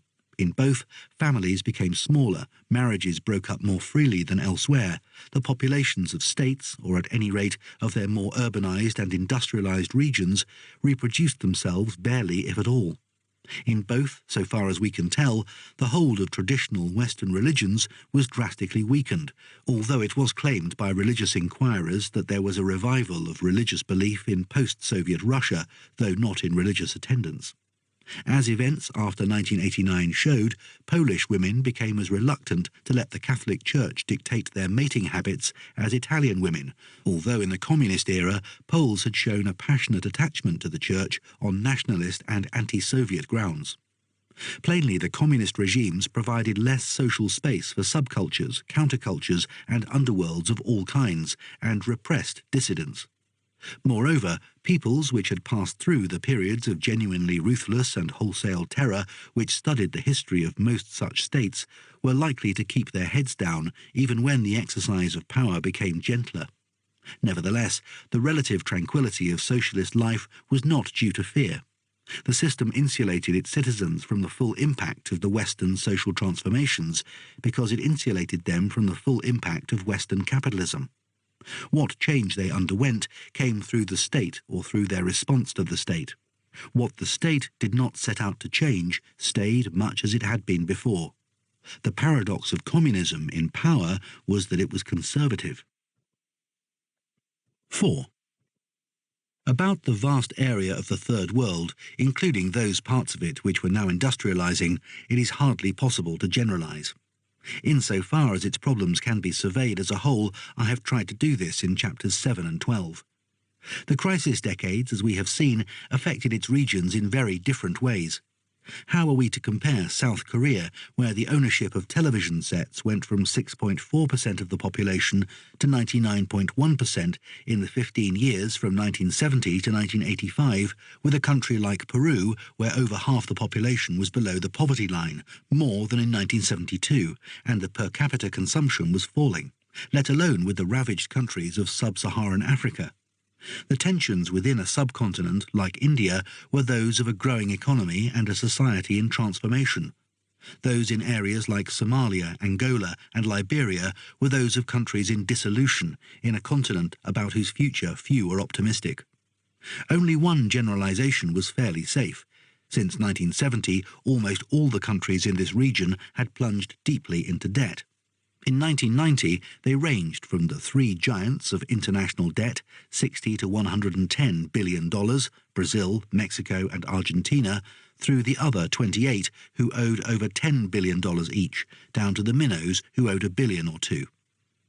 The World Bank, which had reason to know, counted only 7 among the 96 low- and middle-income economies it monitored who had external debts substantially below $1 billion, countries like Lesotho and Chad, and even these were many times as large as they had been 20 years earlier.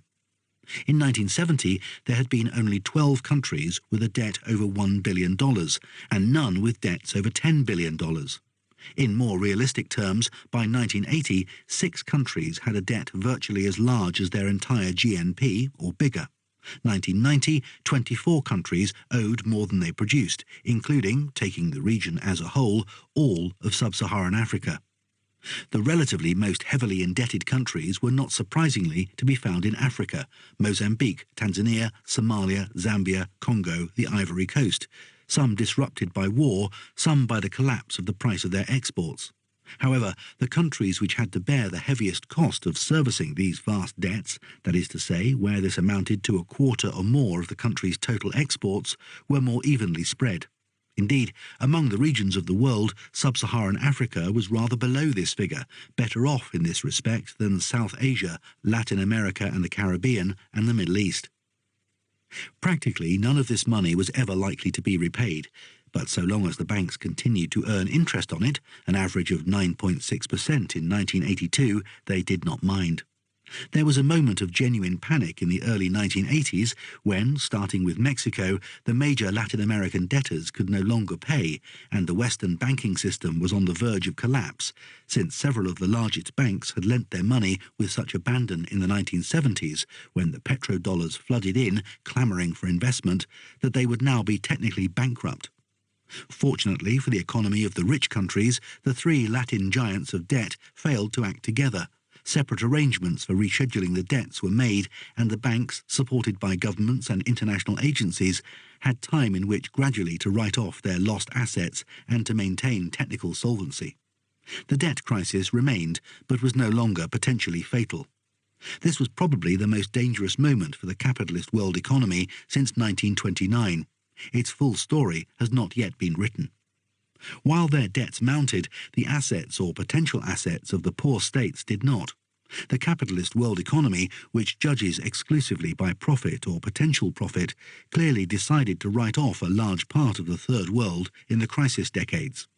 Of the 42 low-income economies in 1970, 19 had 0 net foreign investments. In 1990, direct foreign investors had lost total interest in 26. Indeed, there was substantial investment, more than $500 million, in only 14 out of almost 100 low- and middle-income countries outside Europe, and massive investment, from about $1 billion or so upwards, in only 8, of which 4 were in East and Southeast Asia, China, Thailand, Malaysia, Indonesia, and 3 in Latin America, Argentina, Mexico, Brazil. The increasingly integrated transnational world economy did not entirely overlook the outcast regions. The smaller and more scenic among them had potential as tourist paradises and offshore refuges from government control, and the discovery of some suitable resource on some hitherto uninteresting territory might well change the situation. However, on the whole, a large part of the world was dropping out of the world economy. After the collapse of the Soviet bloc, this also looked like being the case with the area between Trieste and Vladivostok. In 1990, the only former socialist states of Eastern Europe which attracted any net foreign investment were Poland and Czechoslovakia. Within the vast area of the former USSR, there were clearly resource-rich districts or republics which attracted serious money, and zones which were left to their own miserable devices. One way or another, most of the former Second World was being assimilated to Third World status. The main effect of the crisis decades was thus to widen the gap between rich and poor countries. The real GDP per capita of sub-Saharan Africa declined from 14% of that of the industrial countries to 8% between 1960 and 1987. That of the least developed countries, which included both African and non-African countries, from 9% to 5%. 5. As the transnational economy established its grip over the world, it undermined a major, and since 1945, virtually universal institution, the territorial nation-state, since such a state could no longer control more than a diminishing part of its affairs. Organizations whose field of action was effectively bounded by the frontiers of their territory, like trade unions, parliaments, and national public broadcasting systems, therefore lost, as organizations not so bounded, like transnational firms, the international currency market, and the globalized media and communications of the satellite era, gained. The disappearance of the superpowers, which could at any rate control their satellite states, was to reinforce this tendency. Even the most irreplaceable function nation-states had developed during the century, that of redistributing their income among their populations through the transfer payments of the welfare, educational and health services and other fund allocations, could no longer be territorially self-contained in theory, though most of it had to remain so in practice, except where supranational entities like the European Community or Union supplemented it in some respects. During the heyday of the free market theologians, the state was further undermined by the tendency to dismantle activities hitherto conducted by public bodies on principle, leaving them to the market. Paradoxically, but perhaps not surprisingly, this weakening of the nation-state went with a new fashion for cutting up the old territorial nation-states into what claimed to be smaller new ones, mostly based on the demand of some group to ethnic linguistic monopoly. To begin with, the rise of such autonomist and separatist movements, mainly after 1970, was primarily a Western phenomenon, observable in Britain, Spain, Canada, Belgium, even in Switzerland and Denmark, but also from the early 1970s in the least centralized of socialist states, Yugoslavia. The crisis of communism spread it to the east, where more new and nominally national states were to be formed after 1991 than at any other time during the 20th century. Until the 1990s, it left the Western Hemisphere south of the Canadian border virtually unaffected. In the areas where the 1980s and 1990s brought the collapse and disintegration of states, as in Afghanistan and parts of Africa, the alternative to the old state was not so much a partition into new states as anarchy.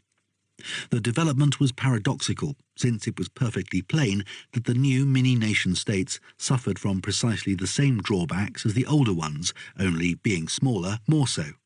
It was less surprising than it seemed, simply because the only actual state model available in the late 20th century was that of the bounded territory with its own autonomous institutions, in short, the nation-state model of the Age of Revolution.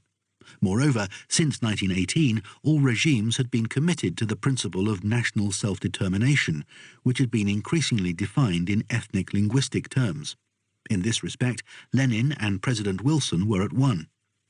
Both the Europe of the Versailles peace treaties and what became the USSR were conceived of as collections of such nation-states. In the case of the USSR and Yugoslavia, which later followed its example, these were unions of such states which, however in theory, though not in practice, retained their right to secession. When such unions broke up, it would naturally be along the predetermined fracture lines. However, in fact, the new separatist nationalism of the crisis decades was quite a different phenomenon from the nation-state creation of the 19th and early 20th century. It was indeed a combination of three phenomena. One was the resistance of existing nation-states against their demotion. This became increasingly clear in the 1980s with the attempts by members or potential members of the European community, sometimes of widely differing political complexions, like Norway and Mrs. Thatcher's Britain, to retain their regional autonomy within the all-European standardisation in matters which they thought important. However, it was significant that the main traditional prop of nation-state self-defence, namely protectionism, was incomparably weaker in the crisis decades than it had been in the age of catastrophe. Global free trade remained the ideal and, to a surprising extent, the reality, more so than ever after the fall of the state command economies, even though several states developed unacknowledged methods for protecting themselves against foreign competition. The Japanese and the French were said to be expert at this, but probably the Italians' success in keeping a lion's share of their home market for automobiles in Italian hands, that is to say, Fiat, was the most striking. Nevertheless, these were rearguard actions, though increasingly hard-fought and sometimes successful ones. They were probably contested most bitterly where the issue was not simply economic, but one of cultural identity. The French, and to a lesser extent the Germans, fought to maintain the vast subsidies for their peasants, not only because farmers had vital votes, but also because they genuinely felt that the destruction of peasant farming, however inefficient or uncompetitive, would mean the destruction of a landscape, a tradition, a part of the nation's character. The French, supported by the other Europeans, resisted the US demand for free trade in films and audiovisual products, not simply because this would have swamped their public and private screens with American products, since an American-based, though by now internationally owned and controlled, entertainment industry had re-established a potential world monopoly on the scale of the old Hollywood power. They also, and justly, felt that it was intolerable that pure calculations of comparative costs and profitability should lead to the end of film production in the French language. Whatever the economic arguments, there were things in life which had to be protected. Would any government seriously consider tearing down Chartres Cathedral or the Taj Mahal if it could be shown that building a luxury hotel, shopping mall and conference centre on the site, assuming it were to be sold to private buyers, would make a greater net addition to the country's GNP than could be yielded by the existing tourist traffic? The question has only to be formulated to be answered. The second is best described as the collective egoism of wealth and reflected the growing economic disparities within continents, countries and regions. Old-fashioned nation-state governments, centralised or federal, as well as supranational entities like the European Community, had accepted responsibility for developing their entire territories and therefore, to some extent, for equalising burdens and benefits across the whole of them. This meant that the poorer and more backward regions were subsidised via some central distributive mechanism by the richer and more advanced, or even given preference in investment in order to diminish their lag. The European Community was realistic enough only to admit states to membership whose backwardness and poverty would not put too great a strain on the rest, a realism totally absent from the North American Free Trade Area of 1993, which yoked the USA and Canada, 1990 GNP per capita of about $20,000, with Mexico and 1/8 of this per capita GNP. The reluctance of rich areas to subsidise poorer ones had long been familiar to students of local government, especially in the USA. The problem of the inner city, inhabited by the poor and with a tax base shrinking because of the flight to the suburbs, was largely due to this. Who wanted to pay for the poor? Rich suburbs in Los Angeles like Santa Monica and Malibu opted out of the city, and in the early 1990s, Staten Island voted to secede from New York for the same reason. Some of the separatist nationalism of the crisis decades plainly fed on this collective egoism. The pressure for breaking up Yugoslavia came from European Slovenia and Croatia, and for splitting Czechoslovakia from the vociferously Western Czech Republic. Catalonia and the Basque Country were the wealthiest and most developed parts of Spain, and the only signs of significant separatism in Latin America came from the richest state of Brazil, Rio Grande do Sul. The purest example of this phenomenon was the sudden rise in the late 1980s of the Lombard League, later Northern League, which aimed at the secession of the region centred on Milan, the economic capital of Italy, from Rome, the political capital. The rhetoric of the League, with its references to a glorious medieval past and the Lombard dialect, was the usual one of nationalist agitation, but the real issue was the rich region's wish to keep its resources to itself. The third element was perhaps chiefly a response to the cultural revolution of the second half of the century, that extraordinary dissolution of traditional social norms, textures and values, which left so many of the inhabitants of the developed world orphaned and bereft. Never was the word community used more indiscriminately and emptily than in the decades when communities, in the sociological sense, became hard to find in real life. The intelligence community, the public relations community, the gay community. The rise of identity groups, human ensembles to which a person could belong, unequivocally and beyond uncertainty and doubt, was noted from the late 1960s by writers in the always self-observing USA. Most of these, for obvious reasons, appealed to a common ethnicity, although other groups of people seeking collective separatism used the same nationalist language, as when homosexual activists spoke of the queer nation. As the emergence of this phenomenon in the most systematically multi-ethnic of states suggests, the politics of identity groups had no intrinsic connection with the national self-determination, that is to say, the desire to create territorial states identical with a particular people, which was the essence of nationalism. Secession made no sense for US Negroes or Italians, nor was it part of their ethnic politics. Ukrainian politics in Canada were not Ukrainian but Canadian. Indeed, the essence of ethnic or similar politics in urban, that is to say almost by definition heterogeneous societies, was to compete with other such groups for a share of the resources of the non-ethnic state by using the political leverage of group loyalty. The politicians elected for the New York municipal constituencies, gerrymandered in order to provide specific representation for Latino, Oriental and homosexual voting blocs, wanted more out of New York City, not less. What ethnic identity politics had in common with fin de siècle ethnic nationalism was the insistence that one group's identity consisted in some existential, supposedly primordial, unchangeable, and therefore permanent personal characteristic shared with other members of the group, and with no one else. Exclusiveness was all the more essential to it, since the actual differences which marked human communities off from each other were attenuated. Young American Jews searched for their roots when the things which stamped them indelibly as Jews were no longer effective markers of Jewry, not least the segregation and discrimination of the years before the Second World War. Though Quebec nationalism insisted on separation because it claimed to be a distinct society, it actually emerged as a significant force precisely when Quebec ceased to be the distinct society it had so patently and unmistakably been until the 1960s.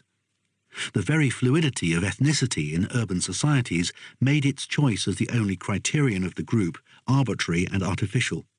In the USA, except for blacks, Hispanics, and those of English and German origins, at least 60% of American-born women of all ethnic origins married outside their group. Increasingly, one's identity had to be constructed by insisting on the non-identity of others.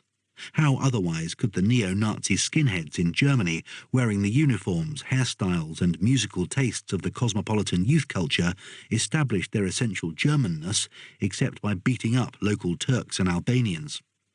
How, except by eliminating those who did not belong, could the essentially Croat or Serb character of some region be established in which, for most of history, a variety of ethnicities and religions had lived as neighbours? The tragedy of this exclusionary identity politics, whether or not it set out to establish independent states, was that it could not possibly work. It could only pretend to.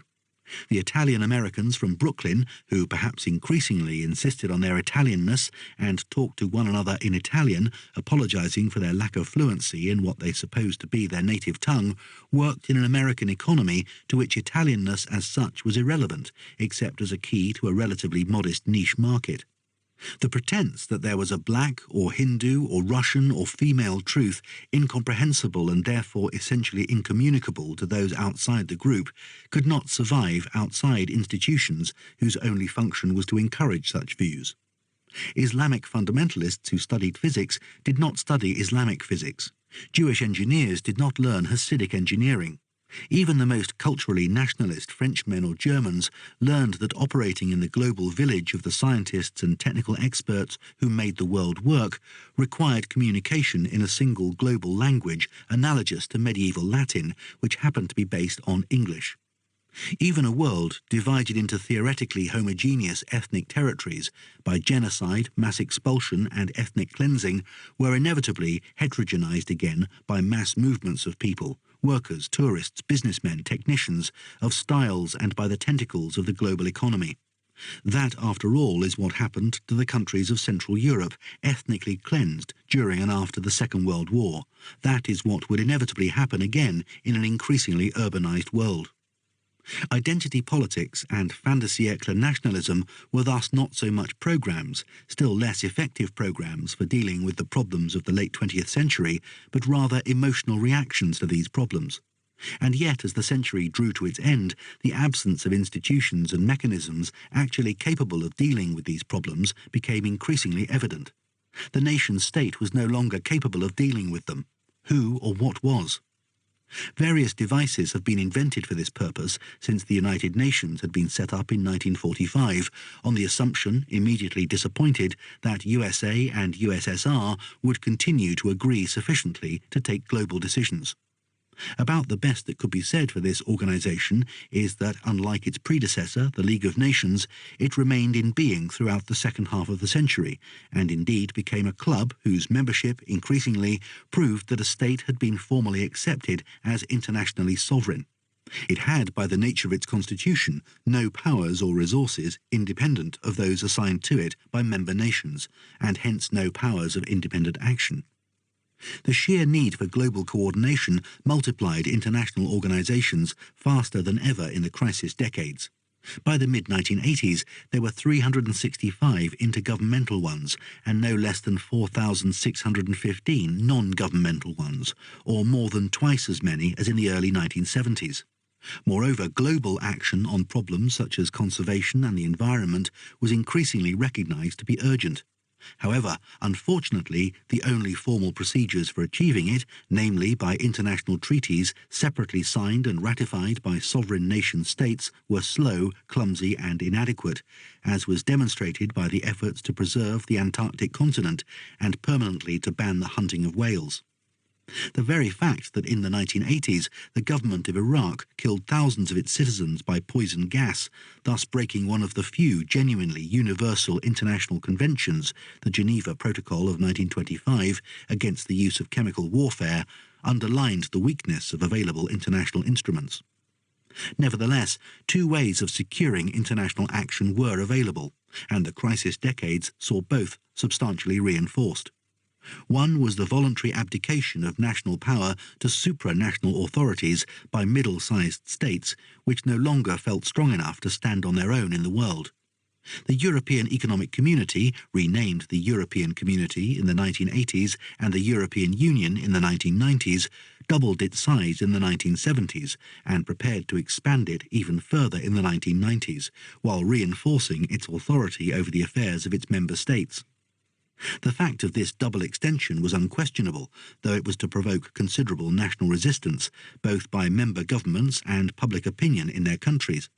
The strength of the community union lay in the fact that its unelected central authority in Brussels took independent policy initiatives and was virtually immune to the pressures of democratic politics, except very indirectly through the periodic meetings and negotiations of representatives of its elected member governments. This state of affairs enabled it to function as an effective supranational authority, subject only to specific vetoes. The other instrument of international action was equally, if not more, protected against nation-states and democracies. This was the authority of the international financial bodies set up in the aftermath of the Second World War, mainly the International Monetary Fund and the World Bank.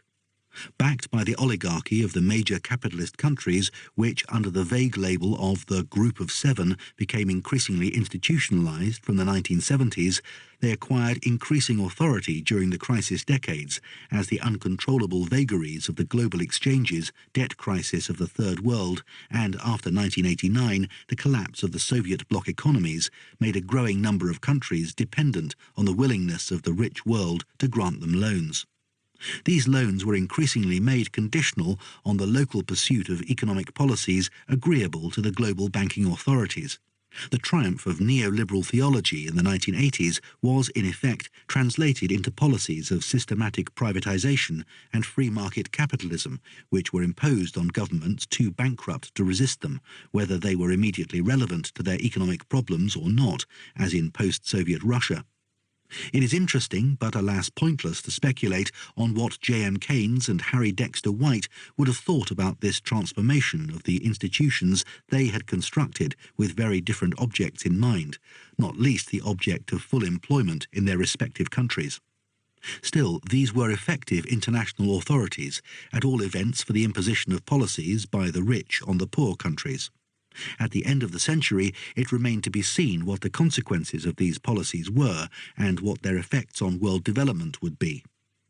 Two vast regions of the world were about to test them. One was the region of the USSR and its associated European and Asian economies, which after the fall of the Western communist system now lay in ruins. The other was the storehouse of social explosive which filled so much of the Third World.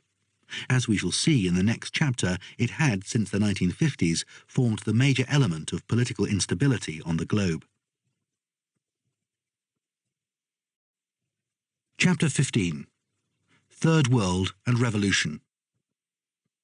In January 1974, General Beleta Abebe stopped over in Gode Barracks on his way to an inspection. The next day an incredible report came to the palace.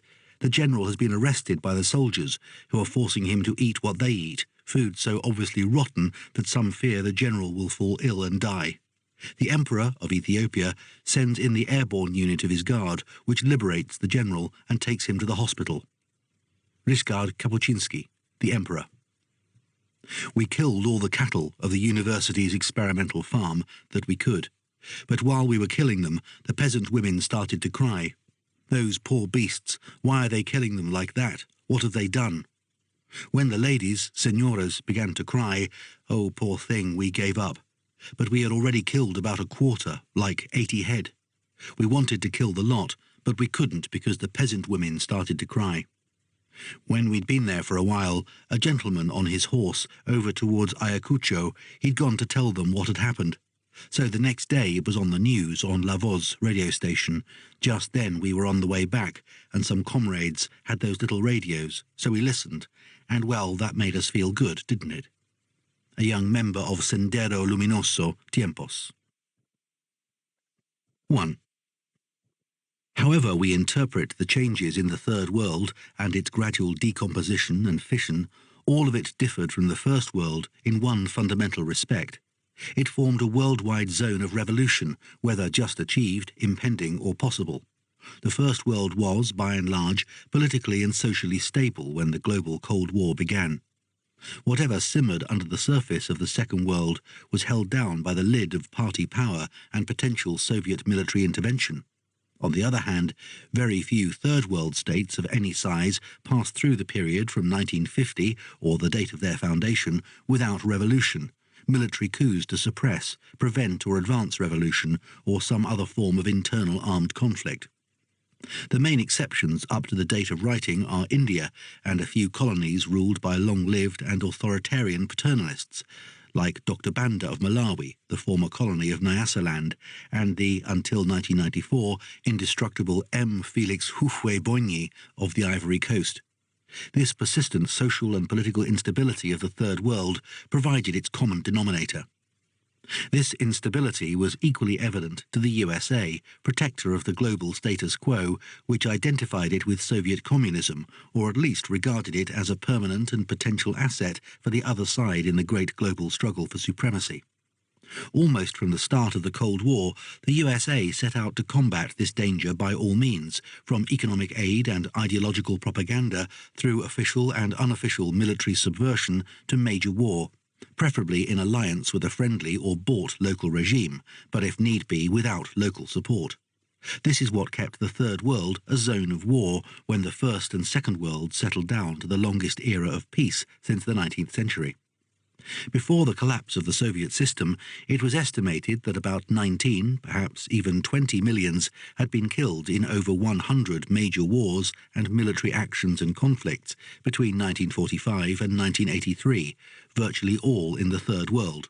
Over 9 million in East Asia, 3.5 million in Africa, 2.5 in South Asia, rather over 500,000 in the Middle East, without counting the most murderous of its wars, the Iran-Iraq conflict of 1980 to 1988, which had barely begun, and rather less in Latin America. The Korean War of 1950 to 1953, whose dead have been estimated at between 3 and 4 million in a country of 30 million, and the 30 years of Vietnam Wars were much the largest and the only ones in which American forces themselves were directly engaged on a large scale. In each, about 50,000 Americans were killed. The losses of the Vietnamese and other Indo-Chinese people are difficult to estimate, but the most mundane estimate runs to 2 million. However, some of the indirectly fought anti-communist wars were of comparable barbarity, especially in Africa, where about 1.5 million are said to have died between 1980 and 1988 in the wars against the governments of Mozambique and Angola, joint population around 23 million, with 12 million displaced from their homes or threatened by hunger.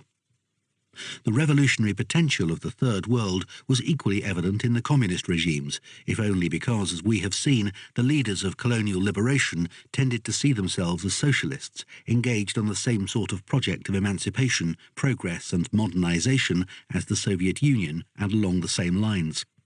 If educated in the Western style, they might even think of themselves as inspired by Lenin and Marx, though powerful communist parties in the Third World were uncommon, and outside Mongolia, China and Vietnam, none became the main force in the movements of national liberation. However, several new regimes appreciated the usefulness of the Leninist type of party and built or borrowed their own, as Sun Yat-sen had done in China after 1920. Some communist parties which acquired particular strength and influence were sidelined, as in Iran and Iraq in the 1950s, or eliminated by massacre, as in Indonesia in 1965, where something like 500,000 communists, or supposed communists, were killed after what was said to be a pro-communist military coup, probably the largest political butchery in history. For several decades, the USSR took an essentially pragmatic view of its relations with Third World revolutionary, radical and liberation movements, since it neither intended nor expected to enlarge the region under communist government beyond the range of Soviet occupation in the West or of Chinese intervention, which it could not entirely control, in the East.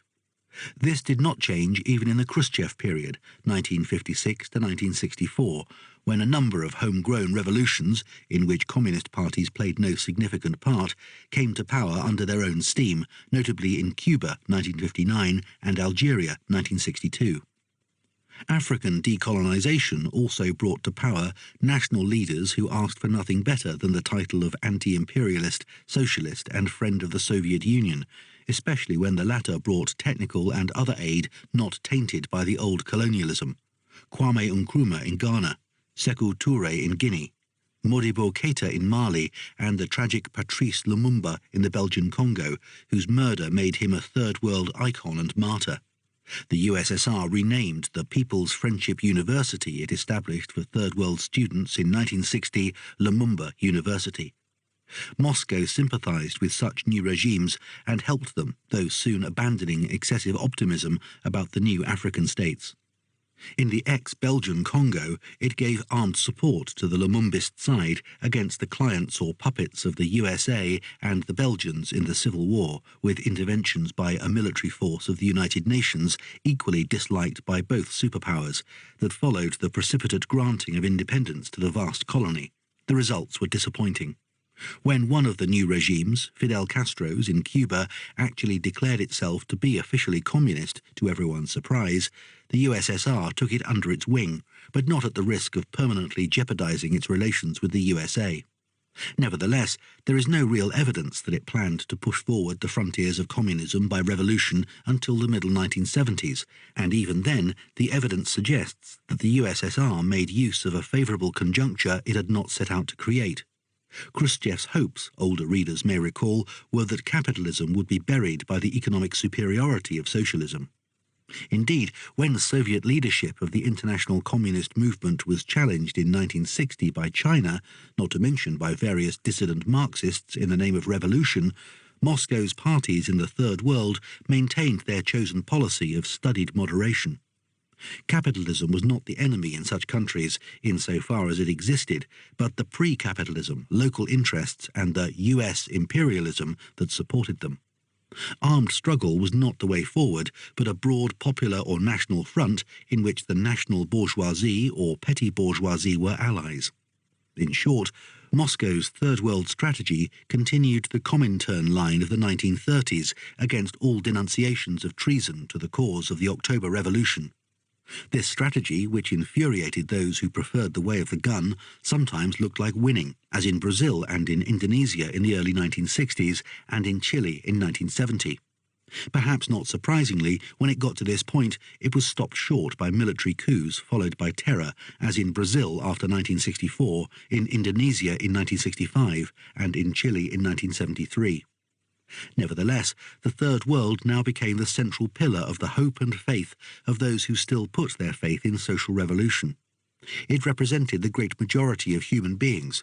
It seemed to be a global volcano waiting to erupt, a seismic field whose tremors announced the major earthquakes to come.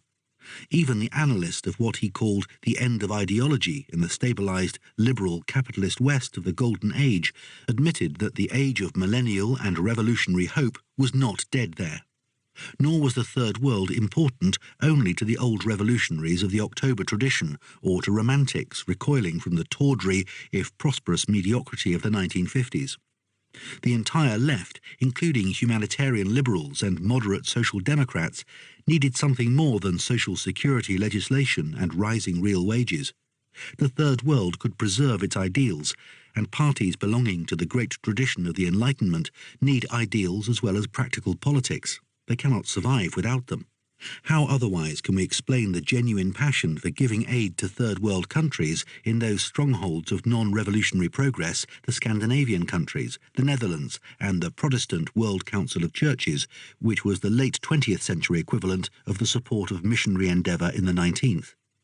In the later 20th century, it led European liberals to support or sustain Third World revolutionaries and revolutions. 2. What struck both the opponents of revolution and the revolutionaries was that after 1945, the primary form of revolutionary struggle in the Third World, that is to say anywhere in the world, now seemed to be guerrilla warfare. A chronology of major guerrilla wars, compiled in the middle 1970s, listed 32 since the end of the Second World War. All but 3, the Greek Civil War of the late 40s, the Cyprus struggle against Britain in the 1950s, and Ulster, 1969 onwards, were outside Europe and North America. The list could have been easily prolonged. The image of revolution as emerging exclusively from the hills was not quite accurate. It underestimated the role of left-wing military coups, which admittedly seemed implausible in Europe until a dramatic example of the species occurred in Portugal in 1974, but which were common enough in the Islamic world and not unexpected in Latin America. The Bolivian Revolution of 1952 was made by a conjunction of miners and army insurrectionaries, the most radical reform of Peruvian society by a military regime in the late 1960s and 1970s. It also underestimated the revolutionary potential of old-fashioned urban mass actions, which was to be demonstrated by the Iranian Revolution of 1979 and thereafter in Eastern Europe. However, in the third quarter of the century, all eyes were on the guerrillas. Their tactics, moreover, were strongly propagated by ideologues on the radical left, critical of Soviet policy. Mao Zedong, after his split with the USSR, and after 1959 Fidel Castro, or rather his comrade, the handsome and peripatetic Che Guevara, 1928 to 1967, inspired these activists. The Vietnamese communists, though by far the most formidable and successful practitioners of the guerrilla strategy, and internationally much admired for defeating both the French and the might of the USA, did not encourage their admirers to take sides in the internecine ideological feuds of the left. The 1950s were full of Third World guerrilla struggles, practically all in those colonial countries in which, for one reason or another, the former colonial powers or local settlers resisted peaceful decolonisation. Malaya, Kenya, the Mau Mau movement, and Cyprus in the dissolving British Empire. The much more serious wars in Algeria and Vietnam in the dissolving French one. Oddly, it was a relatively small movement, certainly smaller than the Malaysian insurgency, untypical but successful, which put the guerrilla strategy on the world's front pages. The revolution that took over the Caribbean island of Cuba on the 1st of January 1959. Fidel Castro, born 1927, was a not uncharacteristic figure in Latin American politics, a strong and charismatic young man of good landowning family whose politics were hazy, but who was determined to demonstrate personal bravery and to be a hero of whatever cause of freedom against tyranny presented itself at a suitable moment. Even his slogans, "Fatherland or Death," originally "Victory or Death," and "We shall be victorious," belong to an older era of liberation, admirable but lacking in precision. After an obscure period among the pistol-packing gangs of Havana University student politics, he chose rebellion against the government of General Fulgencio Batista, a familiar and tortuous figure in Cuban politics since his debut in an army coup in 1933 as the then Sergeant Batista, who had taken power again in 1952 and abrogated the constitution. Fidel's approach was activist, an attack on an army barracks in 1953, jail, exile, and the invasion of Cuba by a guerrilla force which, on its second attempt, established itself in the mountains of the remotest province. The ill-prepared gamble paid off. In purely military terms, the challenge was modest. Che Guevara, the Argentinian doctor and highly gifted guerrilla leader, set out to conquer the rest of Cuba with 148 men, rising to 300 by the time he had virtually done so. Fidel's own guerrillas only captured their first town of 1,000 inhabitants in December 1958. The most that he demonstrated by 1958, though that was much, was that an irregular force could control a large liberated territory and defend it against an offensive by an admittedly demoralized army. Fidel won because the Batista regime was fragile, lacking all real support except that motivated by convenience and self-interest, and led by a man grown lazy by long corruption. It collapsed as soon as the opposition of all political classes, from the democratic bourgeoisie to the communists, united against him, and the dictator's own agents, soldiers, policemen and torturers concluded that his time had run out. Fidel proved that it had run out, and naturally enough, his forces inherited the government. A bad regime, which few supported, had been overthrown. The victory of the rebel army was genuinely felt by most Cubans as a moment of liberation and infinite promise embodied in its young commander. Probably no leader in the short 20th century, an era full of charismatic figures on balconies and before microphones, idealized by the masses, had fewer skeptical or hostile listeners than this large, bearded, unpunctual man in crinkled battle dress who spoke for hours at a time, sharing his rather unsystematic thoughts with the attentive and unquestioning multitudes, including the present writer. For once, revolution was experienced as a collective honeymoon. Where would it lead? It had to be somewhere better. Latin American rebels in the 1950s inevitably found themselves drawing not only on the rhetoric of their historic liberators, from Bolivar to Cuba's own José Martí, but on the anti-imperialist and social revolutionary tradition of the post-1917 left. They were both for agrarian reform, whatever that meant, and, at least implicitly, against the USA, especially in poor Central America, so far from God, so near to the USA, in the phrase of the old Mexican strongman Porfirio Diaz. Though radical, neither Fidel nor any of his comrades were communists, nor, with two exceptions, even claimed to have Marxist sympathies of any kind. In fact, the Cuban Communist Party, the only such mass party in Latin America apart from the Chilean one, was notably unsympathetic until parts of it joined him rather late in his campaign. Relations between them were distinctly frosty. The US diplomats and policy advisers constantly debated whether the movement was or was not pro-communist. If it were, the CIA, which had already overthrown a reforming government in Guatemala in 1954, knew what to do, but clearly concluded that it was not. However, everything was moving the Fidelist movement in the direction of communism, from the general social revolutionary ideology of those likely to undertake armed guerrilla insurrections to the passionate anti-communism of the USA in the decade of Senator McCarthy, which automatically inclined the anti-imperialist Latin rebels to look more kindly on Marx. The global Cold War did the rest. If the new regime antagonized the USA, which it was almost certain to do, if only by threatening American investments, it could rely on the almost guaranteed sympathy and support of the USA's great antagonist. Moreover, Fidel's form of government, by informal monologues before the millions, was not a way to run even a small country or a revolution for any length of time. Even populism needs organization. The Communist Party was the only body on the revolutionary side which could provide him with it. The two needed one another and converged. However, by March 1960, well before Fidel had discovered that Cuba was to be socialist and he himself was a communist, though very much in his own manner, the USA had decided to treat him as such, and the CIA was authorized to arrange for his overthrow. In 1961, they tried by an invasion of exiles at the Bay of Pigs and failed.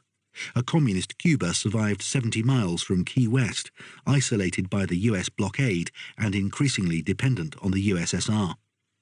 No revolution could have been better designed to appeal to the left of the Western Hemisphere and the developed countries at the end of a decade of global conservatism, or to give the guerrilla strategy better publicity.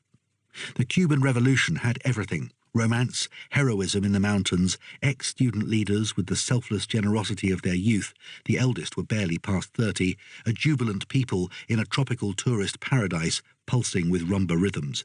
What is more, it could be hailed by all left revolutionaries. In fact, it was more likely to be hailed by the critics of Moscow, long dissatisfied with the Soviets' priority for peaceful coexistence between it and capitalism. Fidel's example inspired the militant intellectuals everywhere in Latin America, a continent of ready trigger fingers and a taste for unselfish bravery, especially in heroic postures. After a while, Cuba came to encourage continental insurrection, urged on by Guevara, the champion of pan-Latin American revolution and of the creation of 2, 3, many Vietnams. A suitable ideology was provided by a brilliant young French leftist, who else, who systematized the idea that, in a continent ripe for revolution, all that was needed was the import of small groups of armed militants into suitable mountains to form focuses, focos, for mass liberation struggle. All over Latin America, enthusiastic groups of young men launched themselves into uniformly doomed guerrilla struggles under the banner of Fidel or Trotsky or Mao Zedong. Except in Central America and Colombia, where there was an old base for peasant support for armed irregulars, most such enterprises collapsed almost immediately, leaving behind the corpses of the famous, Che Guevara himself in Bolivia, the equally handsome and charismatic priest-rebel Father Camilo Torres in Colombia, and the unknown. It was a spectacularly misconceived strategy, all the more so because, given the right conditions, effective and lasting guerrilla movements in many of these countries were possible, as the official communist FARC, Armed Forces of the Colombian Revolution, proved in Colombia from 1964 to the time of this writing, and the Maoist Shining Path movement, Sendero Luminoso, proved in Peru in the 1980s. However, even when peasants took to the guerrilla road, guerrillas were seldom, the Colombian FARC are a rare exception, a peasant movement. They were overwhelmingly carried into the Third World countryside by young intellectuals, initially drawn from their country's established middle classes, later reinforced by the new generation of student sons and, more rarely, daughters of the rising rural petty bourgeoisie. This was also true when the guerrilla tactic was transferred from the rural backcountry to the world of the big cities, as some parts of the revolutionary Third World left, for example in Argentina, Brazil and Uruguay, and in Europe, began to do from the late 1960s. As it happens, urban guerrilla operations are much easier to mount than rural ones, since they need not rely on mass solidarity or connivance, but can exploit the anonymity of the big city plus the purchasing power of money and a minimum of mostly middle-class sympathizers. These urban guerrilla or terrorist groups found it easier to produce dramatic publicity coups and spectacular killings, as of Admiral Carrero Blanco, Franco's intended successor, by the Basque ETA in 1973, of the Italian Premier Aldo Moro by the Italian Red Brigades in 1978, not to mention money-raising raids, than to revolutionize their countries. For even in Latin America, the major forces for political change were civilian politicians and armies. The wave of right-wing military regimes which began to flood large parts of South America in the 1960s, military government had never gone out of fashion in Central America, except for revolutionary Mexico and little Costa Rica, which actually abolished its army after a revolution in 1948, were not primarily responding to armed rebels.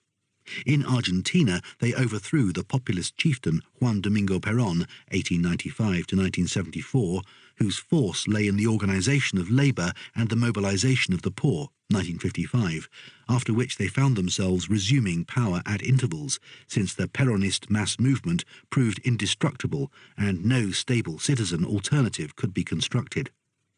When Perón returned from exile in 1972, this time with much of the local left hanging to his coattails, once again to demonstrate the predominance of his supporters, the military took over again with blood, torture and patriotic rhetoric, until dislodged after the defeat of their armed forces in the brief, pointless but decisive Anglo-Argentinian War of 1982. The armed forces took over in Brazil in 1964 against a very similar enemy, the heirs of the great Brazilian populist leader Getúlio Vargas, 1883 to 1954, moving towards the political left in the early 1960s and offering democratization, land reform and skepticism about US policy. The small guerrilla attempts of the late 1960s, which provided an excuse for the ruthless repressions of the regime, never represented the slightest real challenge to it, but it must be said that after the early 1970s, the regime began to relax and returned the country to civilian rule by 1985. In Chile, the enemy was the united left of socialists, communists and other progressives, what European, and for that matter Chilean, tradition knew as a popular front. Such a front had already won elections in Chile in the 1930s, when Washington was less nervous and Chile was a byword for civilian constitutionalism. Its leader, the socialist Salvador Allende, was elected president in 1970. His government was de-established and, in 1973, overthrown by a military coup strongly backed, perhaps even organized by the USA, which introduced Chile to the characteristic features of 1970s military regimes: executions or massacres, official and para-official, systematic torture of prisoners, and the mass exile of political opponents. The military chief, General Pinochet, remained in power for 17 years, which he used to impose a policy of economic ultra-liberalism on Chile, thus demonstrating, among other things, that political liberalism and democracy are not natural partners of economic liberalism. Possibly the military takeover in revolutionary Bolivia after 1964 had some connection with American fears of Cuban influence in that country, where Che Guevara himself died in a half-baked attempt at guerrilla insurrection. But Bolivia is not a place readily controlled for any length of time by any local soldier, however brutal. The military era ended after 15 years, filled with a rapid succession of generals, increasingly eyeing the profits of the drug trade. Though in Uruguay the military took a particularly intelligent and effective urban guerrilla movement as an excuse for the usual killings and tortures, it was the rise of a broad left popular front competing with the traditional two-party system that probably explains the military takeover of 1972 in the only South American country which could be described as a genuine lasting democracy. The Uruguayans retained enough of their tradition eventually to vote down the handcuffed constitution offered them by their military rulers, and in 1985 returned to civilian rule. Though it had already achieved, and was likely to achieve, more dramatic successes in Latin America, Asia and Africa, in the developed countries the guerrilla road to revolution made little sense. However, it is not surprising that, through its guerrillas, rural and urban, the Third World inspired the growing number of youthful rebels and revolutionaries, or merely the cultural dissidents of the First World. Rock music reporters compared the juvenile masses at the Woodstock Music Festival, 1969, to an army of peaceful guerrillas. Images of Che Guevara were carried like icons by student demonstrators in Paris and Tokyo, and his bearded, bereted and unquestionably manly features fluttered even non-political hearts in the counterculture. No name, except that of the philosopher Marcuse, is mentioned more often than his in a well-informed survey of the global New Left of 1968, even if, in practice, the name of the Vietnamese leader Ho Chi Minh, Ho Ho Ho Chi Minh, was chanted even more frequently in the demonstrations of the First World Left. For it was support for Third World guerrillas, and in the USA after 1965, resistance against being sent to fight against them, which mobilized the left more than anything else, except hostility to nuclear arms. The Wretched of the Earth, written by a Caribbean psychologist who had taken part in the Algerian War of Liberation, became an enormously influential text among intellectual activists who were thrilled by its praise of violence as a form of spiritual liberation for the oppressed. In short, the image of guerrillas with coloured skins amid tropical vegetation was an essential part, perhaps the chief inspiration, of the First World radicalism of the 1960s. Third Worldism, the belief that the world would be emancipated by means of the liberation of its impoverished and agrarian periphery, exploited and pressed into dependency by the core countries of what a growing literature called the world system, captured much of the theorists of the First World left. If, as the world system theorists implied, the roots of the world's troubles lay not in the rise of modern industrial capitalism, but in the conquest of the Third World by European colonialists in the 16th century, then the reversal of this historical process in the 20th century offered the powerless revolutionaries of the First World a way out of their impotence. No wonder that some of the most powerful arguments to this effect came from American Marxists, who could hardly count on a victory of socialism by forces indigenous to the USA. 3. Nobody in the flourishing countries of industrial capitalism took the classic prospect of social revolution by insurrection and mass action seriously anymore. And yet, at the very peak of Western prosperity, at the very core of capitalist society, governments suddenly, unexpectedly, and at first sight inexplicably, found themselves facing something that not only looked like old-fashioned revolution, but also disclosed the weaknesses of apparently firm regimes. In 1968-69, a wave of rebellion swept across all three worlds, or large parts of them, carried essentially by the new social force of students, whose numbers were now counted by the hundreds of thousands in even medium-sized Western countries, and would soon be counted in millions. Moreover, their numbers were reinforced by three political characteristics which multiplied their political effectiveness. They were easily mobilized in the enormous knowledge factories which contained them, while leaving them much more free time than workers in giant plants. They were usually to be found in capital cities, under the eyes of politicians and the cameras of the media. And, being members of the educated classes, often children of the established middle class, and almost everywhere, but especially in the Third World, the recruiting ground for the ruling elite of their societies, they were not so easy to shoot down as the lower orders. In Europe, West and East, there were no serious casualties, not even in the vast riots and street combats of Paris in May 1968. The authorities took care that there should be no martyrs. Where there was a major massacre, as in Mexico City in 1968, the official count was 28 dead and 200 wounded when the army dispersed a public meeting. The subsequent course of Mexican politics was permanently changed.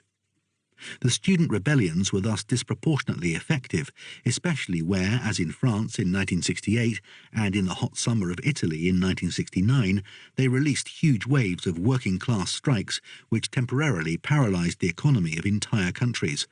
And yet, of course, they were not genuine revolutions, nor likely to develop into such.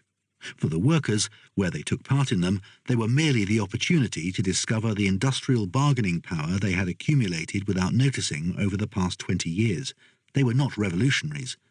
The First World students were rarely interested in such trifling matters as overthrowing governments and seizing power, although, in fact, the French ones came quite close to bringing down General de Gaulle in May 1968, and certainly shortened his reign. He retired a year later. And the American student anti-war protest unseated President L.B. Johnson in the same year. Third World students were closer to the realities of power. Second World students knew that they were necessarily remote from them. The Western student rebellion was more of a cultural revolution, a rejection of everything in society represented by middle-class parental values, and has been discussed as such in chapters 10 to 11. Nevertheless, it helped to politicize a substantial number of the rebel student generation who naturally turned towards the accepted inspirers of radical revolution and total social transformation: Marx, the non-Stalinist icons of the October Revolution, and Mao. For the first time since the anti-fascist era, Marxism, no longer confined to Moscow orthodoxy, attracted large numbers of young Western intellectuals. It had, of course, never ceased to attract them in the Third World. It was a peculiar seminar-oriented Marxism, combined with a variety of other then-current academic fashions, and sometimes with other ideologies, nationalist or religious, for it came out of the classroom, not the experience of working lives. Indeed, it had little relation to the practical political behaviour of these new disciples of Marx, which usually called for the kind of radical militancy that has no need for analysis. When the utopian expectations of the original rebellion had evaporated, many returned to, or rather turned to, the old parties of the left, which, like the French Socialist Party, reconstructed at this period, or the Italian Communist Party, were revived partly by the infusion of young enthusiasm. Since the movement was largely one of intellectuals, many were recruited to the academic profession. In the USA, this consequently acquired an unprecedented contingent of politico-cultural radicals. Others saw themselves as revolutionaries in the October tradition and joined or recreated the small, disciplined, preferably clandestine vanguard organizations of cadres along leftist lines, either to infiltrate mass organizations or for terrorist purposes. Here the West converged with the Third World, which was also full of bodies of illegal fighters hoping to offset mass defeat by small group violence. The various Italian Red Brigades of the 1970s were probably the most important among the European groups of Bolshevik provenance. A curious clandestine world of conspiracy emerged in which direct action groups of nationalist and social revolutionary ideology, sometimes both, were linked in an international network that consisted of various, generally tiny, Red Armies, Palestinian, Basque insurrectionaries, the IRA and the rest, overlapping with the other illegal networks infiltrated by intelligence services, protected and, where necessary, assisted by Arab or Eastern states. It was a milieu ideally suited to the writers of Secret Service and terror thrillers, for whom the 1970s were a golden age. It was also the darkest era of torture and counter-terror in the history of the West. This was the blackest period so far recorded in the modern history of torture, of nominally unidentifiable death squadrons, of kidnapping and death gangs in unmarked cars who disappeared people, but whom everyone knew to be part of army and police, of armed services, police and intelligence or security services that made themselves virtually independent of government, let alone of democratic control, of unspeakable dirty wars. This was observable even in a country of old and powerful traditions of law and constitutional procedure like Great Britain, when the early years of the conflict in Northern Ireland led to some serious abuses, which attracted the attention of Amnesty International's report on torture, 1975. It was probably at its worst in Latin America. Though it was not much noticed, the socialist countries were badly affected by this sinister fashion. Their ages of terror were behind them, and they had no terrorist movements in their borders, only tiny groups of public dissidents who knew that, in their circumstances, the pen was mightier than the sword, or rather the typewriter, plus Western public protest, than the bomb. The student revolt of the late 1960s was the last hurrah of the old world revolution. It was revolutionary in both the ancient utopian sense of seeking a permanent reversal of values, a new and perfect society, and in the operational sense of seeking to achieve it by action on the streets and barricades, by bomb and mountain ambush. It was global, not only because the ideology of the revolutionary tradition from 1789 to 1917 was universal and internationalist, even so exclusively nationalist a movement as the Basque separatist ETA, a typical product of the 1960s, claimed to be in some sense Marxian, but because for the first time the world, or at least the world in which student ideologists lived, was genuinely global. The same books appeared almost simultaneously in the student bookshops in Buenos Aires, Rome and Hamburg, in 1968 almost certainly including Herbert Marcuse. The same tourists of revolution crossed oceans and continents from Paris to Havana to Sao Paulo to Bolivia. The first generation of humanity to take rapid and cheap global air travel and telecommunications for granted, the students of the late 1960s had no difficulty in recognizing what happened at the Sorbonne, in Berkeley, in Prague, as part of the same event in the same global village in which, according to the Canadian guru Marshall McLuhan, another fashionable name of the 1960s, we all lived. And yet this was not the world revolution as the generation of 1917 had understood it, but the dream of something that no longer existed.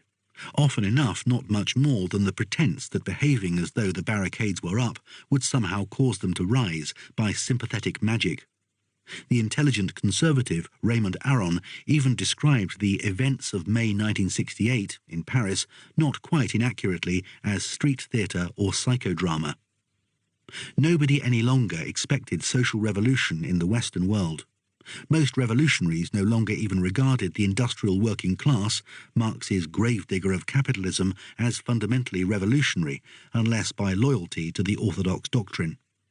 In the Western Hemisphere, whether among the theoretically committed ultra-left of Latin America or among the untheoretical student rebels of North America, the old proletariat was even dismissed as an enemy of radicalism, whether as a favoured labour aristocracy or as patriotic supporters of the Vietnam War. The future of revolution lay in the now rapidly emptying peasant hinterlands of the Third World, but the very fact that their inhabitants had to be shaken out of their passivity by armed apostles of revolt from far away, led by Castros and Guevaras, suggested a certain flagging in the old belief that historic inevitability guaranteed the damned of the earth, of whom the Internationale sang, would break their chains alone. Moreover, even where revolution was a reality or a probability, was it any longer genuinely worldwide? The movements in which the revolutionaries of the 1960s put their hopes were the opposite of ecumenical. The Vietnamese, the Palestinians, the various guerrilla movements for colonial liberation were concerned purely with their own national affairs.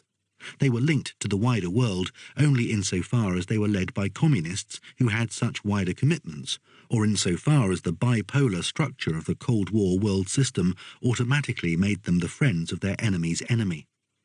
How inessential the old ecumenism had become was demonstrated by Communist China, which, in spite of a rhetoric of global revolution, pursued a relentlessly self-centered national policy that was to take it, in the 1970s and 1980s, into a policy of alignment with the USA against Communist USSR and into actual armed conflict with both the USSR and Communist Vietnam.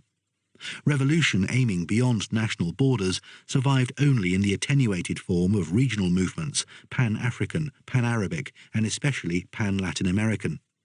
Such movements had a certain reality, at least for intellectual militants who spoke the same language, Spanish, Arabic, and moved freely from country to country as exiles or planners of revolt. One could even claim that some of them, notably the Fidelista version, contained genuinely globalist elements. Above all, Che Guevara himself fought for a while in the Congo, and Cuba was to send its troops to assist revolutionary regimes in the Horn of Africa and in Angola in the 1970s. And yet, outside the Latin American left, how many really expected even an all-African or all-Arabic triumph of socialist emancipation? Did not the breakup of the short-lived United Arab Republic of Egypt and Syria with a loosely attached Yemen, 1958 to 1961, and the constant frictions between the equally pan-Arab and socialist Ba'ath Party regimes in Syria and Iraq demonstrate the fragility, even the political unreality, of supranational revolutions? Indeed, the most dramatic proof of the fading of world revolution was the disintegration of the international movement dedicated to it. After 1956, the USSR and the international movement under its leadership lost their monopoly of the revolutionary appeal and of the theory and ideology that unified it. There were now many different species of Marxists, several of Marxist-Leninists, and even 2 or 3 different brands among those few communist parties which, after 1956, maintained the picture of Joseph Stalin on their banners. The Chinese, the Albanians, the very different CP, Marxist, which split from the orthodox Indian Communist Party.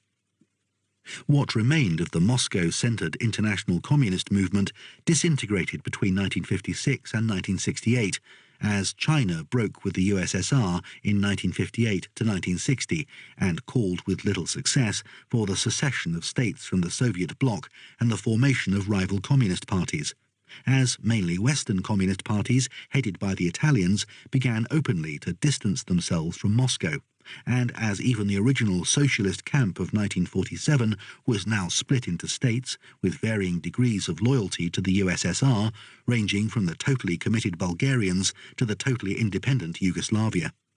The Soviet invasion of Czechoslovakia in 1968, for the purpose of replacing one form of communist policy by another, finally nailed down the coffin of proletarian internationalism. Thereafter, it became normal for even Moscow-aligned communist parties to criticize the USSR in public and to adopt policies at variance with those of Moscow, Euro-communism. The end of the international communist movement was also the end of any kind of socialist or social revolutionary internationalism, for the dissident and anti-Muscovite forces developed no effective international organizations other than rival sectarian synods. The only body which still faintly recalled the tradition of ecumenical liberation was the old, or rather revived, Socialist International, 1951, which now represented government and other parties, mostly Western, that had formally abandoned revolution, worldwide or not, and in most cases even the belief in the ideas of Marx. 4. However, if the tradition of social revolution in the mode of October 1917 was exhausted, or even, as some argued, its parent tradition of revolution in the mode of the French Jacobins of 1793, the social and political instability which generated revolutions remained. The volcano had not ceased to be active. As the golden age of world capitalism came to an end in the early 1970s, a new wave of revolution swept across large parts of the world, to be followed in the 1980s by the crisis of the Western communist systems, which led to their breakdown in 1989. Though they occurred overwhelmingly in the Third World, the revolutions of the 1970s formed a geographically and politically ill-assorted ensemble. They began, surprisingly enough, in Europe with the overthrow in April 1974 of the Portuguese regime of the longest-lived right-wing system of the continent, and shortly after the collapse of a much briefer ultra-right-wing military dictatorship in Greece. After General Franco's long-awaited death in 1975, the peaceful transition of Spain from authoritarianism to parliamentary government completed this return to constitutional democracy in southern Europe. These transformations could still be considered as the liquidation of unfinished business left over from the era of European fascism and the Second World War. The coup of radical officers which revolutionized Portugal was engendered in the long and frustrating wars against African colonial liberation guerrillas, which the Portuguese army had been waging since the early 1960s, though without major troubles, except in the small colony of Guinea-Bissau, where perhaps the ablest of all African liberation leaders, Amilcar Cabral, had fought them to a standstill by the end of the 1960s. African guerrilla movements had multiplied in the 1960s, following the Congo conflict and the hardening of South African apartheid policy, the creation of the Black Homelands, the Sharpeville massacre, but without significant success and weakened by both intertribal and Soviet-Chinese rivalries. With increasing Soviet help, China was otherwise occupied with the bizarre cataclysm of Mao's Great Cultural Revolution.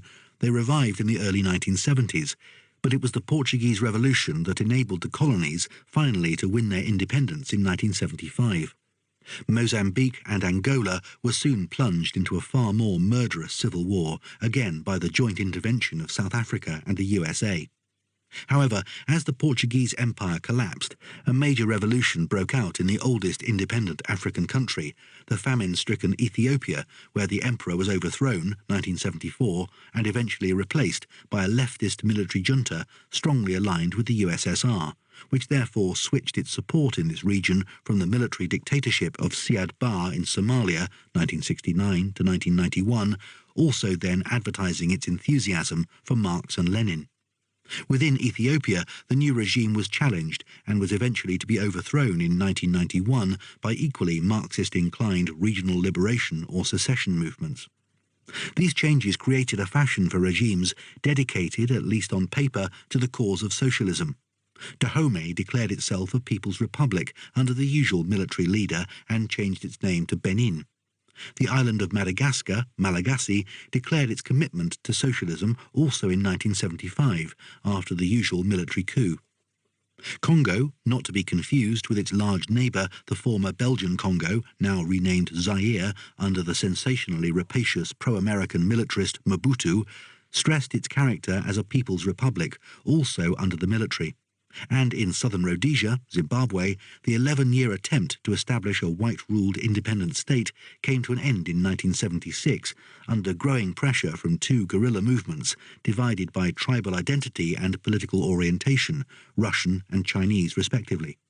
In 1980, Zimbabwe became independent under one of the guerrilla leaders. While on paper these movements belonged to the old revolutionary family of 1917, in reality they clearly belonged to a different species, inevitably so given the differences between the societies for which Marx's and Lenin's analyses had been designed and those of sub-Saharan post-colonial Africa. The only African country in which some of the conditions of such an analysis applied was the economically developed and industrialized settler capitalism of South Africa, where a genuine mass liberation movement crossing tribal and racial frontiers came into existence, the African National Congress, with the help of the organization of a genuine mass trade union movement and an effective communist party. After the end of the Cold War, even the apartheid regime was forced into retreat by it. Still, even here, the movement was disproportionately strong among certain African tribes, relatively much weaker among others. For example, the Zulus, a situation exploited by the apartheid regime to some effect.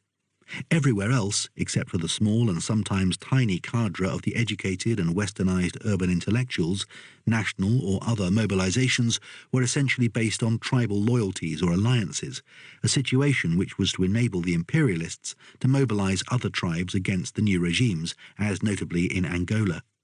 The only relevance of Marxism-Leninism to these countries was a recipe for forming disciplined cadre parties and authoritarian governments. The US withdrawal from Indochina reinforced the advance of communism. All of Vietnam was now under unchallenged communist government, and similar governments now took over in Laos and Cambodia, in the latter case under the leadership of the Red Khmer Party, a particularly murderous combination of the Paris Café Maoism of their leader Pol Pot, born 1925, and the armed backwards peasantry bent on destroying the degenerate civilization of the cities. The new regime killed its citizens in numbers enormous even by the standards of our century.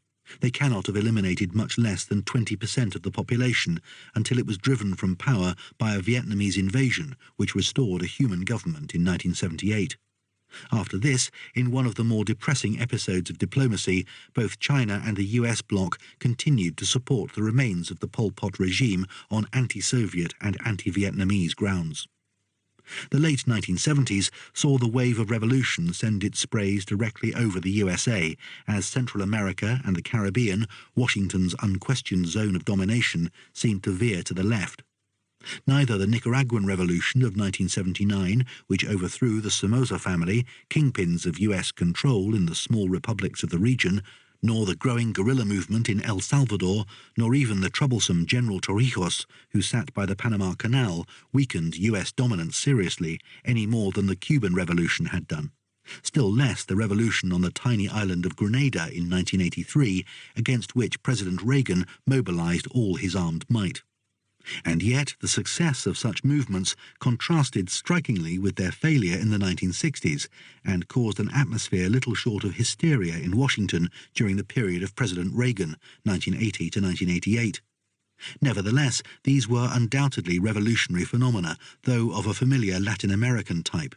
The major novelty, both puzzling and troubling to those of the old left-wing tradition, which has been basically secular and anti-clerical, was the appearance of Marxist Catholic priests who supported or even participated in and led insurrections.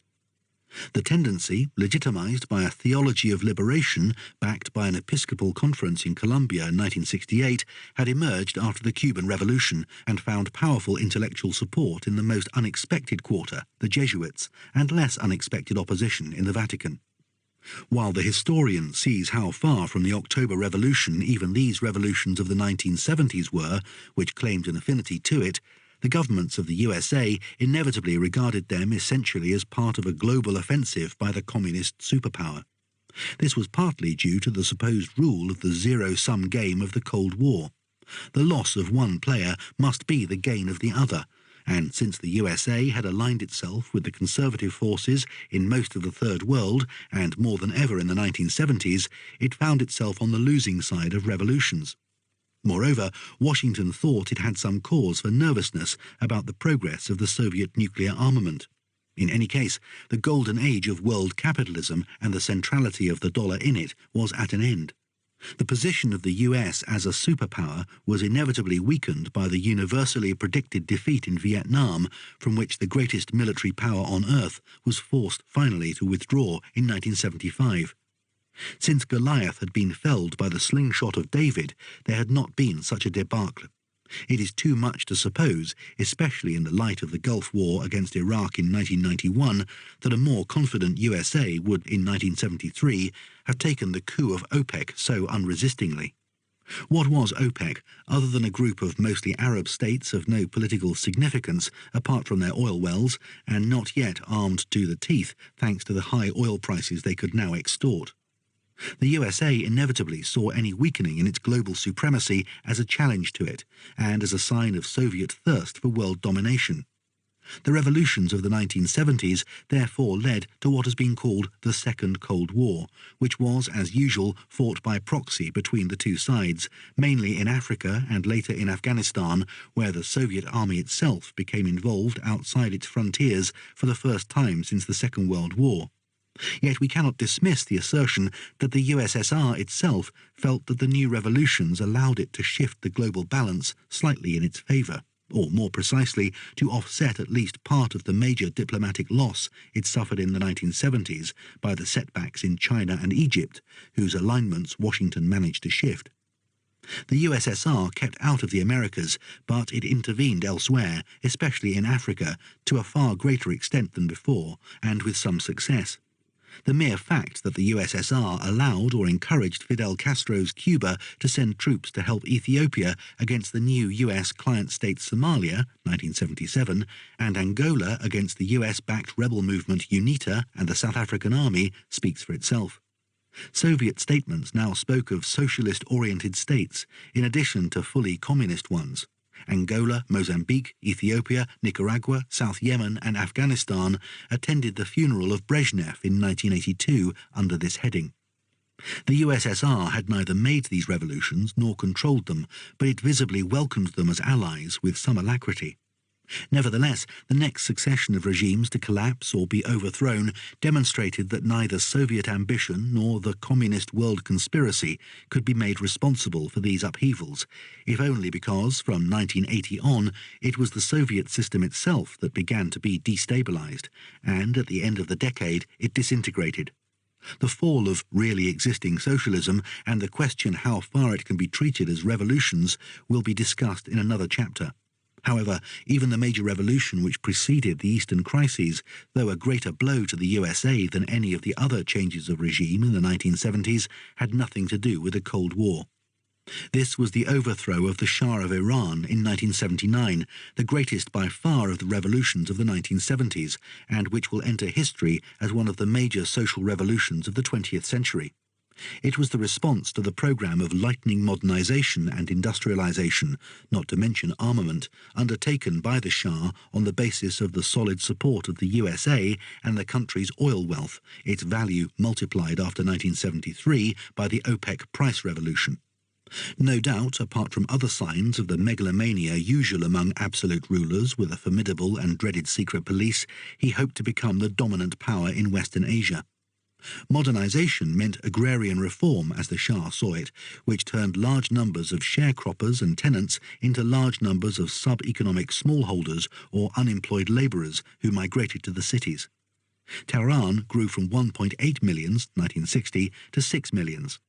The capital-intensive high-tech agribusinesses, favoured by the government, made more labour surplus, but did not help the per capita production of agriculture, which declined in the 1960s and 1970s. By the late 1970s, Iran was importing most of its food from abroad. Increasingly, therefore, the Shah relied on industrialization financed by oil and, unable to compete in the world, promoted and protected at home. The combination of a declining agriculture, an inefficient industry, massive foreign imports, not least of arms, and the oil boom produced inflation. It is possible that the standard of living of most Iranians not directly involved in the modern sector of the economy and/or the growing and flourishing urban business classes actually dipped in the years before the revolution. The energetic cultural modernization of the Shah also turned against him. His and the Empress's genuine support for an improvement in the position of women was unlikely to be popular in a Muslim country, as the Afghan communists also were to discover. And his equally genuine enthusiasm for education increased mass literacy, but about half the population remained illiterate, and produced a large body of revolutionary students and intellectuals. Industrialization strengthened the strategic position of the working class, especially in the oil industry.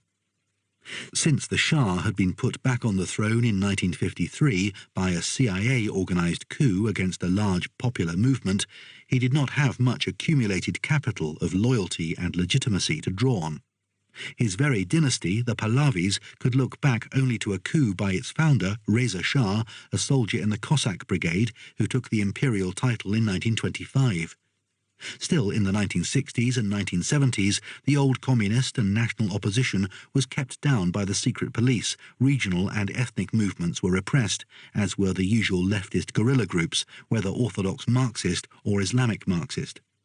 These could not provide the spark for the explosion, which, a return to the ancient tradition of revolution from Paris in 1789 to Petrograd in 1917, was essentially a movement of the urban masses. The countryside remained quiet. The spark came from the peculiar speciality of the Iranian scene, the organized and politically active Islamic clergy, which occupied a public position that had no real parallel anywhere in the Muslim world, or even within its Shiite sector. They, with the bazaar merchants and artisans, had in the past formed the activist element in Iranian politics. They now mobilized the new urban plebs, a vast body with more than adequate reasons for opposition. Their leader, Ayatollah Ruhollah Khomeini, aged, eminent and vindictive, had been in exile since the middle 1960s, when he had led demonstrations against a proposed referendum on land reform and police repression of clerical activities in the holy city of Qum. Thence he denounced the monarchy as un-Islamic. From the early 1970s, he began to preach a total Islamic form of government, the duty of the clergy to rebel against despotic authorities and, in effect, to take power. In short, an Islamic revolution. This was a radical innovation, even for politically activist Shiite clergymen. These sentiments were communicated to the masses by means of the post-Quranic device of tape cassettes, and the masses listened. The young religious students in the Holy City acted in 1978 by demonstrating against an alleged assassination by the secret police and were shot down. Further demonstrations mourning the martyrs were organized, and these were to be repeated every 40 days. They grew until by the end of the year millions went on the street to demonstrate against the regime. The guerrillas went into action again. The oil workers shut down the oil fields in a crucially effective strike, the bazaris their shops. The country was at a standstill, and the army failed or refused to suppress the uprising. On the 16th of January 1979, the Shah went into exile, and the Iranian Revolution had won. The novelty of this revolution was ideological. Virtually all the phenomena commonly recognized as revolutionary up to that date had followed the tradition, ideology, and, in general, the vocabulary of Western revolution since 1789. More precisely, of some brand of the secular left, mainly socialist or communist. The traditional left was indeed present and active in Iran, and its part in the overthrow of the Shah, for example by means of the workers' strikes, was far from insignificant. Yet it was almost immediately eliminated by the new regime.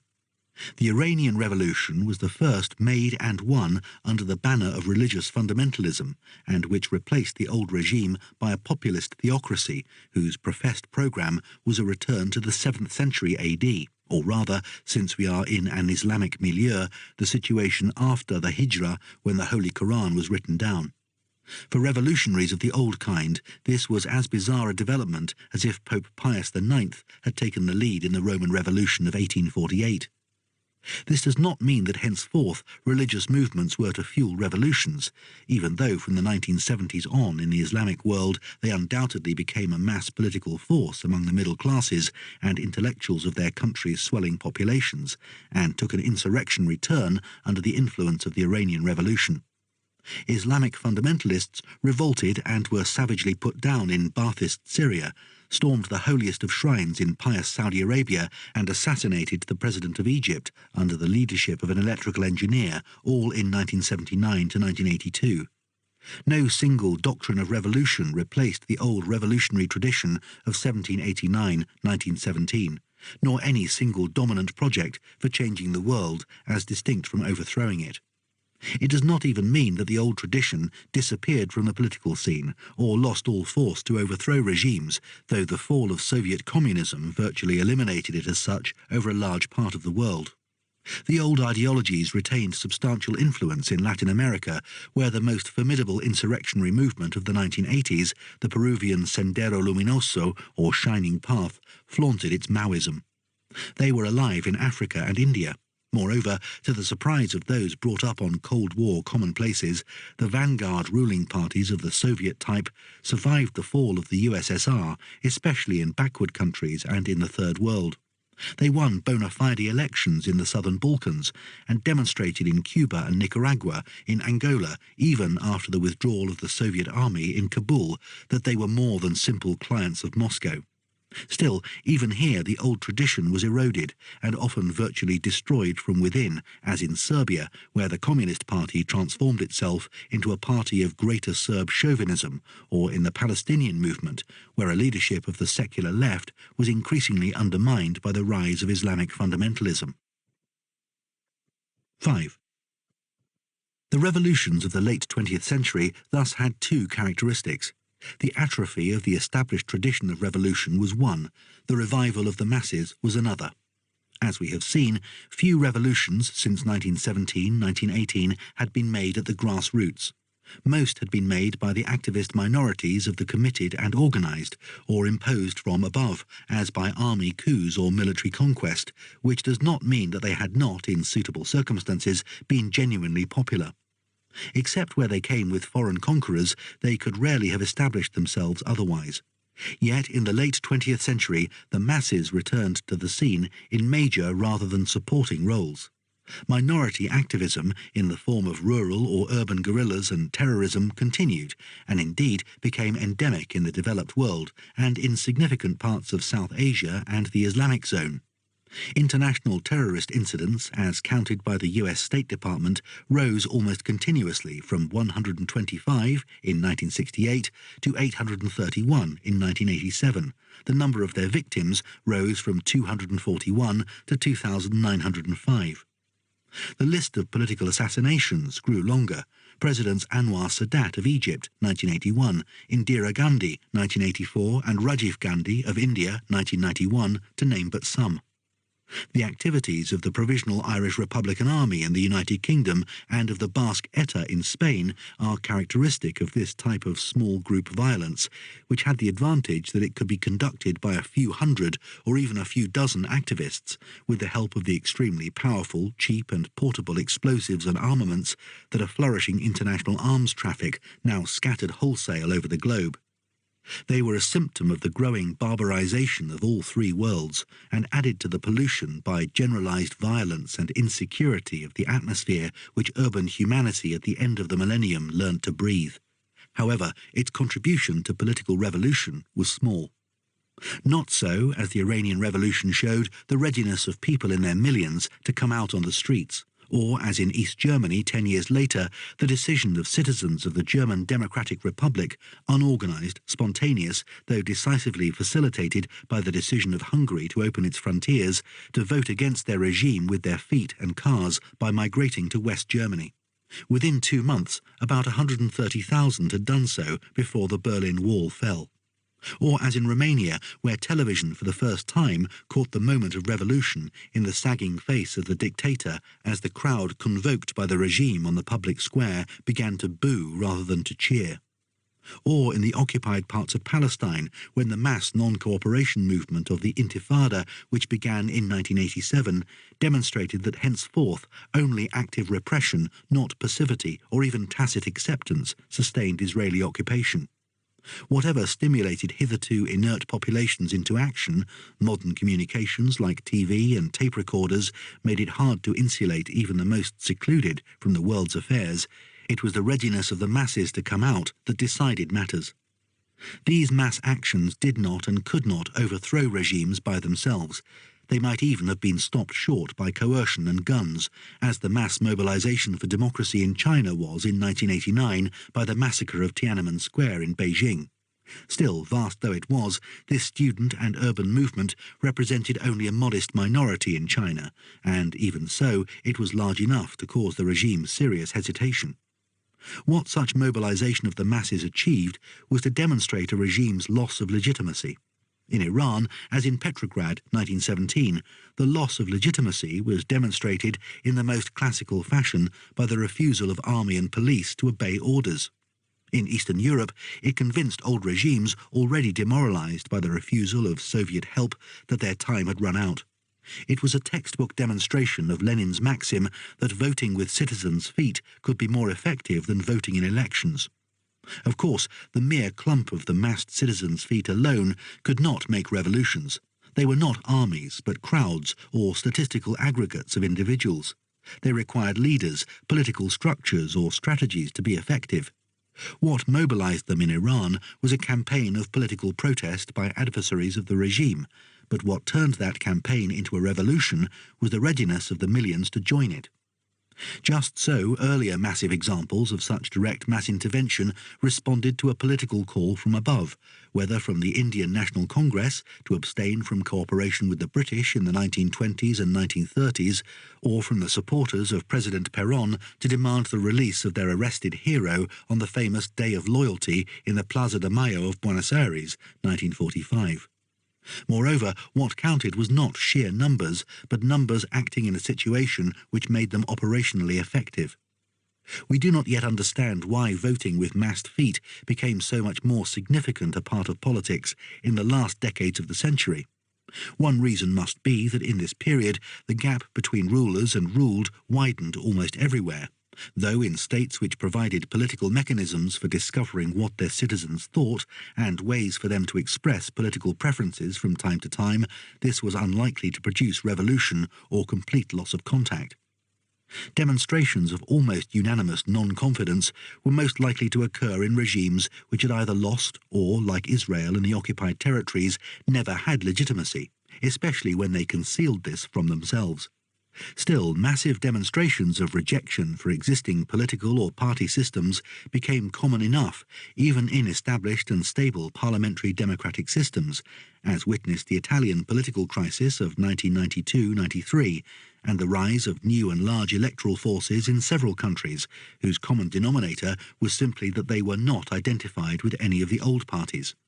However, there is another reason for the revival of the masses: the urbanization of the globe, and especially the Third World. In the classic era of revolution, from 1789 to 1917, old regimes were overthrown in the great cities, but new ones were made permanent by the inarticulate plebiscites of the countryside. The novelty of the post-1930s phase of revolutions was that they were made in the countryside and, once victorious, imported into the cities. In the late 20th century, a few retrograde regions apart, revolution once more came from the city, even in the Third World. It had to, both because a majority of the inhabitants of any large state now lived there, or seemed likely to, and because the big city, seat of power, could survive and defend itself against rural challenge, thanks not least to modern technology, so long as its authorities did not lose the loyalty of their populations. The war in Afghanistan, 1979 to 1988, demonstrated that a city-based regime could maintain itself in classic guerrilla country, bristling with rural insurrectionaries, supported, financed and equipped with modern high-technology weaponry, even after the withdrawal of the foreign army on which it had relied. The government of President Najibullah, to everyone's surprise, survived some years after the Soviet army left, and when it fell, it was not because Kabul could no longer resist the rural armies, but because a section of its own professional warriors decided to change sides. After the Gulf War of 1991, Saddam Hussein maintained himself in Iraq against major insurrections in the north and south of his country and in a state of military weakness, essentially because he did not lose Baghdad. Revolutions in the late 20th century have to be urban if they are to win. Will they continue to occur? Will the four great 20th century waves of 1917 to 1920, 1944 to 1962, 1974 to 1978, and starting 1989, be followed by further bouts of breakdown and overthrow? No one who looks back on a century in which no more than a handful of states existing at present have come into being or survived without passing through revolution, armed counter-revolution, military coups or armed civil conflict would bet much money on the universal triumph of peaceful and constitutional change, as predicted in 1989 by some euphoric believers in liberal democracy. The world which enters the third millennium is not a world of stable states or stable societies. However, if it is virtually certain that the world, or at least a great part of it, will be full of violent changes, the nature of these changes is obscure. The world at the start of the short 20th century is in a state of social breakdown rather than revolutionary crisis, though it naturally contains countries in which, like Iran in the 1970s, the conditions are present for the overthrow of hated regimes that have lost legitimacy by popular upsurge under the leadership of forces capable of replacing them. For instance, at the time of writing, Algeria, and before the abdication of the apartheid regime, South Africa. It does not follow that revolutionary conditions, potential or actual, will produce successful revolutions. Nevertheless, this sort of focused discontent with the status quo is today less common than an unfocused rejection of the present, an absence or distrust of political organization, or simply a process of disintegration to which the domestic and international politics of states adjust as best they can. It is also full of violence, more violence than in the past, and, what is perhaps equally relevant, full of arms. In the years before Hitler came to power in Germany and Austria, acute though racial tensions and hatreds were, it is difficult to imagine that they would have taken the form of neo-Nazi teenage skinheads burning down a house inhabited by immigrants, killing 6 members of a Turkish family. Yet in 1993, such an incident shocks but no longer surprises when it occurs in the heart of tranquil Germany, incidentally in a city, Solingen, with one of the oldest traditions of working-class socialism in the country. Moreover, the accessibility of highly destructive weaponry and explosives today is such that the usual state monopoly of armaments in developed societies can no longer be taken for granted. In the anarchy of poverty and greed which replaced the former Soviet bloc, it was no longer even inconceivable that nuclear arms, or the means of making them, could get into the hands of bodies other than governments. The world of the third millennium will therefore almost certainly continue to be one of violent politics and violent political changes. The only thing uncertain about them is where they will lead. Chapter 16. End of Socialism. The health of revolutionary Russia, however, is subject to one indispensable condition, that never, as one day happened even to the Church, should a black market of power be opened. Should the European correlation of power and money penetrate Russia too, then perhaps not the country, perhaps not even the party, but communism in Russia would be lost. Walter Benjamin. It is not true anymore that a single official creed is the only operative guide to action. More than one ideology, a mixture of modes of thinking and frames of references coexist, and not only in society at large, but also inside the party and inside the leadership. A rigid and codified Marxism-Leninism could not, except in official rhetoric, respond to the regime's real needs. M. Lewin in Kerbley. The key to achieving modernization is the development of science and technology. Empty talk will get our modernization program nowhere. We must have knowledge and trained personnel. Now it appears that China is fully 20 years behind the developed countries in science, technology and education, As early as the Meiji Restoration, the Japanese began to expend a great deal of effort on science, technology and education. The Meiji Restoration was a kind of modernization drive undertaken by the emerging Japanese bourgeoisie. As proletarians, we should and can do better. Deng Xiaoping, Respect Knowledge, Respect Trained Personnel, 1977. 1. One socialist country in the 1970s was particularly worried by its relative economic backwardness, if only because its neighbour, Japan, was the most spectacularly successful of the capitalist states. Chinese communism cannot be regarded simply as a subvariety of Soviet communism, still less as part of the Soviet satellite system. For one thing, it triumphed in a country with a far larger population than the USSR, or for that matter any other state. Even allowing for the uncertainties of Chinese demography, something like 1 out of every 5 human beings was a Chinese living on mainland China. There was also a substantial Chinese diaspora in East and Southeast Asia. Moreover, China was not only nationally far more homogeneous than most other countries, about 94% of its population were Han Chinese, but had formed a single, though intermittently disrupted, political unit, probably for a minimum of 2,000 years. Even more to the point, for most of these 2 millennia, the Chinese Empire, and probably most of its inhabitants who had a view on these matters, had considered China to be the centre and model of world civilization. With minor exceptions, all other countries in which communist regimes triumphed, from the USSR on, were and saw themselves as culturally backward and marginal, relative to some more advanced and paradigmatic centre of civilization. The very stridency with which the USSR insisted in the Stalin years on its lack of intellectual and technological dependence on the West and on the indigenous source of all the leading inventions, from telephones to aircraft, was a telling symptom of this sense of inferiority. Not so China, which quite correctly saw its classical civilization, art, script and social value system as the acknowledged inspiration and model for others, not least for Japan itself. It certainly had no sense whatever of any intellectual and cultural inferiority, either collectively or of individual Chinese compared to any other people. The very fact that China had no neighbouring states which could even faintly threaten her, and thanks to adopting firearms no longer had any difficulty in fending off the barbarians on its frontier, confirmed its sense of superiority, even as it made the empire unprepared for Western imperial expansion. The technological inferiority of China, which became only too evident in the 19th century because it was translated into military inferiority, was not due to technical or educational incapacity, but the very sense of self-sufficiency and self-confidence of traditional Chinese civilization. This made it reluctant to do what the Japanese did after the Meiji Restoration of 1868, plunge into modernization by adopting European models wholesale.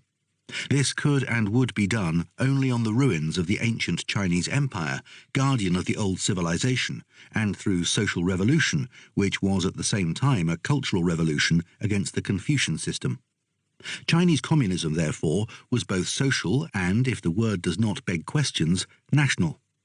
The social explosive which fueled communist revolution was the extraordinary poverty and oppression of the Chinese people, initially of the labouring masses in the great coastal cities of central and South China, which formed enclaves of foreign imperialist control and sometimes modern industry, Shanghai, Canton, Hong Kong, later of the peasantry, which formed 90% of the country's vast population. Its condition was far worse than even the Chinese urban population, whose consumption per capita was something like 2.5 times higher. The sheer poverty of China is hard for Western readers to imagine. Thus, at the time of the communist takeover, 1952 data, the average Chinese lived essentially on 0.5 kilogram of rice or grains a day and consumed rather less than 0.08 kilos of tea a year. He or she acquired a new pair of footwear once every 5 years or so. The national element in Chinese communism operated both through the intellectuals of upper and middle-class origin, who provided most of the leadership of all 20th century Chinese political movements, and through the feeling, undoubtedly widespread among the Chinese masses, that the barbarian foreigners meant no good to such Chinese individuals as they had dealings with, and to China as a whole. Since China had been attacked, defeated, partitioned and exploited by every foreign state within reach since the middle of the 19th century, this assumption was not implausible. Mass anti-imperialist movements with a traditional ideology were already familiar before the end of the Chinese Empire, for instance the so-called Boxer Rising of 1900. There is little doubt that resistance to the Japanese conquest of China is what turned the Chinese communists from a defeated force of social agitators, which they were in the middle 1930s, into the leaders and representatives of the entire Chinese people. That they also called for the social liberation of the Chinese poor made their appeal for national liberation and regeneration sound more convincing to the mainly rural masses. In this they had the advantage over their rivals. The older Kuomintang party, which had attempted to rebuild a single, powerful Chinese republic out of the scattered warlord-led fragments of the Chinese Empire after its fall in 1911. The short-term objectives of the two parties did not seem incompatible. The political base of both was in the more advanced cities of South China, where the republic established its capital, and their leadership consisted of very much the same sort of educated elite, allowing for a certain bias towards businessmen in one, peasants and workers in the other. Both, for instance, contained virtually the same percentage of men drawn from the traditional landlords and scholar gentry, the elites of imperial China, although the communists tended to have more leaders with a higher education of the Western type. Both movements came out of the anti-imperial movement of the 1900s, reinforced by the May movement, the national upsurge among students and teachers in Peking after 1919. Sun Yat-sen, the Kuomintang leader, was a patriot, democrat and socialist who relied for advice and support on Soviet Russia, the only revolutionary and anti-imperialist power, and found the Bolshevik model of the single-state party more suited than Western models for his task. In fact, the communists became a major force, largely through this Soviet tie-up, which allowed them to be integrated into the official national movement, and after Sun's death in 1925, to share in the Great Northern Advance by which the Republic extended its influence into the half of China it did not control. Sun's successor, Chiang Kai-shek, 1897 to 1975, never managed to establish complete control over the country, even though in 1927 he broke with the Russians and suppressed the communists, whose main body of mass support at that time was among the small urban working class. The communists, forced to turn their main attention to the countryside, now waged a peasant-based guerrilla war against the Kuomintang, on the whole, thanks not least to their own divisions and confusions and the remoteness of Moscow from Chinese realities, with little success. In 1934, their armies were forced to retreat to a remote corner of the far northwest in the heroic Long March. These developments made Mao Zedong, who had long favoured the rural strategy, into the disputed leader of the Communist Party in its exile in Yan'an, but did not offer any immediate prospects of communist advance. On the contrary, the Kuomintang steadily extended their control over most of the country until the Japanese invasion of 1937. Yet the Kuomintang's lack of a genuine mass appeal to the Chinese, as well as its abandonment of the revolutionary project, which was at the same time a project of modernization and regeneration, made them no match for their communist rivals. Chiang Kai-shek never became an Ataturk, another head of a modernizing, anti-imperialist national revolution who found himself making friends with the young Soviet Republic, using the local communists for his own purposes and turning away from them, though less stridently than Chiang. Like Ataturk, he had an army, but it was not an army with national loyalty, let alone the revolutionary morale of the communist armies, but a force recruited from among men for whom, in times of trouble and social collapse, a uniform and a gun are the best way to get by, and officered by men who knew, as did Mao Zedong himself, that at such times power grew from the barrel of a gun, and so did profit and wealth. He had a good deal of urban middle-class support, and perhaps even more support from the wealthy overseas Chinese, but 90% of Chinese, and almost all the country's territory, were outside the cities. They were controlled, if at all, by local notables and men of power, from warlords with their armed men to gentry families and relics of the imperial power structure with whom the Kuomintang came to terms. When the Japanese set out to conquer China seriously, the Kuomintang armies could not prevent them from almost immediately overrunning the coastal cities, where its genuine strength lay. In the rest of China, they became what they had always potentially been, another corrupt landlord-warlord regime resisting the Japanese ineffectively, if at all. Meanwhile, the communists effectively mobilized mass resistance to the Japanese in the occupied areas. When they took over China in 1949, having almost contemptuously swept aside the Kuomintang forces in a brief civil war, they were, for all except the fleeing remnants of the Kuomintang power, the legitimate government of China, true successors to the imperial dynasties after a 40 years interregnum. And they were all the more readily accepted as such because from their experience as a Marxist-Leninist party, they were able to forge a nationwide, disciplined organization capable of bringing government policy from the center to the remotest villages of the giant country, as, in the mind of most Chinese, a proper empire should do. Organization rather than doctrine was the chief contribution of Lenin's Bolshevism to changing the world. Yet, of course, they were more than the empire revived, even though they undoubtedly benefited from the enormous continuities of Chinese history, which established both how ordinary Chinese expected to relate to any government, enjoying the mandate of heaven, and how those who administered China expected to think about their tasks. There is no other country in which political debates within a communist system would have been conducted by reference to what a loyal mandarin said to the Ming Emperor Jia in the 16th century. That is what a hard-nosed old China watcher, the London Times correspondent, meant in the 1950s by the claim, shocking to those who heard it at the time, like the present writer, that there would be no communism left in the 21st century except in China, where it would survive as the national ideology. For most Chinese, this was a revolution which was primarily a restoration of order and peace, of welfare, of a system of government whose civil servants found themselves appealing to precedents from the Tang dynasty, of the greatness of a great empire and civilization. And for the first few years, that is what most Chinese seem to be getting. Peasants raised their output of food grains by more than 70% between 1949 and 1956, presumably because they were not yet interfered with too much, and while China's intervention in the Korean War of 1950 to 1952 created a serious panic, the ability of the Chinese Communist Army first to defeat, then to hold at bay the mighty USA could hardly fail to impress. Planning for industrial and educational development began in the early 1950s. Yet very soon the new People's Republic, under the now unchallenged and unchallengeable Mao, began to enter 2 decades of largely arbitrary catastrophes provoked by the great helmsman. From 1956, the rapidly deteriorating relations with the USSR, which ended in the clamorous breach between the two communist powers in 1960, led to the withdrawal of the important technical and other material aid from Moscow.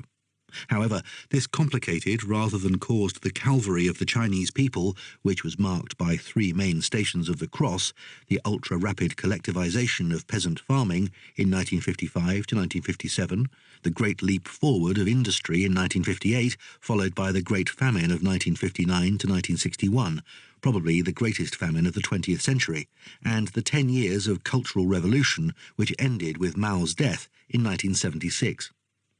These cataclysmic plunges were, it is generally agreed, due largely to Mao himself, whose policies were often received with reluctance in the party leadership, and sometimes, most notably in the case of the Great Leap Forward, with frank opposition, which he overcame only by launching the Cultural Revolution. Yet they cannot be understood without a sense of the peculiarities of Chinese communism, of which Mao made himself the spokesman. Unlike Russian communism, Chinese communism had virtually no direct relations with Marx and Marxism. It was a post-October movement which came to Marx via Lenin, or more precisely, Stalin's Marxist-Leninism. Mao's own knowledge of Marxist theory seems to have been almost entirely derived from the Stalinist History of the CPSU, B, short course, of 1939. And yet below the Marxist-Leninist top-dressing there was, and this is very evident in the case of Mao, who never travelled outside China until he became head of state and whose intellectual formation was entirely homegrown, a very Chinese utopianism. This naturally had points of contact with Marxism. All social revolutionary utopias have something in common, and Mao, no doubt in complete sincerity, seized on those aspects of Marx and Lenin which fitted into his vision and used them to justify it. Yet his view of an ideal society united by a total consensus, and in which, it has been said, the individual's total self-abnegation and total immersion in the collectivity are ultimate goods, a kind of collectivist mysticism, is the opposite of classical Marxism, which, at least in theory and as the ultimate object, envisaged the complete liberation and self-fulfillment of the individual. The characteristic emphasis on the power of spiritual transformation to bring this about by remoulding man, though it seizes on Lenin's and later Stalin's belief in consciousness and voluntarism, went far beyond it. With all his belief in the role of political action and decision, Lenin never lost sight of the fact, how could he have done, that practical circumstances imposed severe constraints on the effectiveness of action, and even Stalin recognized that his power had limits. Yet without the belief that subjective forces were all-powerful, that men could move mountains and storm heaven if they wanted to, the lunacies of the Great Leap Forward are inconceivable. Experts told you what could and could not be done, but revolutionary fervour alone could overcome all material obstacles and mind transform matter. Hence, to be read was not so much more important than to be expert, but its alternative. A unanimous surge of enthusiasm in 1958 would industrialize China immediately, leaping across the ages into the future when communism would immediately come into full operation. The countless little low-quality backyard furnaces by which China was to double its steel output within 1 year, and did actually more than treble it by 1960, before it fell back by 1962 to less than it had been before the Great Leap, represented one side of the transformation. The 24,000 people's communes of farmers set up in a mere 2 months of 1958 represented the other side. They were completely communist, not only in that all aspects of peasant life were collectivized, including family life, communal nurseries and mess halls, freeing women from household and childcare and sending them regimented into the fields, but the free supply of 6 basic services were to replace wages and money income. These 6 services were food, medical care, education, funerals, haircuts, and movies. Patently, this did not work. Within months, faced with passive resistance, the extremer aspects of the system were abandoned, though not before it had, like Stalin's collectivization, combined with nature to produce the famine of 1960 to 1961.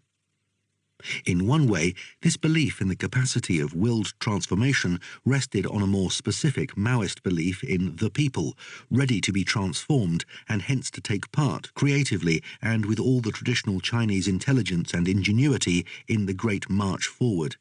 It was the essentially romantic view of an artist, though one gathers from those who can judge the poetry and calligraphy he likes to practice, not a very good one.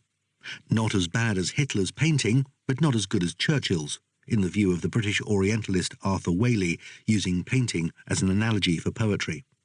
It led him, against the sceptical and realistic advice of other communist leaders, to call on the intellectuals of the old elite to contribute their gifts freely in the 100 Flowers campaign of 1956 to 1957, on the assumption that the revolution, and perhaps he himself, had already transformed them. Let 100 flowers bloom, let 100 schools of thought contend. When, as less inspirational comrades had foreseen, this outburst of free thought proved lacking in unanimous enthusiasm for the new order, Mao's native distrust of intellectuals as such was confirmed. It was to find spectacular expression in the 10 years of the Great Cultural Revolution, when higher education virtually came to a complete stop, and such intellectuals as already existed were massively regenerated by compulsory physical labour in the countryside. Nevertheless, Mao's belief in the peasants, who were urged to solve all the problems of production during the Great Leap on the principle of letting all schools, that is to say, of local experience, contend, remained unaffected. For, and this was yet another aspect of Mao's thought which found support in what he read into the Marxist dialectic, Mao was fundamentally convinced of the importance of struggle, conflict, and high tension as something that was not only essential to life, but prevented the relapse into the weaknesses of the old Chinese society, whose very insistence on unchanging permanence and harmony had been its weakness. The revolution, communism itself, could only be saved from degeneration into stasis by a constantly renewed struggle. Revolution could never end. The peculiarity of the Maoist policy was that it was at once an extreme form of westernization and a partial reversion to traditional patterns, on which indeed it largely relied, for the old Chinese empire was characterized, at least in the periods when the emperor's power was strong and secure, and therefore legitimate, by the autocracy of the ruler and the acquiescence and obedience of the subjects. The mere fact that 84% of Chinese peasant households had allowed themselves to be quietly collectivized within a single year, 1956, apparently without any of the consequences of Soviet collectivization, speaks for itself. Industrialization, on the heavy industry-inflected Soviet model, was the unconditional priority. The murderous absurdities of the Great Leap were due primarily to the conviction, which the Chinese regime shared with the Soviet, that agriculture must both supply industrialization and maintain itself without the diversion of resources from industrial to farming investment. Essentially, this meant substituting moral for material incentives, which meant in practice the almost unlimited amount of human muscle power available in China for the technology that was not available. At the same time, the countryside remained the foundation of Mao's system, as it had ever since the guerrilla epoch, and, unlike the USSR, the Great Leap model made it the preferred locus of industrialization also. Unlike the USSR, China experienced no mass urbanization under Mao. Not until the 1980s did the rural population fall below 80%. However much we may be shocked by the record of the 20 Maoist years, a record combining mass inhumanity and obscurantism with the surrealist absurdities of the claims made on behalf of the divine leader's thoughts, we should not allow ourselves to forget that, by the standards of the poverty-stricken Third World, the Chinese people were doing well.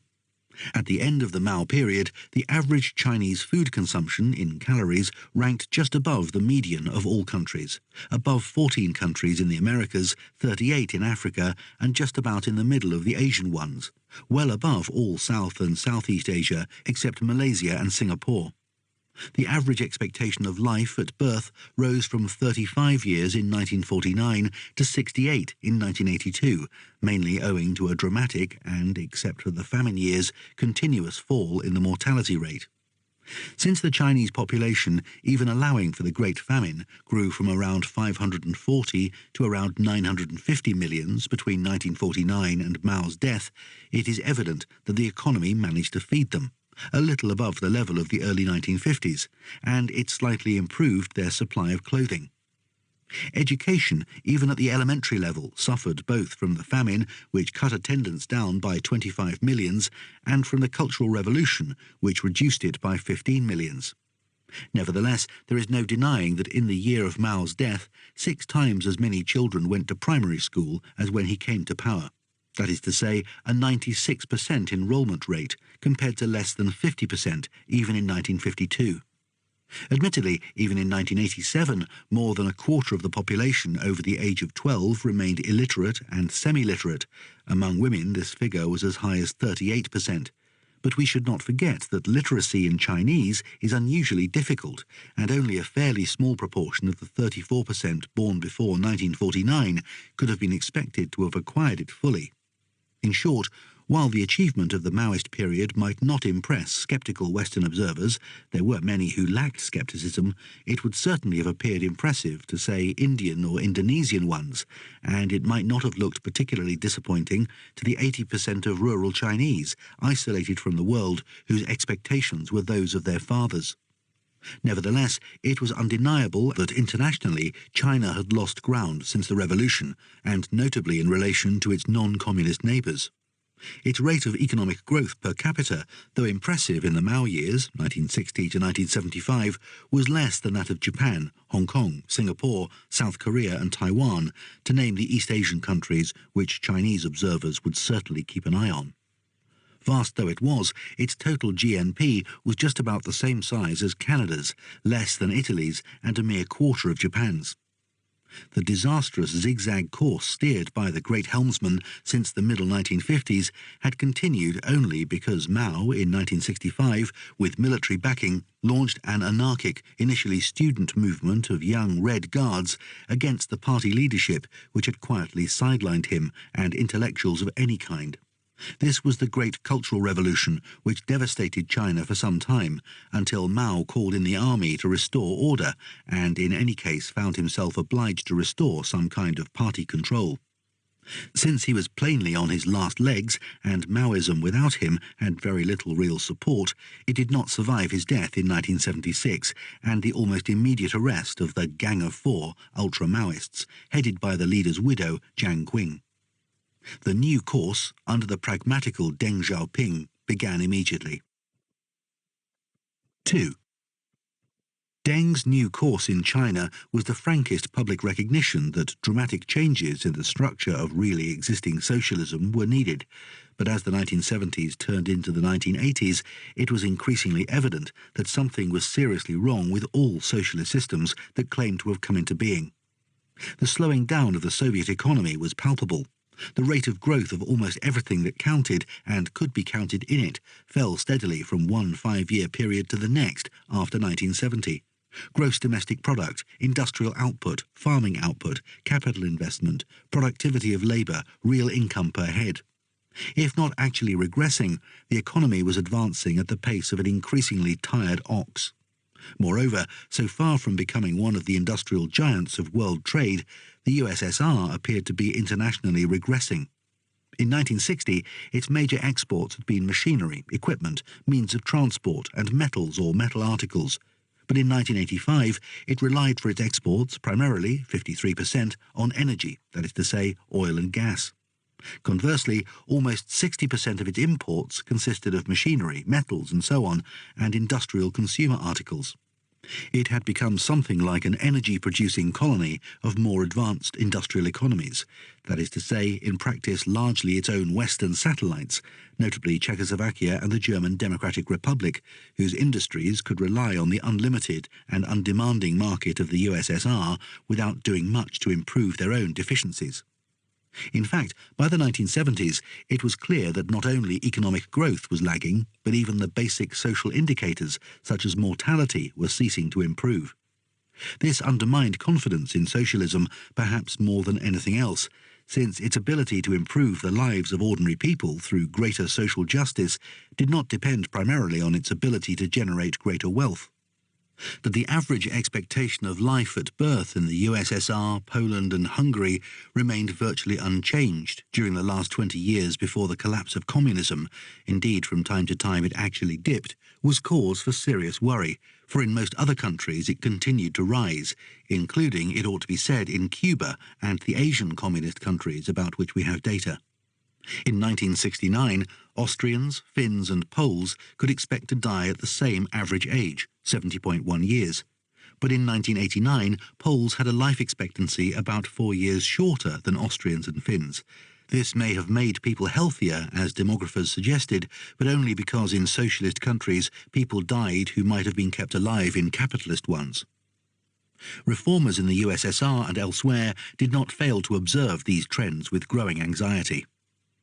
About this time, another symptom of recognized decline in the USSR is reflected in the rise of the term nomenklatura. It appears to reach the West via dissident writings. Until then, the officer corps of party cadres, which constituted the command system of the Leninist states, had been regarded abroad with respect and reluctant admiration, although defeated oppositionists at home, like the Trotskyites, and, in Yugoslavia, Milovan Djilas, had pointed out its potential for bureaucratic degeneration and personal corruption. Indeed, in the 1950s, even into the 1960s, the general tone of Western and especially US comment had been that here, in the organizational system of the Communist parties and its body of monolithic, selfless cadres, loyally, if brutally, carrying out the line, was the secret of communism's global advance. On the other hand, the term nomenclatura, practically unknown before 1980, except as part of CPSU administrative jargon, came to suggest precisely the weaknesses of the self-serving party bureaucracy of the Brezhnev era, a combination of incompetence and corruption.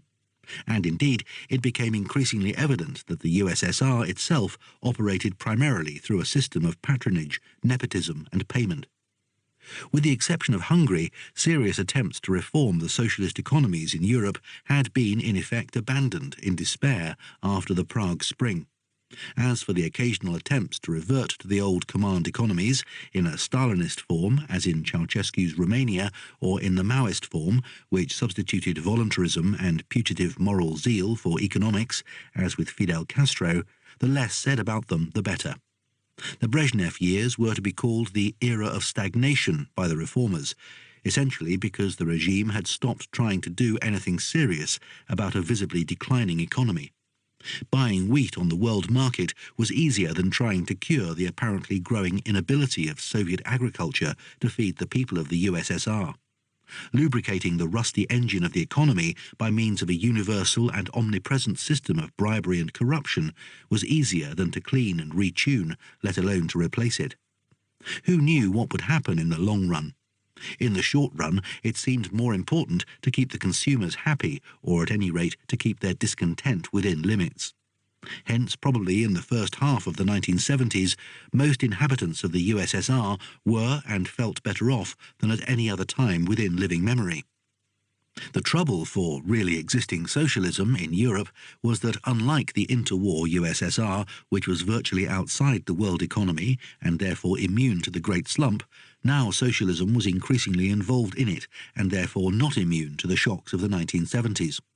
It is an irony of history that the real socialist economies of Europe and the USSR, as well as parts of the Third World, became the real victims of the post-Golden Age crisis of the global capitalist economy, whereas the developed market economies, though shaken, made their way through the difficult years without major trouble, at least until the early 1990s. Until then, some, indeed like Germany and Japan, barely faltered in their forward march. Real socialism, however, now confronted not only its own increasingly insoluble systemic problems, but also those of a changing and problematic world economy into which it was increasingly integrated. This may be illustrated by the ambiguous example of the international oil crisis, which transformed the world energy market after 1973. Ambiguous because its effects were potentially both negative and positive. Under pressure from the global oil producers cartel, OPEC, the Organization of Petrol Exporting Countries, the oil price, low and in real terms actually falling since the war, more or less quadrupled in 1973 and more or less trebled again at the end of the 1970s in the aftermath of the Iranian Revolution. Indeed, the actual range of fluctuations was even more dramatic. In 1970, oil was selling at an average price of $2.53 a barrel. But in late 1980, a barrel was worth about $41. The oil crisis had two apparently fortunate consequences. For oil producers, of whom the USSR happened to be one of the most important, it turned black liquid into gold. It was like a guaranteed weekly winning ticket to the lottery. The millions simply rolled in without effort, postponing the need for economic reform and, incidentally, enabling the USSR to pay for its rapidly growing imports from the capitalist West with exported energy. Between 1970 and 1980, Soviet exports to the developed market economies rose from just under 19% of total exports to 32%. It has been suggested that it was this enormous and unforeseen bonanza that tempted Brezhnev's regime into a more active international policy of competing with the USA in the middle 1970s, as revolutionary unrest once again swept the Third World, and into the suicidal course of trying to match American armed superiority. The other apparently fortunate consequence of the oil crises was the flood of dollars which now spurted from multi-billionaire OPEC states, often with tiny populations, and which was distributed by the international banking system in the form of loans to anyone who wanted to borrow. Few developing countries resisted the temptation to take the millions thus shovelled into their pockets, and which were to provoke the world debt crisis of the early 1980s. For the socialist countries which succumbed to it, notably Poland and Hungary, loans seemed a providential way of simultaneously paying for investment in accelerating growth and raising their people's standard of living.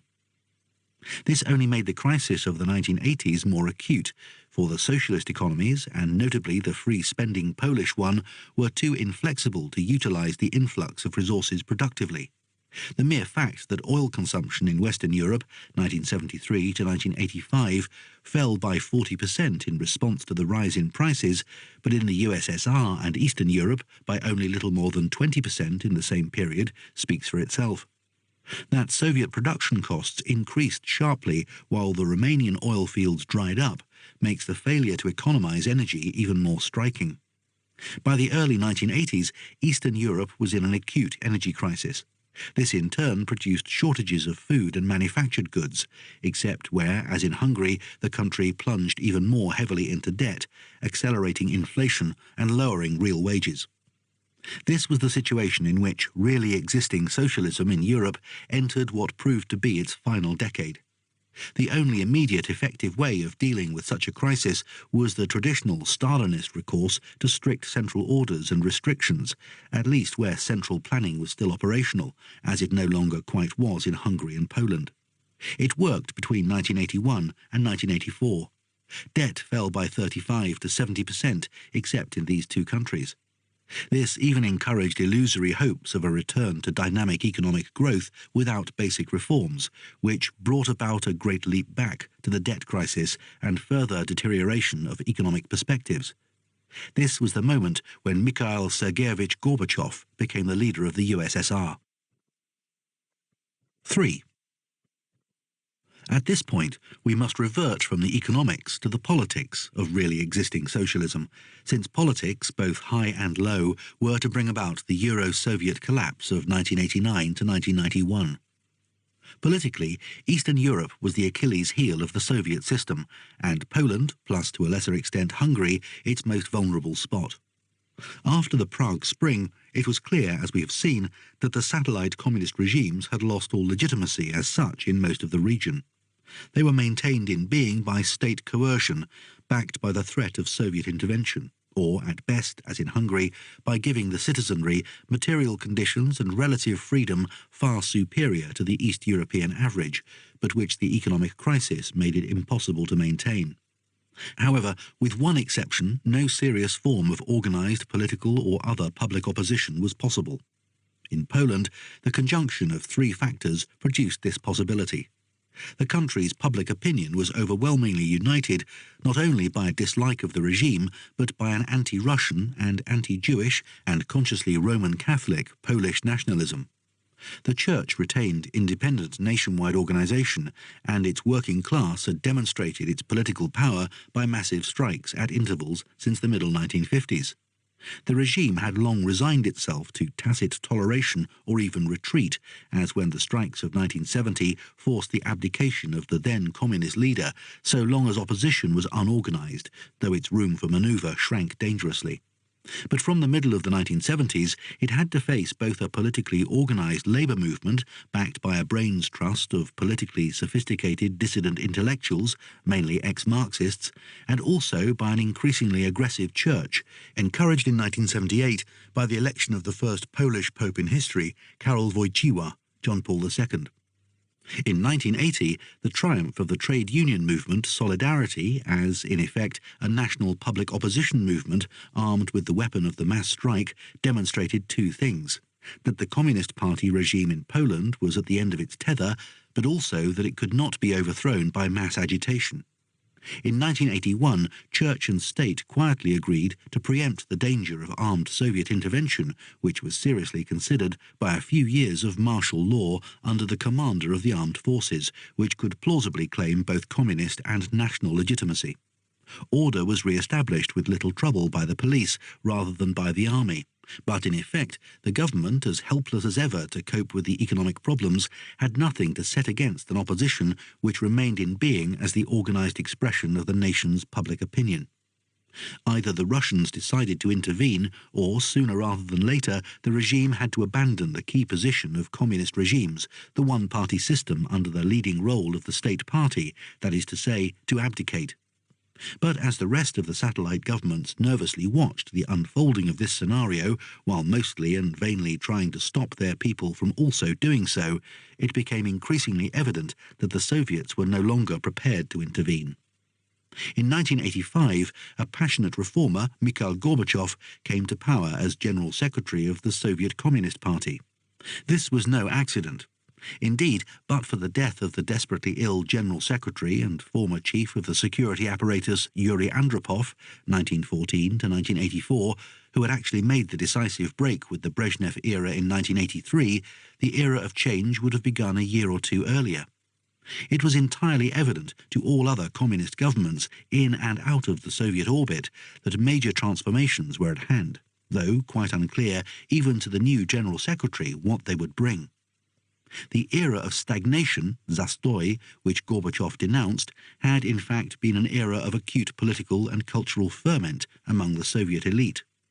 This included not only the relatively tiny group of self-co-opted Communist Party chieftains at the top of the Union hierarchy, the only place where real political decisions were or could be made, but the relatively vast group of educated and technically trained middle classes, as well as the economic managers who actually kept the country going, academics, technical intelligentsia, experts and executives of various kinds.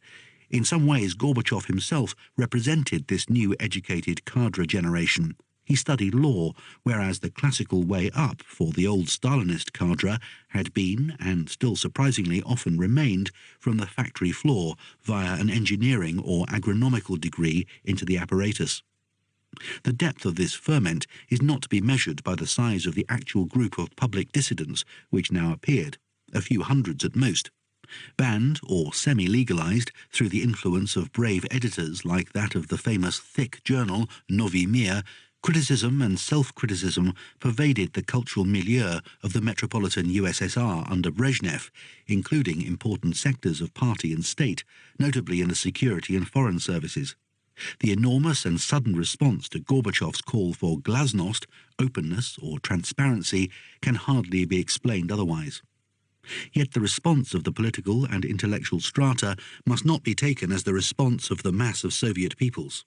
For these, unlike the peoples of most European communist states, the Soviet regime was legitimate and entirely accepted, if only because they knew no other and could have known no other, except under German occupation in 1941 to 1944, which was hardly attractive. Every Hungarian over the age of 60 in 1990 had some adolescent or adult memory of the pre-communist era, but no inhabitant of the original USSR under the age of 88 could have had such first-hand experience. And if the government of the Soviet state had an unbroken continuity stretching back to the end of the Civil War, the country itself had an unbroken or virtually unbroken continuity stretching back even longer, except for the territories along the western border acquired or reacquired in 1939 to 1940. It was the old Tsarist empire under new management.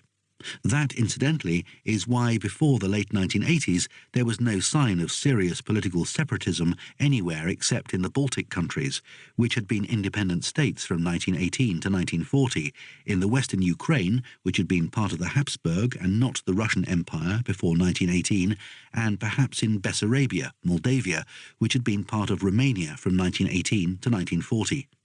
Even in the Baltic states there was little more open dissidence than in Russia.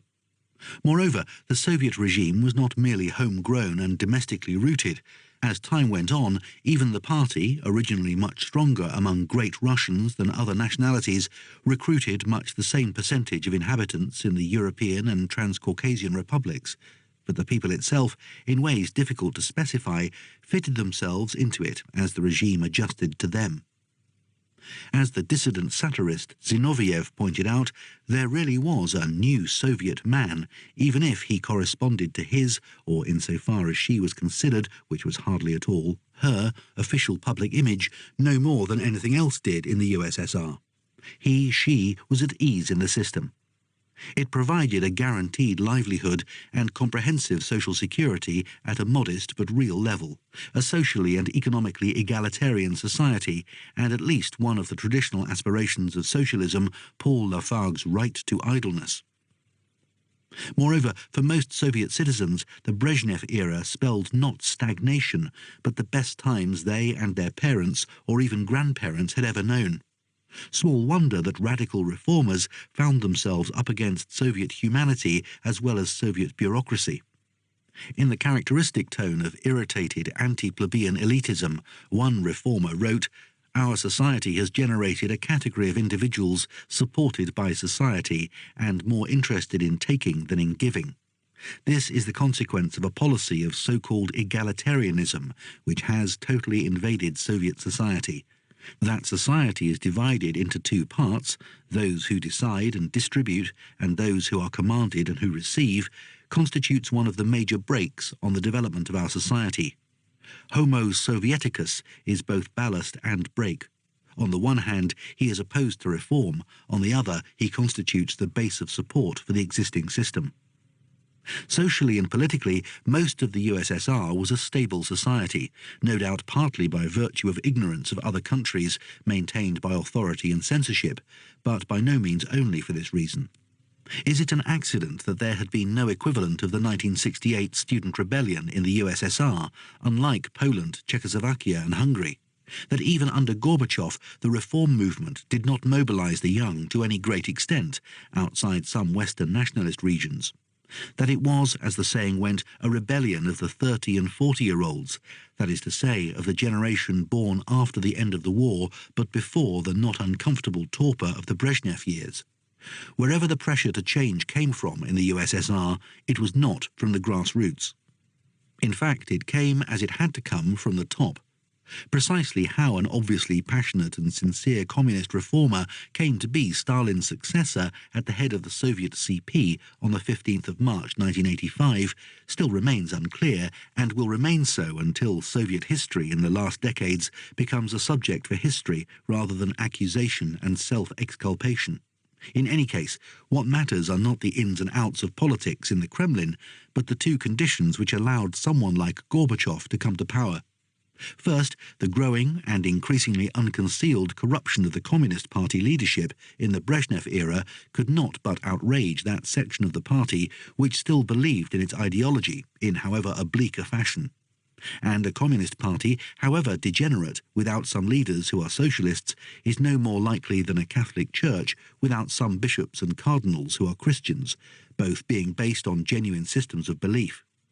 Second, the educated and technically competent strata which actually kept the Soviet economy running were keenly aware that without drastic, indeed fundamental change, it would inevitably founder sooner or later, not only because of the built-in inefficiency and inflexibility of the system, but because its weaknesses were compounded by the demands of a status as a military superpower, which a declining economy simply could not support.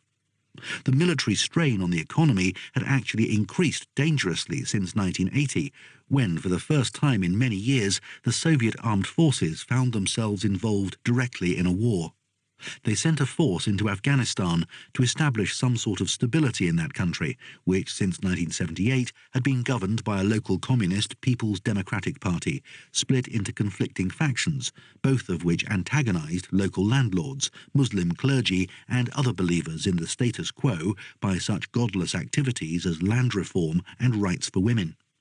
The country had been quietly in the Soviet sphere of influence since the early 1950s without raising Western blood pressure noticeably. However, the USA chose or purported to regard the Soviet move as a major military offensive directed against the free world. It, therefore, via Pakistan, poured money and advanced armaments without limits into the hands of fundamentalist Muslim mountain warriors. As was to be expected, the Afghan government, with heavy Soviet support, had little trouble in holding the major cities of the country, but the cost to the USSR was inordinately high. Afghanistan became, as some people in Washington undoubtedly intended it to be, the Soviet Union's Vietnam. But what could the new Soviet leader do to change the situation in the USSR, other than to end, as soon as possible, the Second Cold War confrontation with the USA, which was hemorrhaging the economy? This, of course, was Gorbachev's immediate objective and his greatest success, for within a surprisingly short period he convinced even sceptical Western governments that this was indeed the Soviet intention. It won him a huge and lasting popularity in the West, which contrasted strikingly with the growing lack of enthusiasm for him in the USSR, to which he eventually fell victim in 1991. If any single man ended some 40 years of global Cold War, it was he. The aims of communist economic reformers since the 1950s had been to make the centrally planned command economies more rational and flexible by the introduction of market pricing and calculations of profit and loss in enterprises. The Hungarian reformers had gone some way in this direction, and, but for the Soviet occupation of 1968, the Czech reformers would have gone even further, both hoping that this would also make it easier to liberalize and democratize the political system. This was also Gorbachev's position, which he naturally saw as a way of restoring or establishing a better socialism than the really existing one. It is possible, but very unlikely, that any influential reformer in the USSR envisaged the abandonment of socialism, if only because this seemed quite impracticable politically. Although elsewhere, trained economists who had been associated with reform began to conclude that the system, whose defects were first systematically analysed in public from within in the 1980s, could not be reformed from within. 4. Gorbachev launched his campaign to transform Soviet socialism with the two slogans of perestroika, or restructuring, of both economy and political structure, and glasnost, or freedom of information. There was what turned out to be an insoluble conflict between them. The only thing that made the Soviet system work and could conceivably transform it was the command structure of party state inherited from the Stalinist days. This was a familiar situation in Russian history, even in the days of the Tsars. Reform came from the top, but the party-state structure was at the same time the chief obstacle to transforming a system which it had created, to which it had adjusted, in which it had a large vested interest, and to which it found it hard to conceive an alternative. It was far from the only obstacle, and reformers, not only in Russia, have always been tempted to blame the bureaucracy for the failure of the country and people to respond to their initiatives, but it is undeniable that large parts of the party-state apparatus greeted any major reform with inertia concealing hostility. Glasnost was intended to mobilize support within and outside the apparatus against such resistance, but its logical consequence was to undermine the only force which could act. As has been suggested above, the structure of the Soviet system and its modus operandi were essentially military. Democratizing armies does not improve their efficiency. On the other hand, if a military system is not wanted, care must be taken that a civilian alternative is available before it is destroyed. Otherwise, reform produces not reconstruction but collapse. The USSR under Gorbachev fell into this widening chasm between glasnost and perestroika. What made the situation worse was that in the minds of the reformers, glasnost was a far more specific program than perestroika. It meant the introduction or reintroduction of a constitutional and democratic state based on the rule of law and the enjoyment of civil liberties as commonly understood. This implied the separation of party and state and, contrary to all development since the rise of Stalin, the shift of the locus of effective government from party to state. This, in turn, implied the end of the single-party system and of the party's leading role. It also, obviously, meant the revival of the Soviets at all levels, in the form of genuinely elected representative assemblies, culminating in a supreme Soviet, which would be a genuinely sovereign legislative assembly, granting power to, but capable of controlling, a strong executive. That, at least, was the theory. In fact, the new constitutional system was eventually installed. The new economic system of perestroika was barely sketched out in 1987 to 1988 by the half-hearted legalization of petty private enterprise, cooperatives, that is to say, of much of the second economy, and by the decision in principle to allow permanently loss-making state enterprises to go bankrupt. In fact, the gap between the rhetoric of economic reform and the reality of an economy visibly running down widened day by day. This was desperately dangerous, for constitutional reform merely dismantled one set of political mechanisms and replaced it with another. It left open the question of what the new institutions would do, though the processes of decision would presumably be more cumbersome in a democracy than in a military command system. For most people, the difference would merely be that in one case they had a genuine electoral choice every so often and had the choice in between of listening to opposition politicians criticising the government. On the other hand, the criterion of perestroika was and had to be not how the economy was run in principle, but how it performed every day, in ways that could easily be specified and measured. It could only be judged by results. For most Soviet citizens, this meant by what happened to their real incomes, to the effort needed to earn them, to the quantity and range of the goods and services within their reach, and the ease with which they could acquire them. But while it was very clear what the economic reformers were against and wished to abolish, their positive alternative, a socialist market economy of autonomous and economically viable enterprises, public, private and cooperative, macroeconomically steered by the centre of economic decision-making, was little more than a phrase. It simply meant that the reformers wished to have the advantages of capitalism without losing those of socialism. Nobody had the slightest idea of how, in practice, the transition from a centralised state command economy to the new system was to be made, and, equally to the point, how what would inevitably remain a dual state and non-state economy for the foreseeable future would actually work.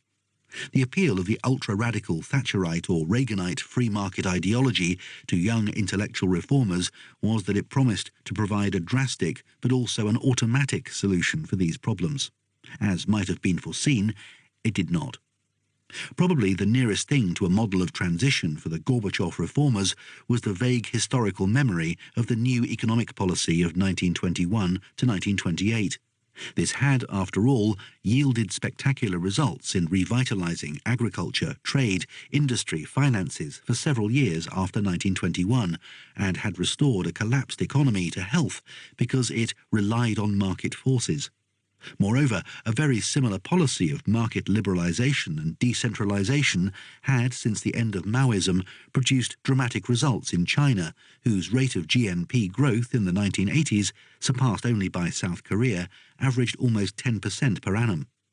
Yet there was no comparison between the desperately poor, technologically backward and overwhelmingly rural Russia of the 1920s and the highly urbanised and industrialised USSR of the 1980s, whose most advanced industrial sector, the military-industrial scientific complex, including the space program, in any case depended on a market consisting of a single customer.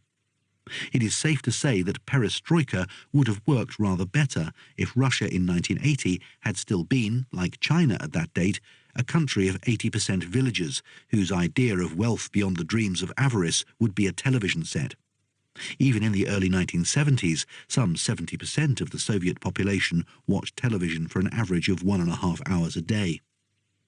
Nevertheless, the contrast between Soviet and Chinese perestroika is not entirely explained by such time lags, nor even by the obvious fact that the Chinese were careful to keep their central command system intact.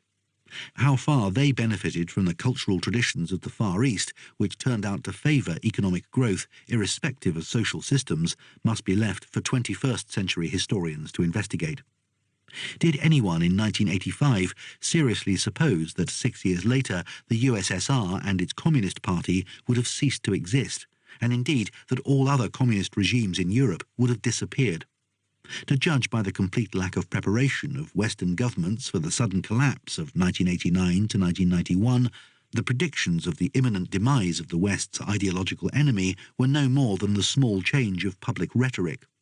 What drove the Soviet Union with accelerating speed towards the precipice was the combination of glasnost that amounted to the disintegration of authority with a perestroika that amounted to the destruction of the old mechanisms that made the economy work, without providing any alternative, and consequently the increasingly dramatic collapse of the citizens' standard of living. The country moved towards a pluralist electoral politics at the very moment that it subsided into economic anarchy.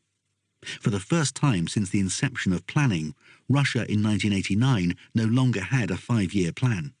It was an explosive combination, for it undermined the shallow foundations of the USSR's economic and political unity. For the USSR had increasingly evolved towards a structural decentralization, its elements held together primarily by the all-union institutions of party, army, security forces and the central plan, and never more rapidly than in the long Brezhnev years. De facto, much of the Soviet Union was a system of autonomous feudal lordships, its local chieftains, the party secretaries of the Union republics with their subordinate territorial commanders, and the managers of the great and lesser production units who kept the economy in operation, were united by little more than their dependency on the central party apparatus in Moscow, which nominated, transferred, deposed and co-opted, and by the need to fulfill the plan elaborated in Moscow. Within these very broad limits, the territorial chieftains had considerable independence. Indeed, the economy would not have functioned at all but for the development by those who actually had to run institutions with real functions of a network of lateral relations independent of the centre. This system of deals, barter arrangements and exchanges of favours with other cadres in similar positions was another second economy within the nominally planned whole. One might add that as the USSR became a more complex industrial and urban society, the cadres in charge of the actual production, distribution and general care of the citizenry had diminished sympathy for the ministries and the purely party figures who were their superiors, but whose concrete functions were no longer clear apart from that of feathering their nests, as many of them did in the Brezhnev period, often in the most spectacular manner. Revulsion against the increasingly monumental and all-pervasive corruption of the nomenklatura was the initial fuel for the process of reform, and Gorbachev had fairly solid support for perestroika from the economic cadres, especially those from the military-industrial complex, who genuinely wanted to improve the management of a stagnant and, in scientific and technical terms, paralytic economy. No one knew better than they how bad things really had become. Moreover, they did not need the party to carry on their activities. If the party bureaucracy were to disappear, they would still be there. They were indispensable, it was not. Indeed, they were still there after the collapse of the USSR, now organised as a pressure group in the new 1990 Industrial Scientific Union, NPS, and its successors, after the end of communism, as the potentially legal owners of the enterprises which they had commanded without legal property rights before. Nevertheless, corrupt, inefficient and largely parasitic as the party command system had been, it remained essential in an economy based on command. The alternative to party authority was not the constitutional and democratic authority, but in the short run, no authority. This is indeed what happened. Gorbachev, like his successor Yeltsin, shifted his power base from party to state and, as constitutional president, legally accumulated powers to rule by decree, in some instances powers greater in theory than any earlier Soviet leader had formally enjoyed, even Stalin. Nobody took any notice outside the newly established democratic, or rather constitutional public assemblies, the People's Congress and the Supreme Soviet, 1989. Nobody governed, or rather obeyed, in the Soviet Union anymore. Like a crippled giant tanker moving towards the reefs, a rudderless Soviet Union therefore drifted towards disintegration. The lines along which it was to fracture were already drawn. On the one hand, the system of territorial power autonomy largely embodied in the state's federal structure. On the other, the autonomous economic complexes. Since the official theory on which the Union had been constructed was one of territorial autonomy for national groups, both in the 15 Union republics and in the autonomous regions and areas within each, nationalist fracture was potentially built into the system, although, with the exception of the 3 small Baltic states, separatism was not even thought of before 1988, when the first nationalist fronts, or campaign organizations, were founded in response to Glasnost, in Estonia, Latvia, Lithuania and Armenia. However, at this stage, even in the Baltic states, they were directed not so much against the centre as against the insufficiently Gorbachevist local communist parties, or, as in Armenia, against neighbouring Azerbaijan. The object was not yet independence, although nationalism was rapidly radicalized in 1989 to 1990 under the impact of the rush into electoral politics and the struggle between radical reformers and the organized resistance of the old party establishment in the new assemblies, as well as the frictions between Gorbachev and his resentful victim, rival and eventual successor, Boris Yeltsin. Essentially, the radical reformers looked for support against the entrenched party hierarchies to the nationalists in the republics, and in doing so strengthened these. In Russia itself, the appeal to Russian interests against the peripheral republics, subsidized by Russia and increasingly felt to be better off than Russia, was a powerful weapon in the radical struggle to eject the party bureaucracy entrenched in the central state apparatus. For Boris Yeltsin, an old party boss from the command society who combined the gifts of getting on in the old politics, toughness and cunning, with the gifts for getting on in the new, demagogy, joviality and a sense of the media, the way to the top lay through the capture of the Russian Federation, thus allowing him to bypass the institutions of Gorbachev's Union. Hitherto, in effect, the Union and its chief component, the RSFSR, had not been clearly distinct. In transforming Russia into a republic like the others, Yeltsin de facto favoured the disintegration of the Union, which a Russia under his control would in effect supplant. This is indeed what happened in 1991. Economic disintegration helped to advance political disintegration and was nourished by it. With the end of the plan and of party orders from the centre, there was no effective national economy, but a rush by any community, territory or other unit that could manage it into self-protection and self-sufficiency, or bilateral exchanges.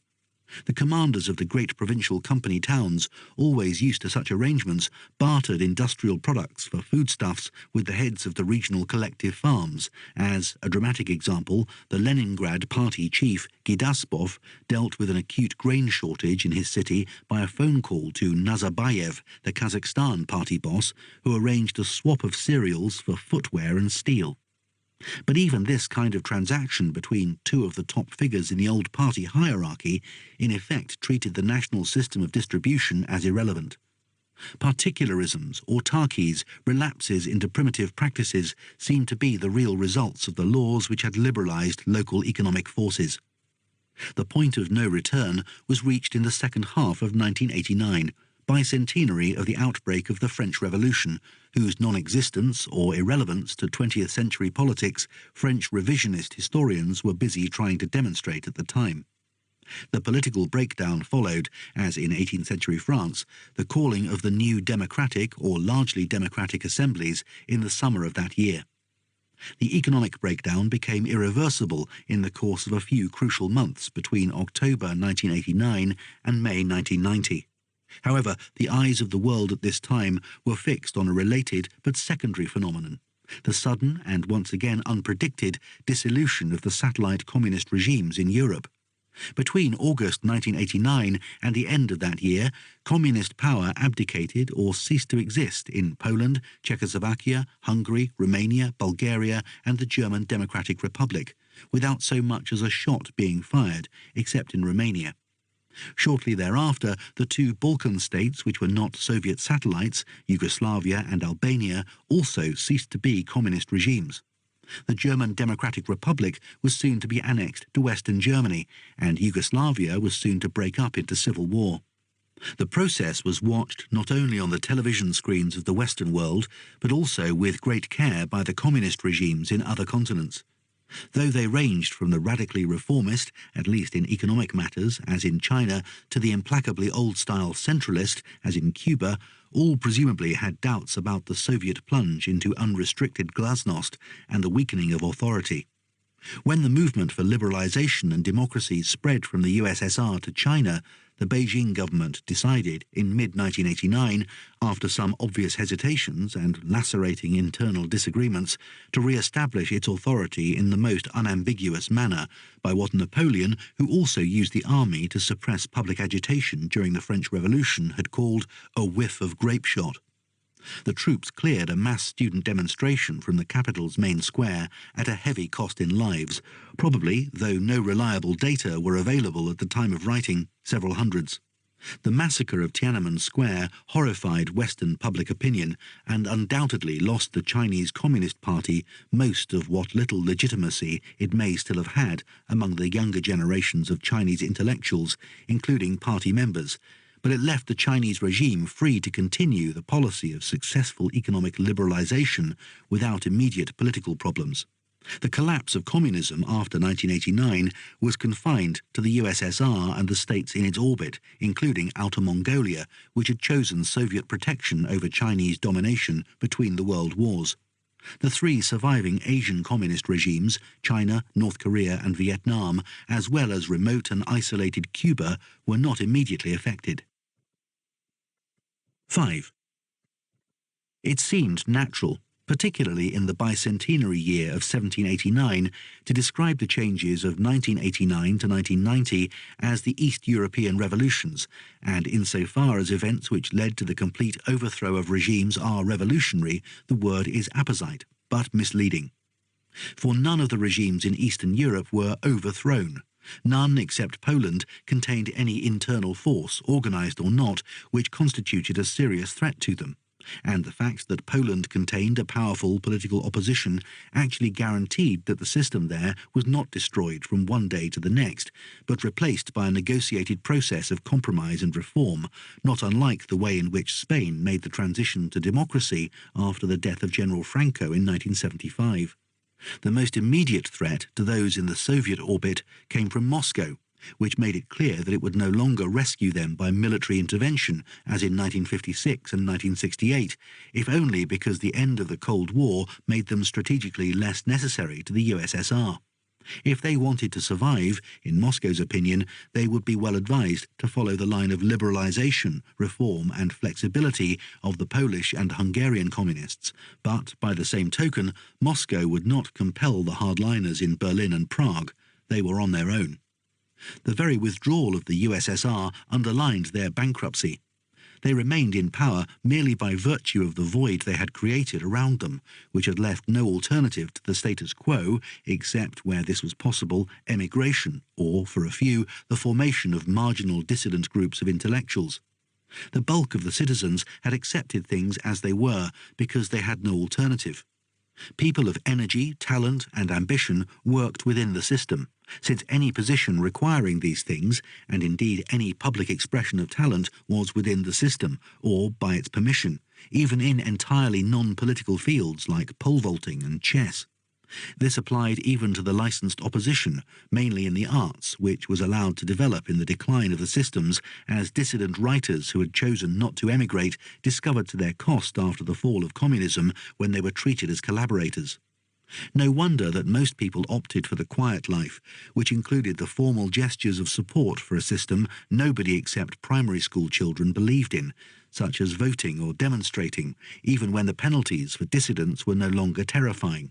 One of the reasons why the old regime was denounced with such fury after its fall, especially in hardline countries like Czechoslovakia and the ex-GDR, was that the great majority voted in the sham elections to avoid unpleasant consequences, though not very serious ones.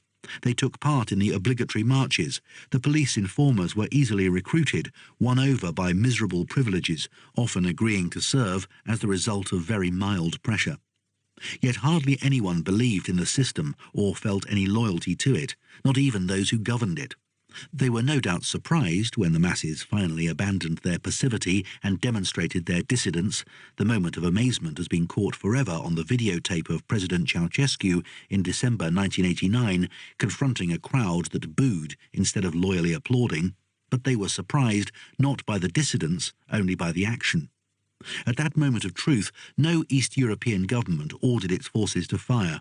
All abdicated quietly, except in Romania, and even there resistance was brief. Perhaps they could not have regained control, but nobody even tried. No groups of communist ultras anywhere prepared to die in the bunker for their faith, or even for the far from unimpressive record of 40 years communist rule in a number of these states. What should they have defended? Economic systems whose inferiority to their Western neighbours leaped to the eye, which were running down and which had proved to be unreformable, even where serious and intelligent efforts at reform had been made. systems which had plainly lost the justification that had sustained their communist cadres in the past, namely that socialism was superior to capitalism and destined to replace it.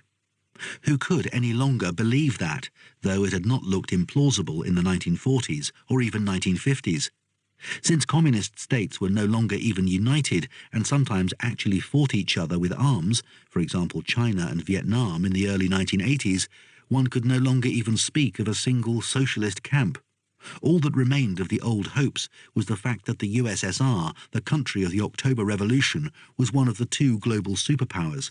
Except perhaps for China, all communist governments and a good many communist parties and states or movements in the Third World knew well enough how much they owed to the existence of this counterweight to the economic and strategic predominance of the other side. But the USSR was visibly shedding a politico-military burden it could no longer carry, and even communist states which were in no sense dependencies of Moscow, Yugoslavia, Albania, could not but realize how profoundly its disappearance would weaken them.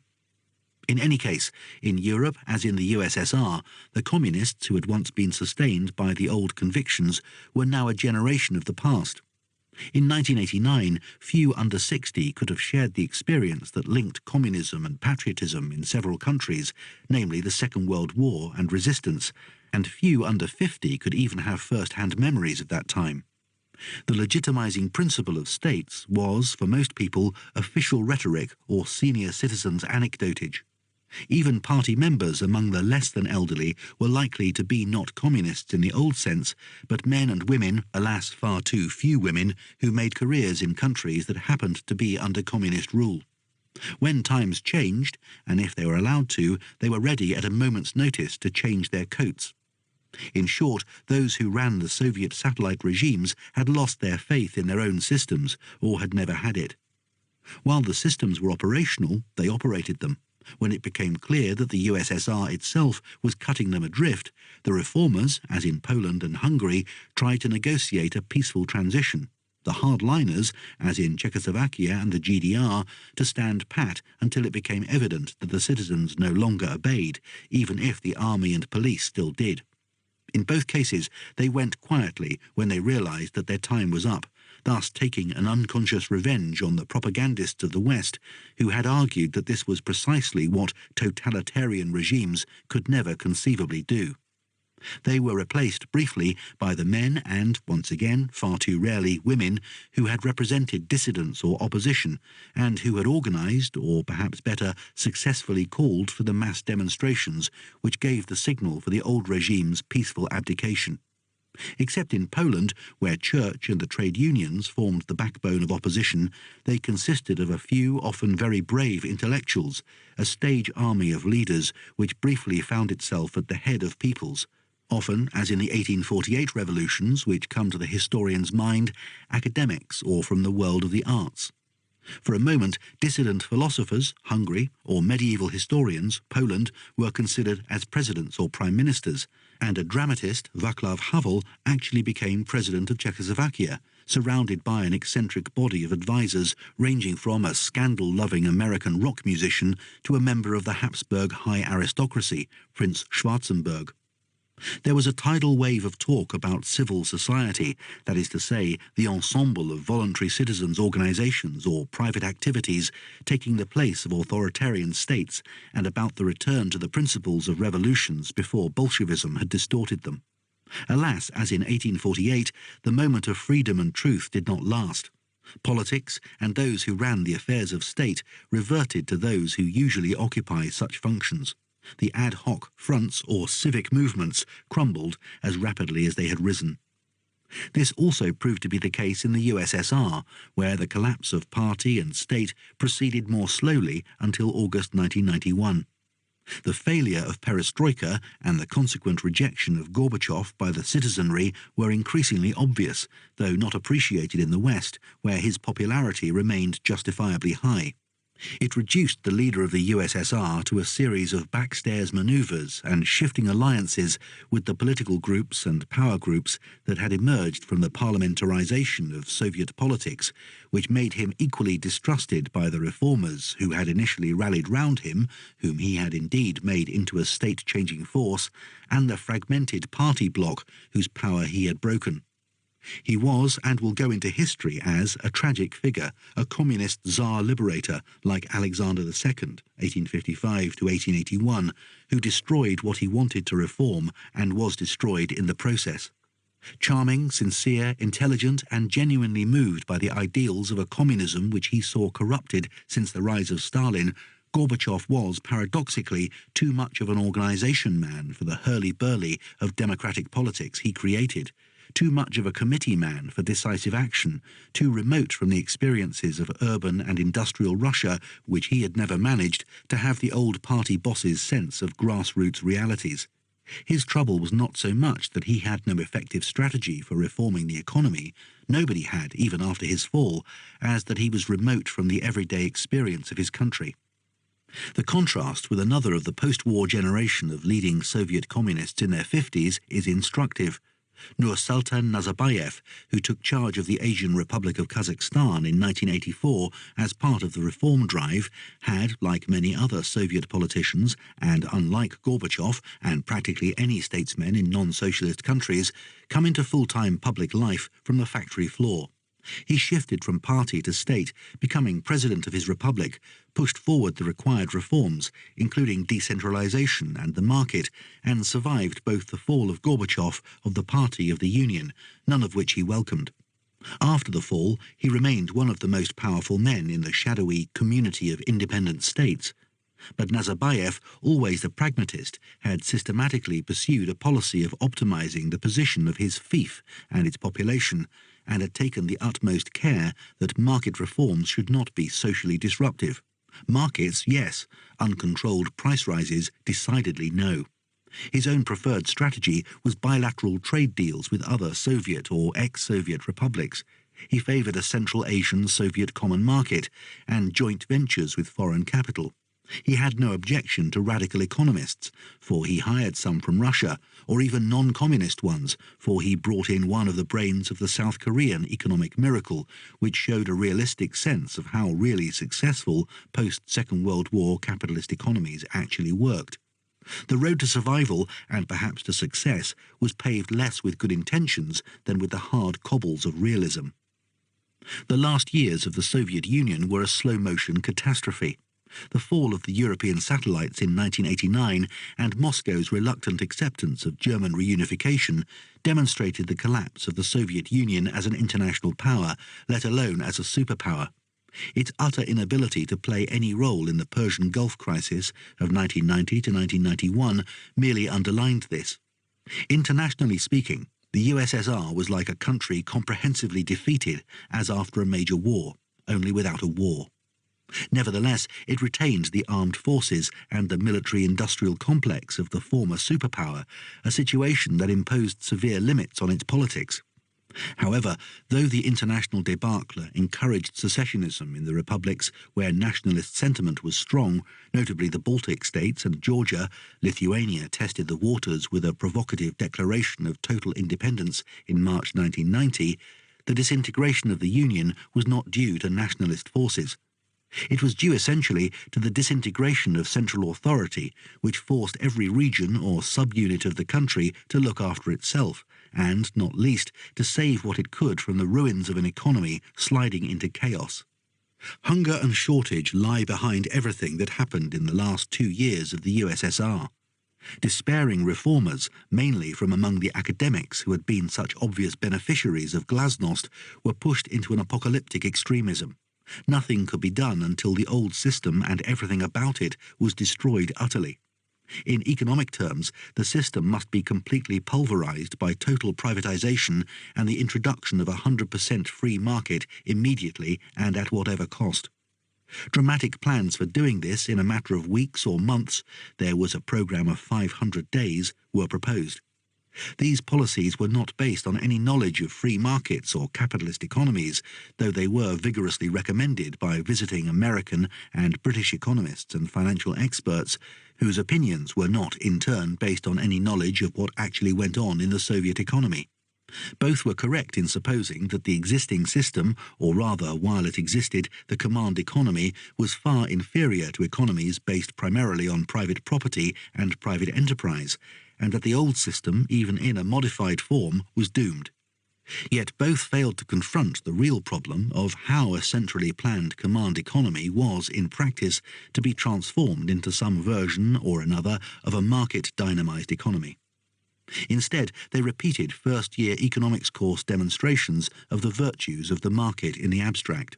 It would, they argued, automatically fill the shelves of shops with goods withheld by producers at affordable prices once supply and demand were allowed free play. Most of the long-suffering citizens of the USSR knew that this would not happen, and when, after it ceased to exist, the shock liberation treatment was briefly applied, it did not. Moreover, no serious observer of the country believed that in the year 2000 the state and public sector of the Soviet economy would not still be substantial. The disciples of Friedrich Hayek and Milton Friedman condemned the very idea of such a mixed economy. They had no advice to offer about how it was to be operated or transformed. Yet when it came, the final crisis was not economic but political. For virtually the entire establishment of the USSR, from the party, the planners and scientists, the state to the armed forces, the security apparatus and the sporting authorities, the idea of a total breakup of the USSR was unacceptable. Whether it was desired or even conceived of by any large body of Soviet citizens outside the Baltic states, even after 1989, we cannot tell, but it is not likely. Whatever reservations we have about the figures, 76% of voters in a referendum of March 1991 voted for maintaining the USSR as a renovated federation of sovereign and equal republics in which the rights and liberty of every person of whatever nationality are fully safeguarded. It was certainly not officially part of any major Union politician's policy. Yet the dissolution of the centre seemed inevitably to strengthen the centrifugal forces and to make the breakup inevitable, not least because of the policy of Boris Yeltsin, whose star rose as Gorbachev's waned. By now the Union was a shadow, the republics the only reality. At the end of April, Gorbachev, supported by the 9 major republics, negotiated a Treaty of Union, which, somewhat in the manner of the Austro-Hungarian Compromise of 1867, was intended to preserve the existence of a central federal power, with a directly elected federal president, in charge of the armed forces, foreign policy, the coordination of financial policy, and of economic relations with the rest of the world. The treaty was to come into force on the 20th of August. For most of the old party and Soviet establishment, this treaty was yet another of Gorbachev's paper formulas, doomed like all the others. Hence they regarded it as the gravestone of the Union. 2 days before the treaty was due to come into force, virtually all the heavyweights of the Union, ministers of defence and interior, head of the KGB, vice president and prime minister of the USSR, and pillars of the party, proclaimed that an emergency committee would take over power in the absence of the president and general secretary, under house arrest on vacation.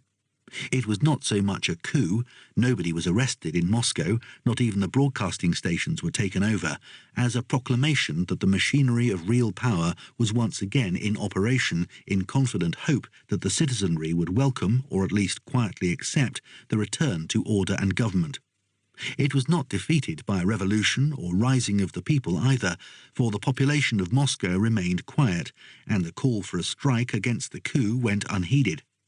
As in so much of Soviet history, it was a drama played by a small body of actors over the heads of the long-suffering people. But not quite. 30, even 10 years earlier, the mere proclamation of where power really lay would have been enough. Even as it was, most citizens of the USSR kept their heads down. 48% of the people, according to a poll, and, less surprisingly, 70% of party committees supported the coup. Equally to the point, more governments abroad than cared to admit it expected the coup to succeed. Yet the old-style reassertion of the power of party-state relied on universal and automatic assent rather than counting heads. By 1991, there was neither central power nor universal obedience. A genuine coup might well have succeeded over most of the territory and population of the USSR, and whatever the divisions and uncertainties within the armed forces and security apparatus, enough reliable troops for a successful putsch in the capital could probably have been found. But the symbolic reassertion of authority was no longer enough. Gorbachev was right. Perestroika had defeated the conspirators by changing society. It had also defeated him. A symbolic coup could be defeated by a symbolic resistance, for the last thing the plotters were prepared for or wanted was a civil war. Indeed, their gesture was intended to stop what most people feared, a slide into such a conflict. So while the shadowy institutions of the USSR fell into line with the plotters, the barely less shadowy institutions of the Russian Republic under Boris Yeltsin, just elected as its president by a substantial majority of voters, did not. The plotters had nothing to do except throw in their hand after Yeltsin, surrounded by some thousands of supporters come to defend his headquarters, defied the embarrassed tanks camped in front of it for the benefit of the world's television screens.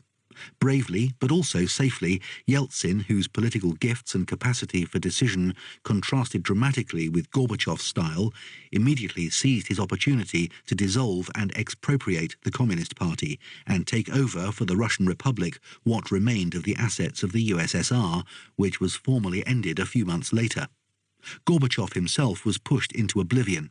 The world, which had been ready to accept the coup, now accepted the much more effective counter-coup of Yeltsin and treated Russia as the natural successor to the dead USSR in the United Nations and elsewhere. The attempt to save the old structure of the Soviet Union had destroyed it more suddenly and irrevocably than anyone had expected. However, it had solved none of the problems of economy, state and society.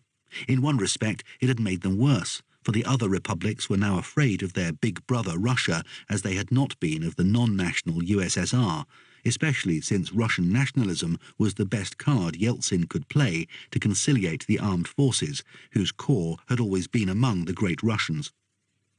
Since most of the republics contained large minorities of ethnic Russians, Yeltsin's hint that the frontiers between the republics might have to be renegotiated accelerated the Rush total separation. The Ukraine immediately declared its independence. For the first time, populations used to the impartial oppression of all, including Great Russians, by central authority, had cause to fear oppression from Moscow in the interests of one nation.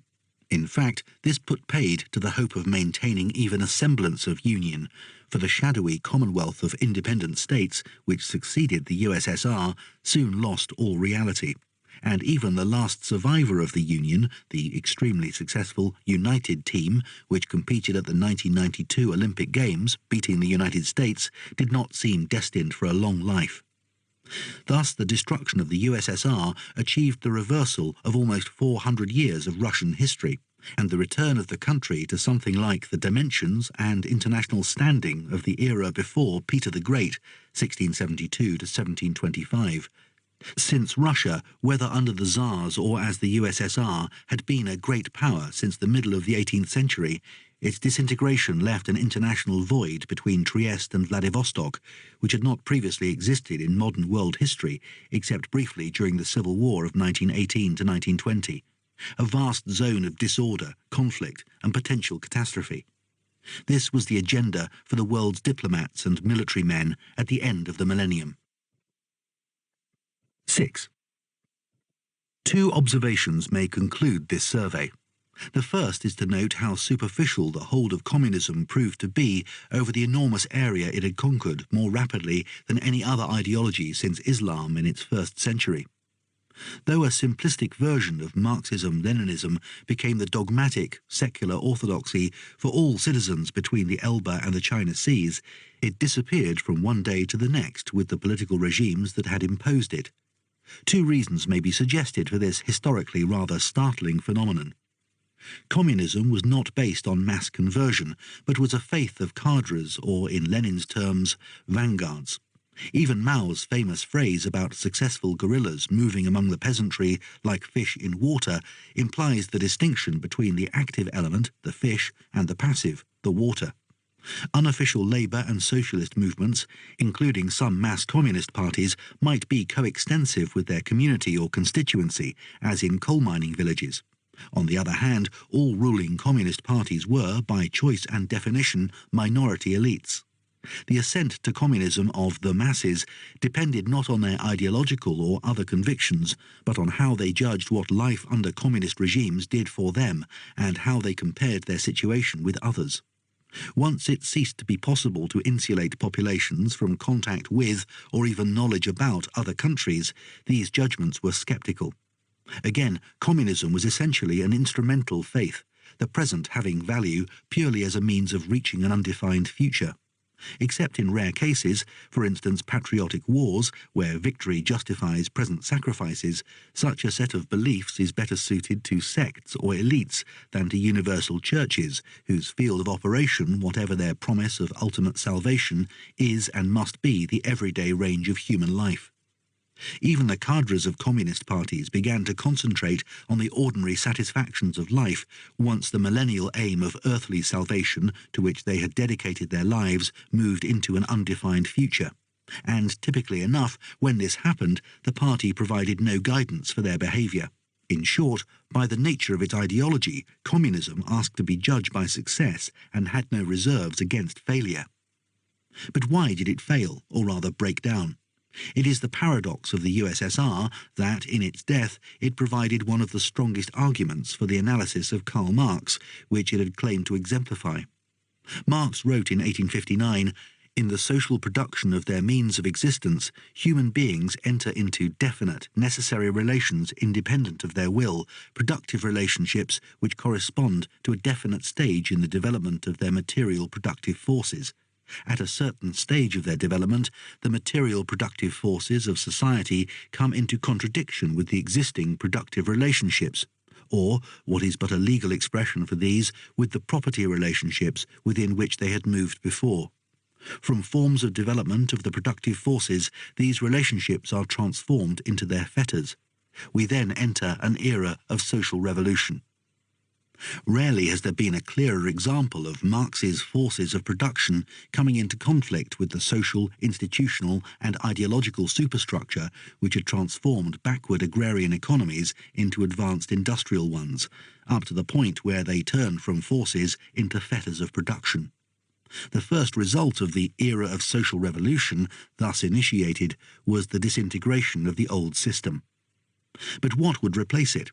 Here we can no longer follow the 19th century optimism of Marx, who argued that the overthrow of the old system must lead to a better one, because mankind always sets itself only such problems as it can solve.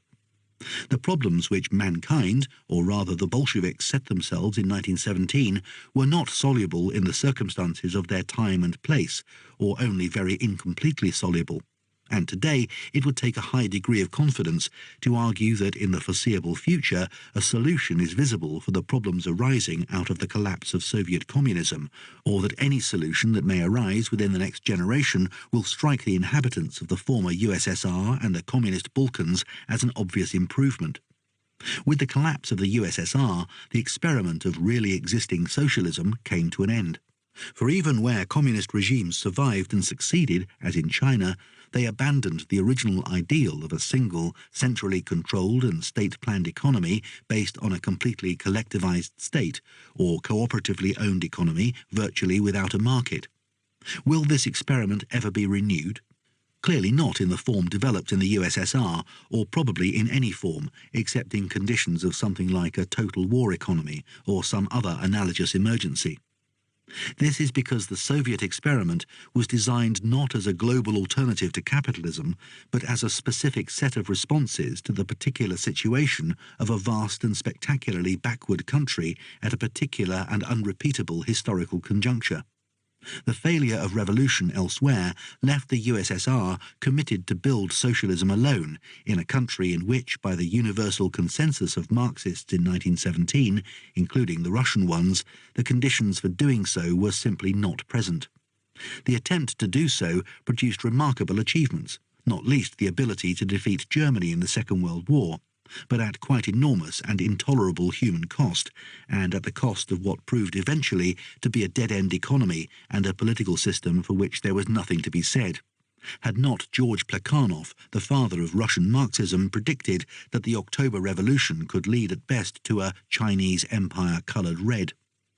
The other really existing socialism, emerging under the wings of the Soviet Union, operated under the same disadvantages, though to a lesser extent, and with, compared to the USSR, far less human suffering. A revival or rebirth of this pattern of socialism is neither possible, desirable, nor, even assuming conditions were to favour it, necessary. How far the failure of the Soviet experiment throws doubt on the entire project of traditional socialism, an economy essentially based on the social ownership and planned management of the means of production, distribution and exchange, is another question. That such a project is economically rational in theory has been accepted by economists since before the First World War, though, curiously enough, the theory was worked out not by socialists but by non-socialist pure economists. That it would have practical drawbacks, if only through bureaucratization, was obvious. That it had to work, at least partly through prices, both market pricing and realistic accounting prices, was also clear if socialism was to take account of the wishes of consumers rather than telling them what was good for them.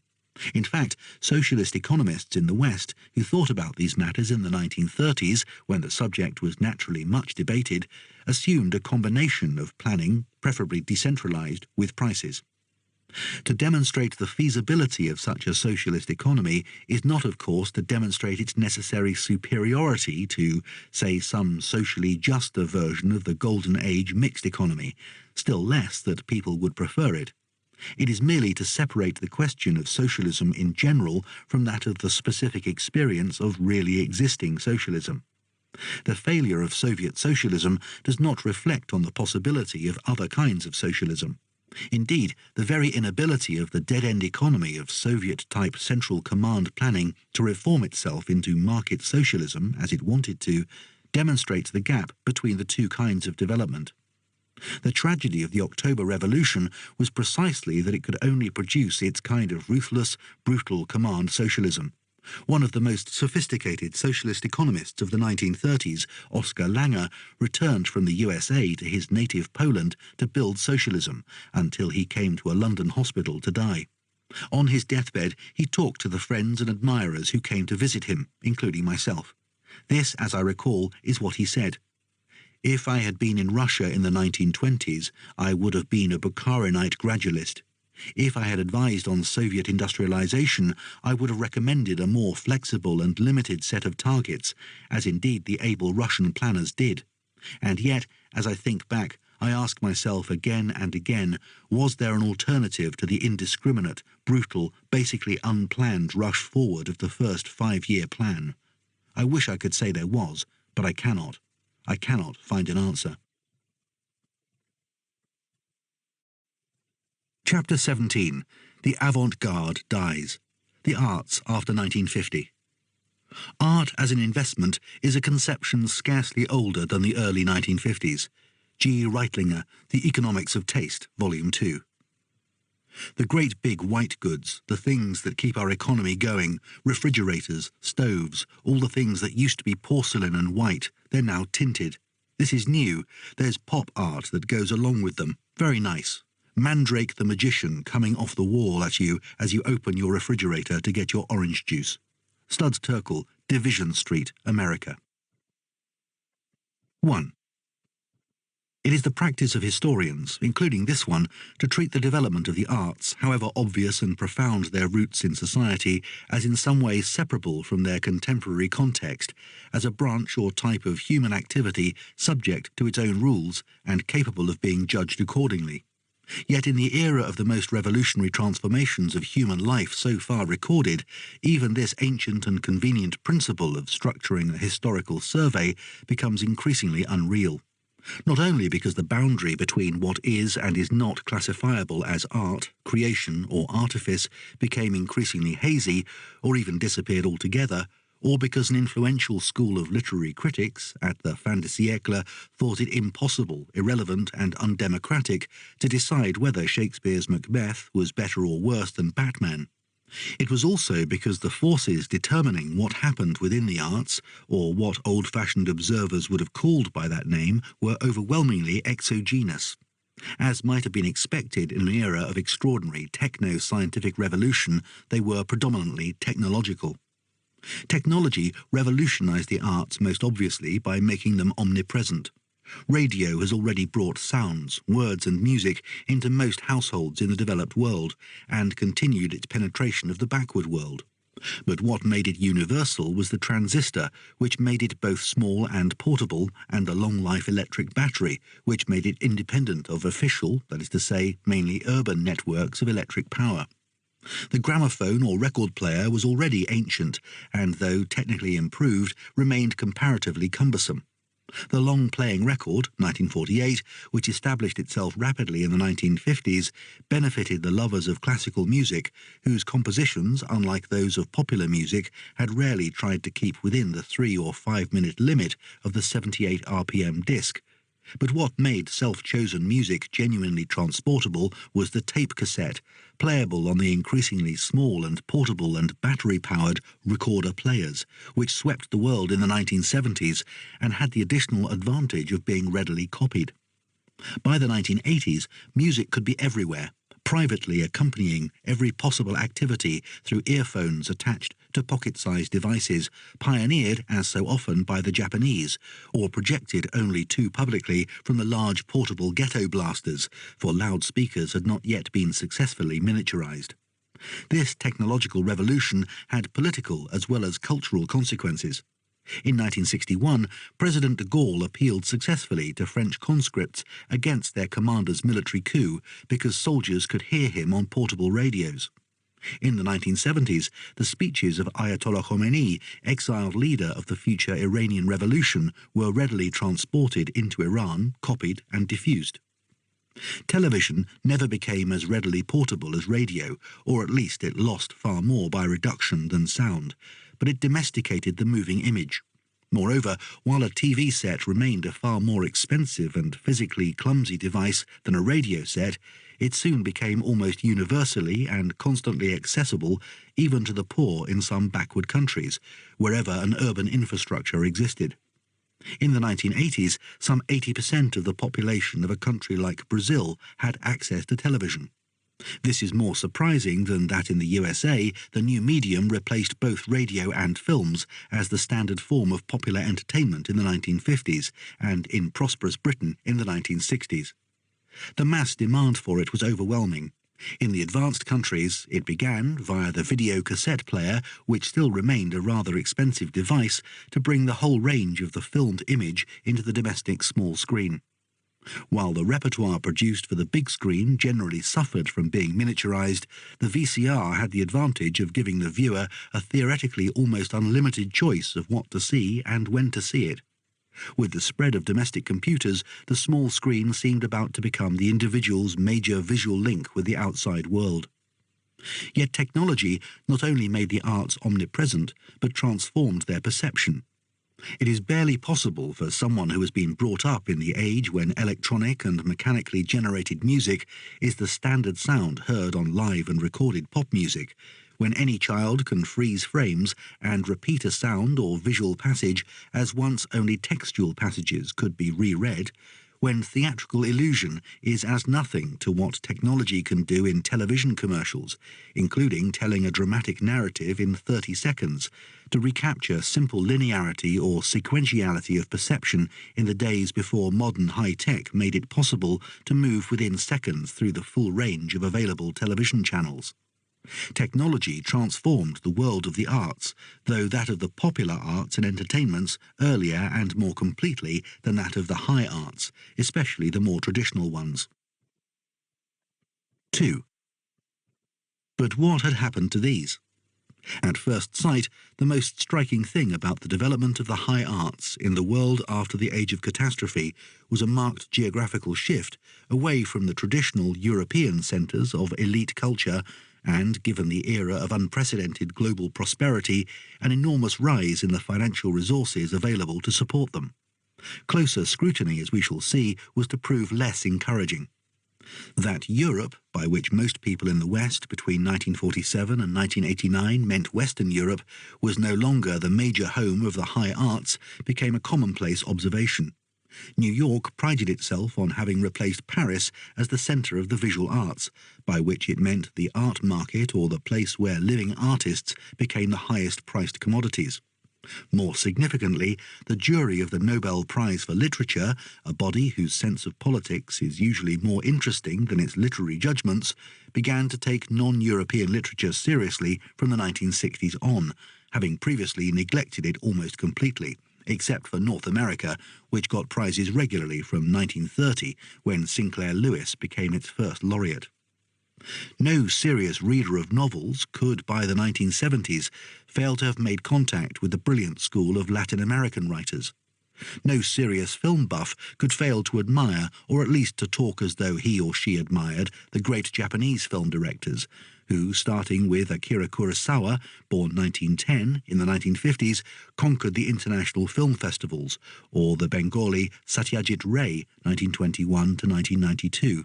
Nobody was surprised when, in 1986, the first sub-Saharan African, the Nigerian Wole Soyinka, born 1934, got a Nobel Prize. The shift away from Europe was even more obvious in the most visually insistent art, namely architecture. As we have already seen, the modern movement in architecture had actually built very little between the wars. After the war, when it came into its own, the international style achieved both its largest and most numerous monuments in the USA, which developed it further, and eventually, mainly via the American-owned networks of hotels which settled on the world from the 1970s on like spider webs, exported a peculiar form of dream palace for travelling business executives and prosperous tourists. In their most characteristic versions, they were easily recognizable by a sort of central nave or giant conservatory, generally with indoor trees, plants and fountains, transparent elevators visibly gliding up the insides or outsides of walls, glass everywhere, and theatrical lighting. They were to be for late 20th century bourgeois society what the standard opera house had been for its 19th century predecessor. But the modern movement created equally prominent monuments elsewhere. Le Corbusier, 1887 to 1965, constructed an entire capital city in India, Chandigarh. Oscar Niemeyer, born 1907, much of another in Brasilia. While perhaps the most beautiful of the great products of the modern movement, also built by public commission rather than private patronage or profit, is to be found in Mexico City, the National Museum of Anthropology, 1964. It seemed equally evident that the old European centres of the arts were showing signs of battle fatigue, with the possible exception of Italy, where the mood of anti-fascist self-liberation, largely under communist leadership, inspired a decade or so of cultural renaissance, which made its main international impact through the Italian neo-realist films. The French visual arts did not maintain the reputation of the interwar school of Paris, which was in itself little more than an afterglow of the era before 1914.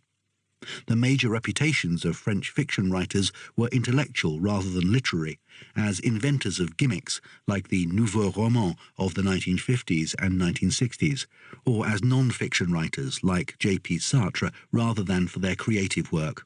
Had any post-1945 serious French novelist established any international reputation as such by the 1970s? Probably not. The British artistic scene had been considerably livelier, not least because London after 1950 transformed itself into one of the world's major centres for musical and theatrical performance, and also produced a handful of avant-garde architects whose adventurous projects gained them more fame abroad, in Paris or Stuttgart, than at home. Nevertheless, if post-Second World War Britain occupied a less marginal place in the West European arts than between the wars, its record in the field where the country had always been strong, literature, was not particularly impressive. In poetry, the post-war writers of Little Ireland could more than hold their own against the UK.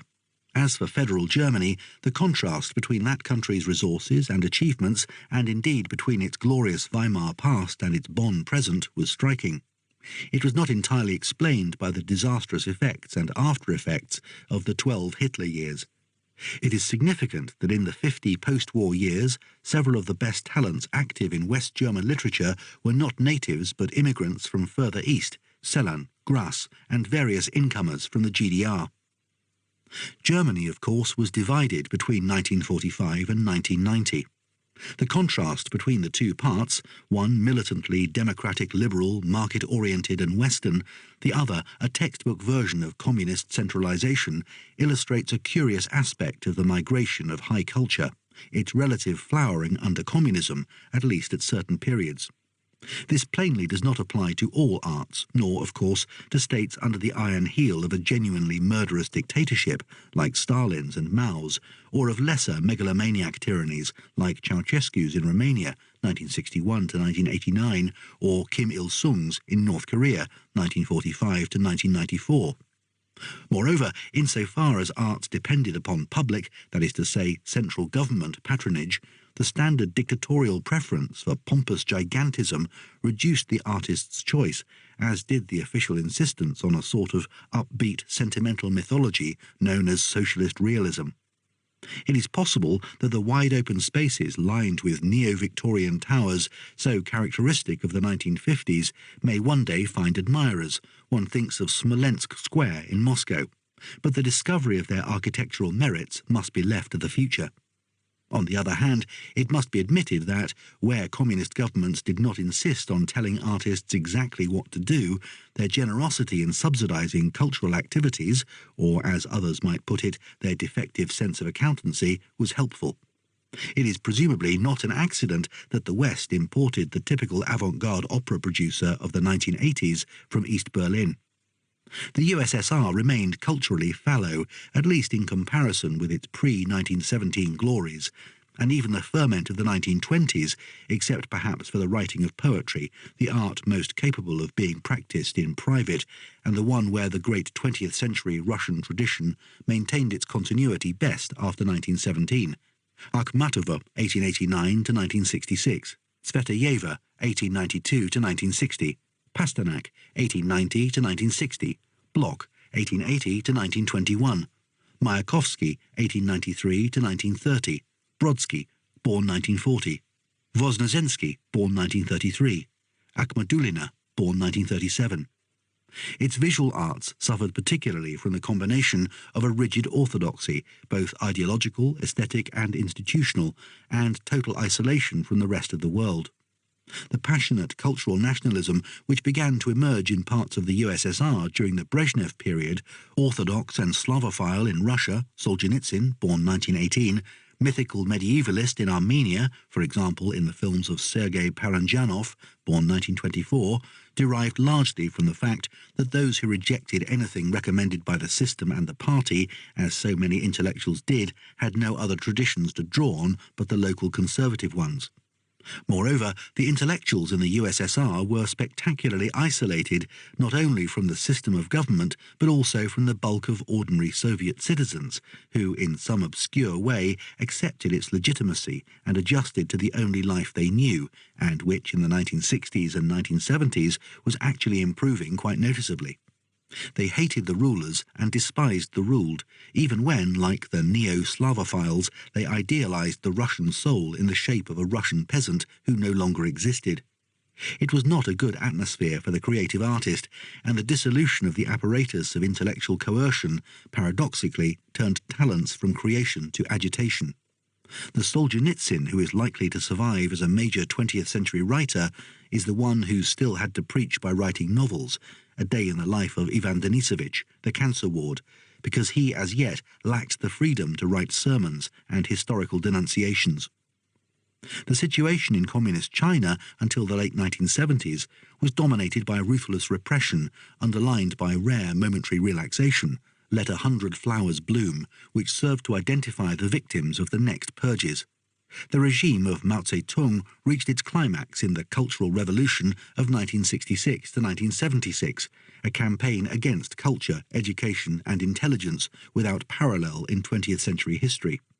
It virtually shut down secondary and university education for 10 years, brought the practice of Western, classical and other music to a halt, where necessary by destroying its instruments, and reduced the national repertoire of stage and film to half a dozen politically correct pieces, as judged by the great helmsman's wife, once a second-rank Shanghai film actress, which were endlessly repeated. Given both this experience and the ancient Chinese tradition of imposing orthodoxy, which was modified but not abandoned in the post-Mao era, the light shining out of communist China in the arts remained dim.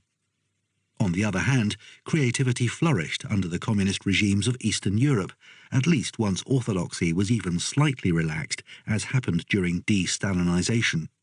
The film industry in Poland, Czechoslovakia and Hungary, hitherto not much heard of even locally, burst into unexpected bloom from the late 50s on, and for a while became one of the most distinguished sources of interesting movies anywhere. Until the collapse of communism, which also entailed the collapse of the mechanisms for cultural production in the countries concerned, even the revival of repression after 1968 in Czechoslovakia, after 1980 in Poland, did not halt it, though the rather promising start of the East German film industry in the early 1950s had been brought to a stop by political authority. That an art so dependent on heavy state investment should have flourished artistically under communist regimes is more surprising than that creative literature should, for, after all, even under intolerant governments, books can be written for the bottom drawer or for circles of friends. However narrow the public for which they originally wrote, several of the writers won international admiration. The East Germans, who produced substantially more interesting talent than the prosperous Federal Republic, and the Czechs of the 1960s, whose writings only reached the West via internal and external emigration after 1968. What all these talents had in common was something that few writers and filmmakers in the developed market economies enjoyed, and Western theatre folk, a group given to uncharacteristic political radicalism dating back in the USA and Britain to the 1930s, dreamed about: the sense of being needed by their public. Indeed, in the absence of real politics and a free press, practitioners of the arts were the only ones who spoke for what their people, or at least the educated among them, thought and felt.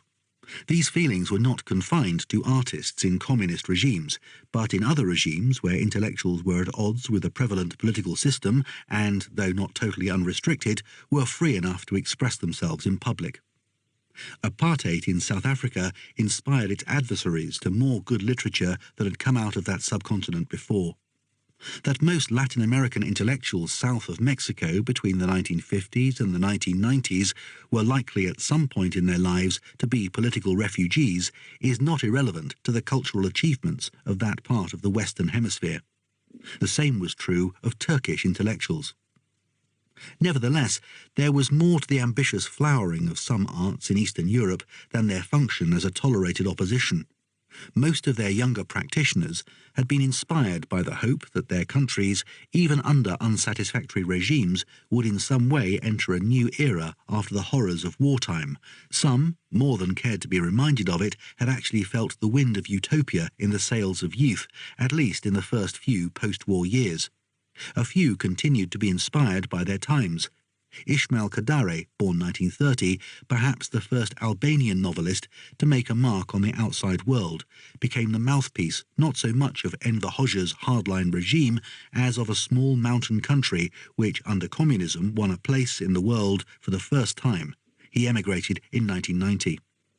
Most of the others, sooner or later, moved into varying degrees of opposition, yet, often enough, rejecting the only alternative offered to them, whether across the West German border or by Radio Free Europe, in a world of binary and mutually exclusive opposites.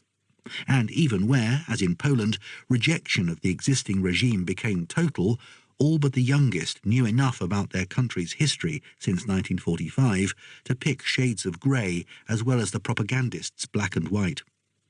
That is what gives a tragic dimension to the films of Andrzej Wajda, born 1926, their ambiguity to the Czech filmmakers of the 1960s, then in their 30s, and the writers of the GDR, Christa Wolf, born 1929, Heiner Müller, born 1929, disillusioned but not oblivious of their dreams. Paradoxically, artists and intellectuals in both the socialist Second World and the various parts of the Third World enjoyed both prestige and relative prosperity and privilege, at least between bouts of persecution. In the socialist world, they might be among the richest citizens and enjoy that rarest of all freedoms in those collective prison houses, the right to travel abroad, or even to have access to foreign literature. Under socialism, their political influence was zero, but in the various third worlds, and after the fall of communism, briefly in the former world of really existing socialism, being an intellectual or even an artist was a public asset. In Latin America, leading writers, almost irrespective of their political opinions, could expect diplomatic posts, preferably in Paris, where the location of UNESCO gave each country that wanted to several chances to place citizens in the neighbourhood of left-bank cafes.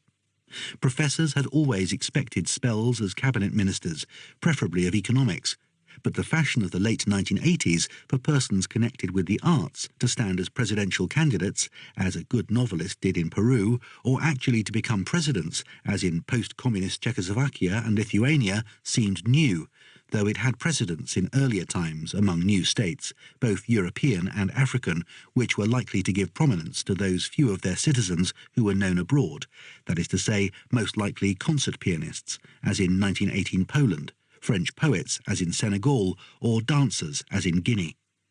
Still, novelists, dramatists, poets and musicians were political non-starters in most developed Western countries under any circumstances, even in intellectually minded ones, except perhaps as potential ministers of culture, André Malraux in France, Jorge Semprún in Spain. The public and private resources devoted to the arts were inevitably far greater than before in an era of unprecedented prosperity.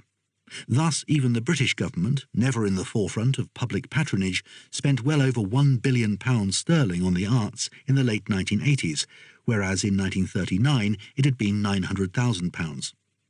Private patronage was less important, except in the USA, where billionaires, encouraged by suitable fiscal concessions, supported education, learning and culture on a more munificent scale than anywhere else, partly out of a genuine appreciation of the higher things in life, especially among first-generation tycoons, partly because, in the absence of a formal social hierarchy, what might be called Medici status was the next best thing.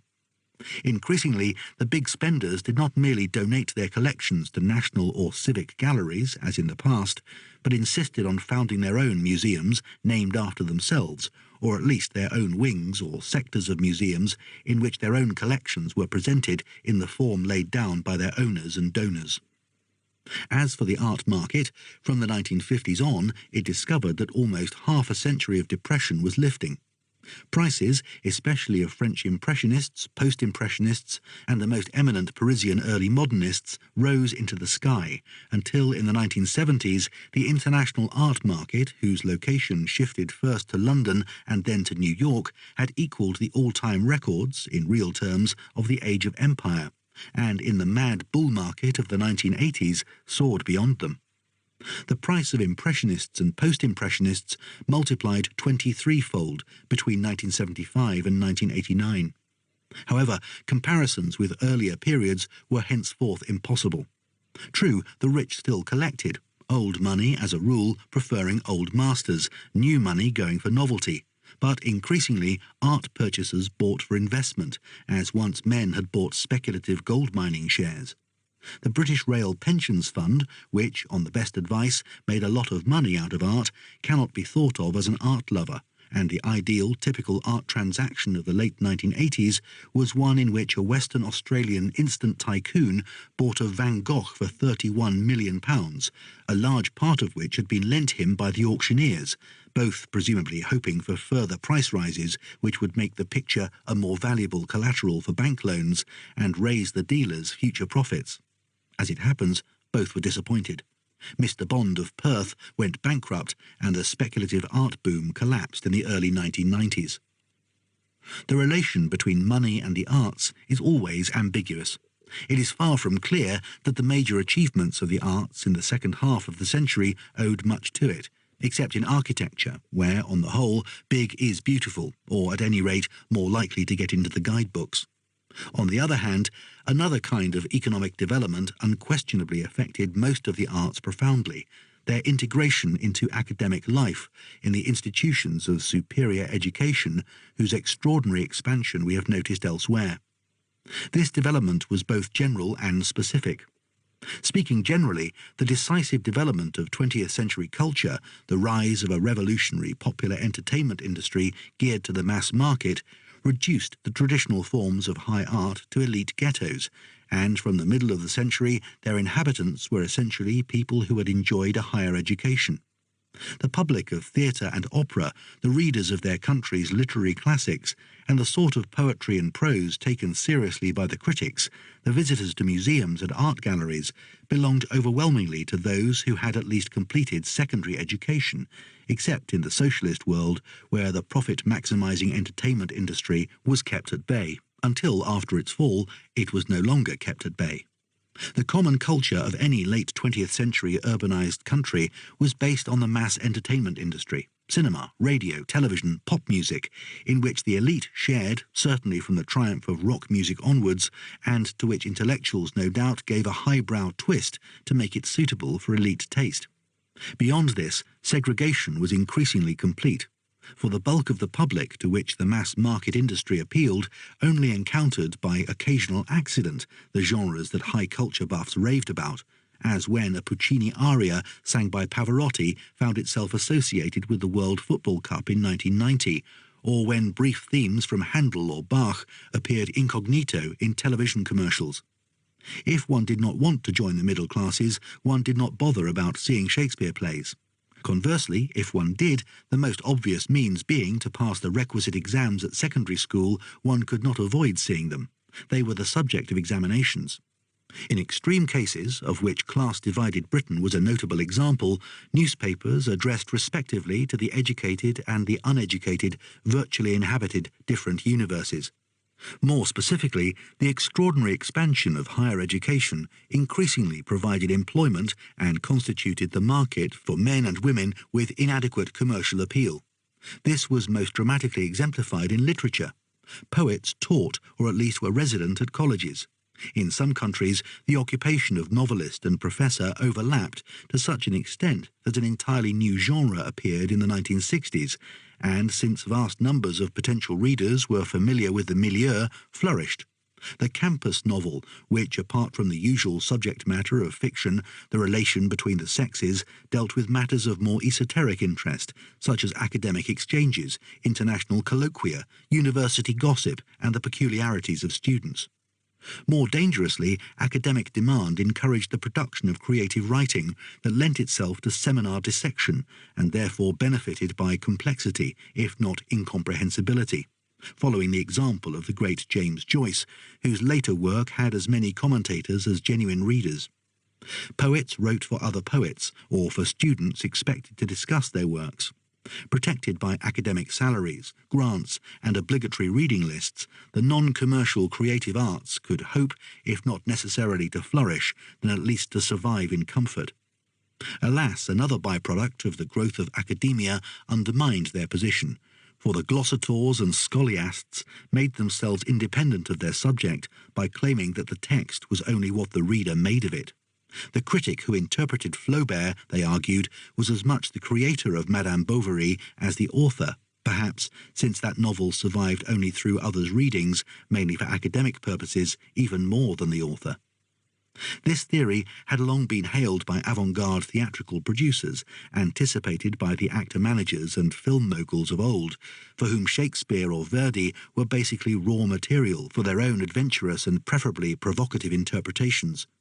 Triumphant though these sometimes were, they actually underlined the growing esotericism of the highbrow arts, for they were themselves commentaries upon and critiques of earlier interpretations, and not fully comprehensible except to initiates.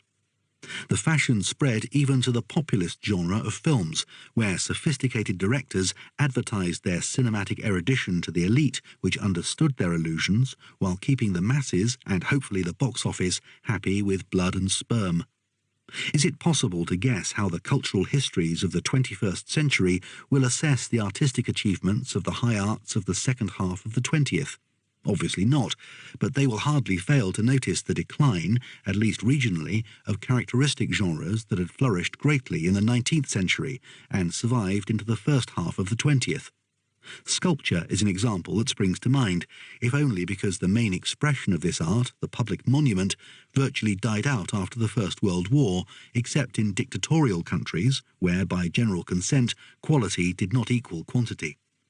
It is impossible to avoid the impression that painting was not what it had been even between the wars.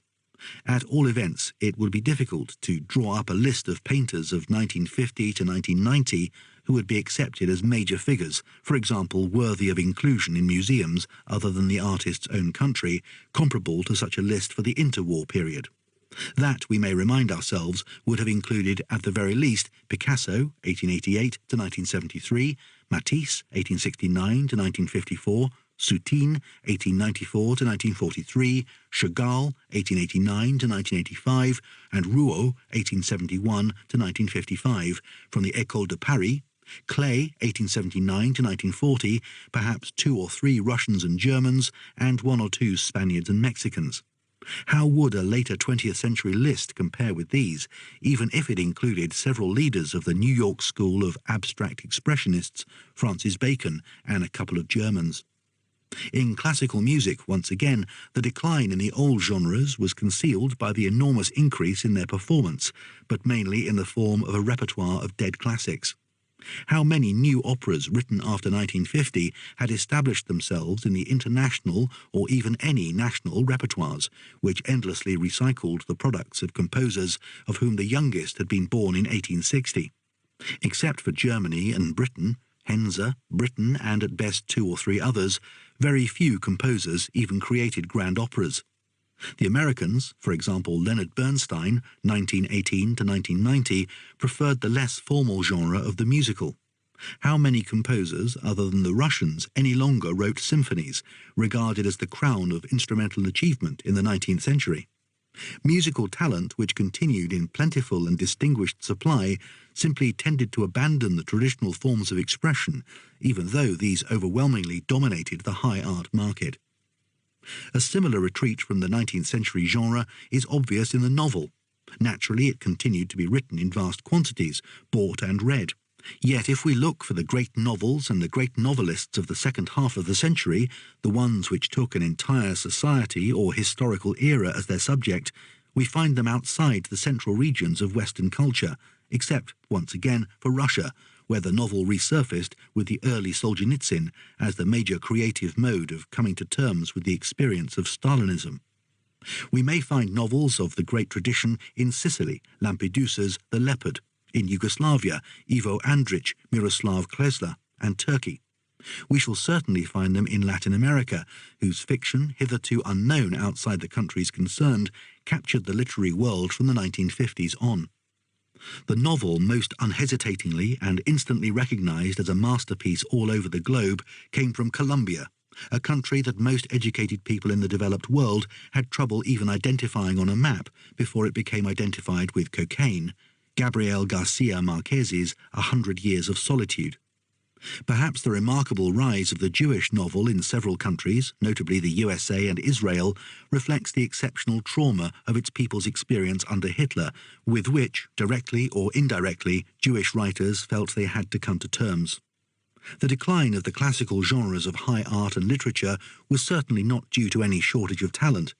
For even if we know little about the distribution of exceptional gifts among human beings and its variation, it is safer to assume that there are rapid changes in the incentives to express them, or in the outlets for expressing them, or in the encouragement to do so in some particular manner, rather than in the quantity of available talent. There is no good reason to assume that Tuscans today are less talented, or even have a less developed aesthetic sense than in the century of the Florentine Renaissance. Talent in the arts abandoned the old ways of seeking expression because new ways were available or attractive or rewarding, as when, even between the wars, young avant-garde composers might be tempted, like Auric and Britten, to write soundtracks for films rather than string quartets. A great deal of routine painting and drawing was replaced by the triumph of the camera, which, to take one example, took over the representation of fashion almost completely. The serial novel, already a dying breed between the wars, gave way in the age of television to the screen serial. The film, which allowed far greater scope for individual creative talent after the collapse of the Hollywood studio system of factory production, and as the mass cinema audience melted into its homes to watch television and later video, took the place once occupied by both novel and drama. For every culture lover who could fit 2 plays to the names of even 5 living playwrights, there were 50 who could reel off all the leading movies of a dozen or more film directors. Nothing was more natural than this. Only the social status associated with old-fashioned high culture prevented an even more rapid decline of its traditional genres. However, there were 2 even more important factors which now undermined classical high culture. The first was the universal triumph of the society of mass consumption. From the 1960s on, the images which accompanied human beings in the Western world, and increasingly in the urbanized Third World, from birth to death, were those advertising or embodying consumption or dedicated to commercial mass entertainment. The sounds which accompanied urban life in and outdoors were those of commercial pop music.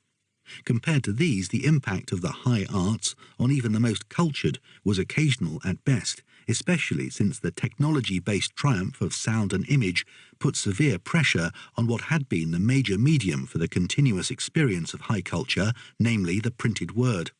Except for light entertainment, mainly love stories for women, thrillers of various kinds for men, and perhaps, in the era of liberalization, some erotica or pornography, people who read books seriously for other than professional, educational, or other instructional purposes were a smallish minority. Though the educational revolution expanded their numbers absolutely, ease of reading declined in countries of theoretically universal literacy when print ceased to be the main gate to the world beyond mouth-to-ear communication. After the 1950s, even the children of the educated classes in the rich Western world did not take to reading as spontaneously as their parents had done. The words which dominated Western consumer societies were no longer the words of holy books, let alone of secular writers, but the brand names of goods or whatever else could be bought. They were printed on T-shirts, attached to other garments like magical charms, by means of which the wearer acquired the spiritual merit of the generally youthful lifestyle which these names symbolized and promised. The images that became the icons of such societies were those of mass entertainment and mass consumption, stars and cans. It is not surprising that in the 1950s, in the heartland of consumer democracy, the leading school of painters abdicated before image makers, so much more powerful than old-fashioned art. Pop art, Warhol, Lichtenstein, Rauschenberg, Oldenburg, spent its time reproducing with as much accuracy and insensitivity as possible the visual trappings of American commercialism, soup cans, flags, Coca-Cola bottles, Marilyn Monroe.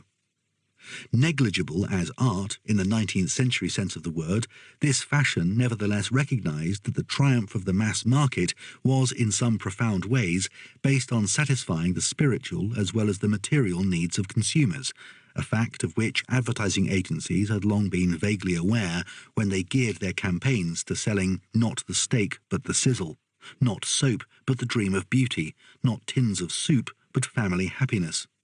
What became increasingly clear in the 1950s was that this had what could be called an aesthetic dimension, a grassroots creativity, occasionally active but mainly passive, which producers had to compete to supply.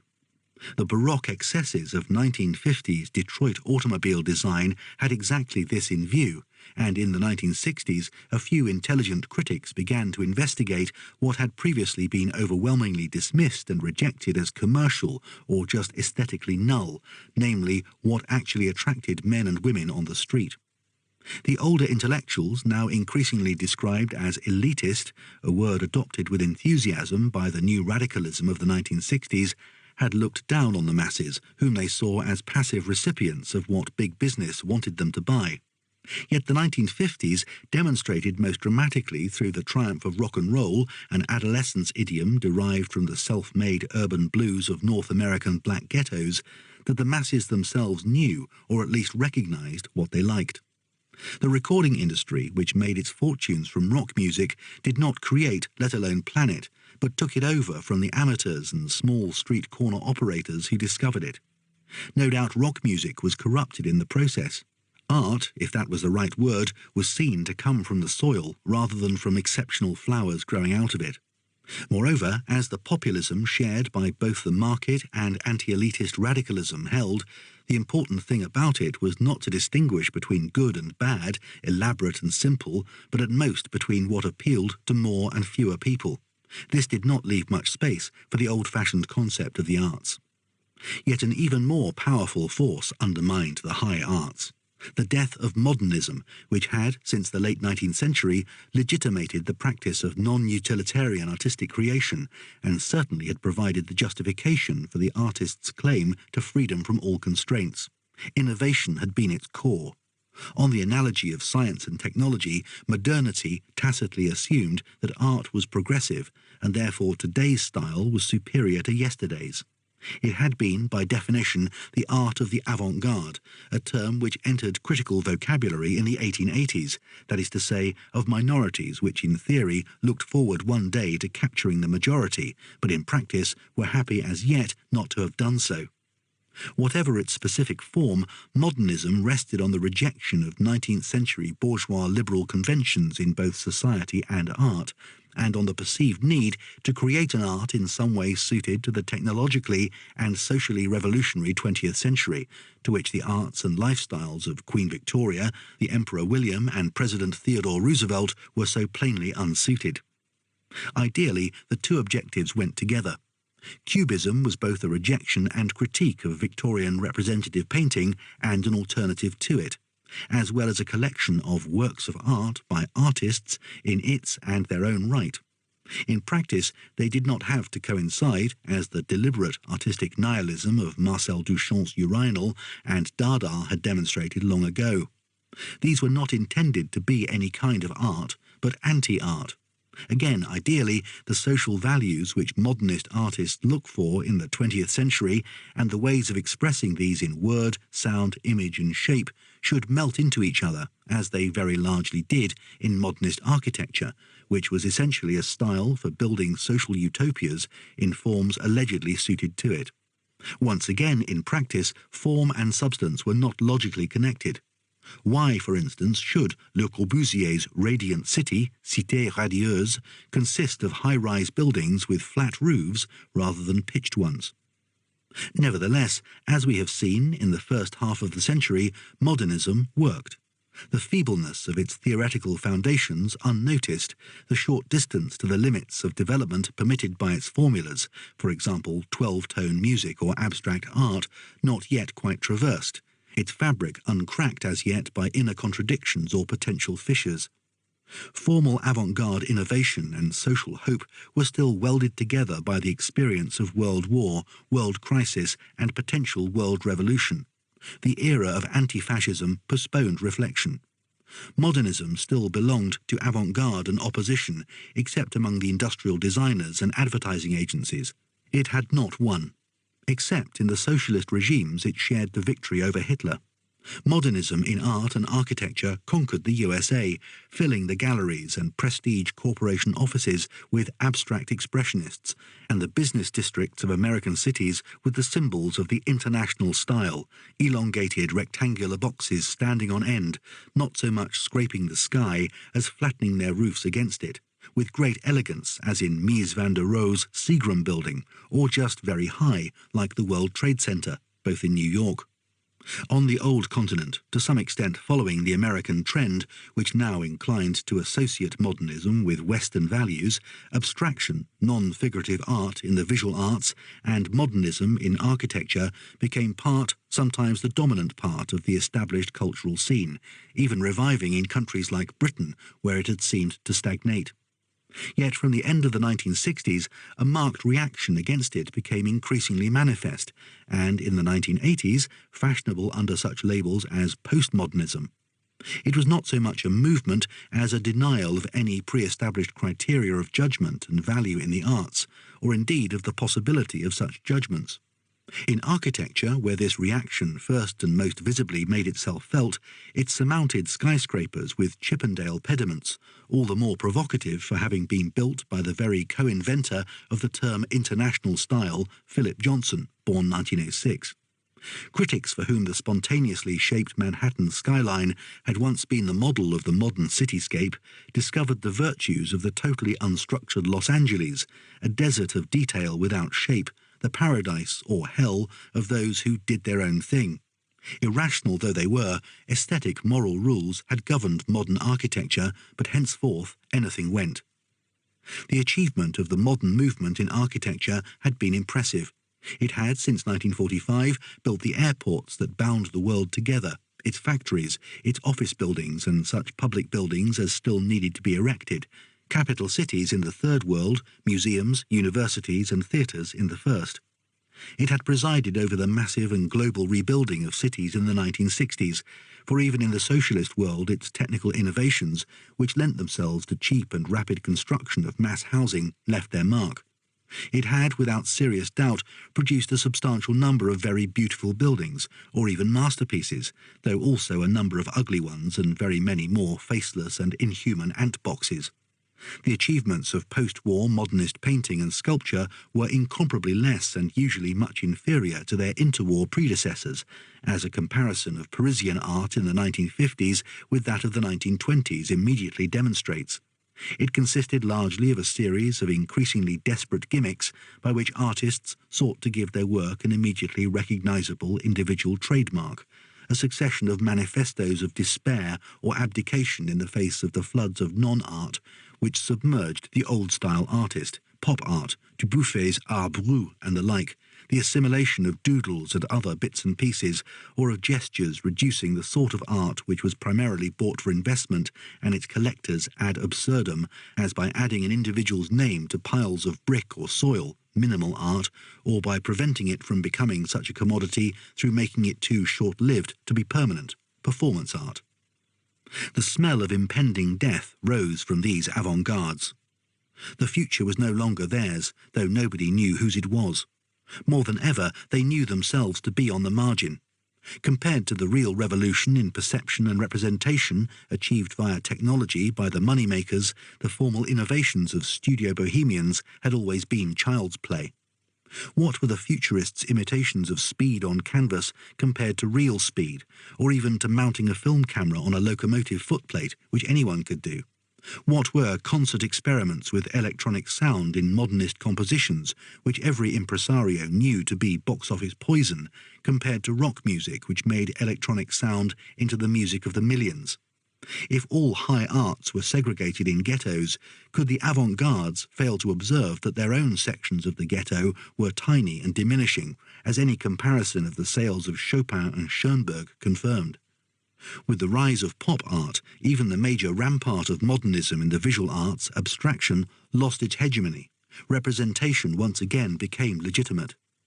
Postmodernism therefore attacked both self-confident and exhausted styles, or rather the ways of conducting both activities which had to go on in one style or another, like building and public works, and those which were not in themselves indispensable, like the artisan production of easel paintings to be sold singly. Hence it would be misleading to analyse it primarily as a trend within the arts, like the development of the earlier avant-gardes. Actually, we know that the term postmodernism spread to all manner of fields that had nothing to do with the arts. By the 1990s, there were postmodern philosophers, social scientists, anthropologists, historians, and other practitioners of disciplines that had not previously tended to borrow their terminology from the arts avant-garde, even when they happened to be associated with them. Literary criticism, of course, adopted it with enthusiasm. In fact, postmodern fashions, pioneered under various names, deconstruction, post-structuralism, and so on, among the French-speaking intelligentsia, made their way into US departments of literature and thence into the rest of the humanities and social sciences. All postmodernisms had in common an essential skepticism about the existence of an objective reality and or the possibility of arriving at an agreed understanding of it by rational means. All tended to a radical relativism. All, therefore, challenged the essence of a world that rested on the opposite assumptions, namely the world transformed by science and the technology based upon it, and the ideology of progress which reflected it. We shall consider the development of this strange yet not unexpected contradiction in the next chapter. Within the more restricted field of the high arts, the contradiction was not so extreme, since, as we have seen, the modernist avant-gardes had already extended the limits of what could claim to be art, or at any rate yield products that could be sold or leased or otherwise profitably separated from their creators as art, almost to infinity.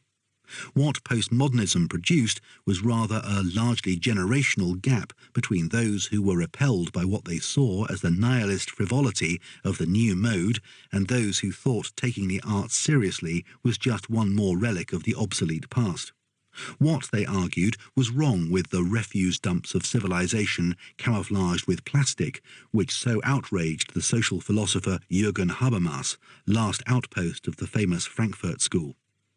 Postmodernism was therefore not confined to the arts. Nevertheless, there were probably good reasons why the term should have first emerged from the art scene.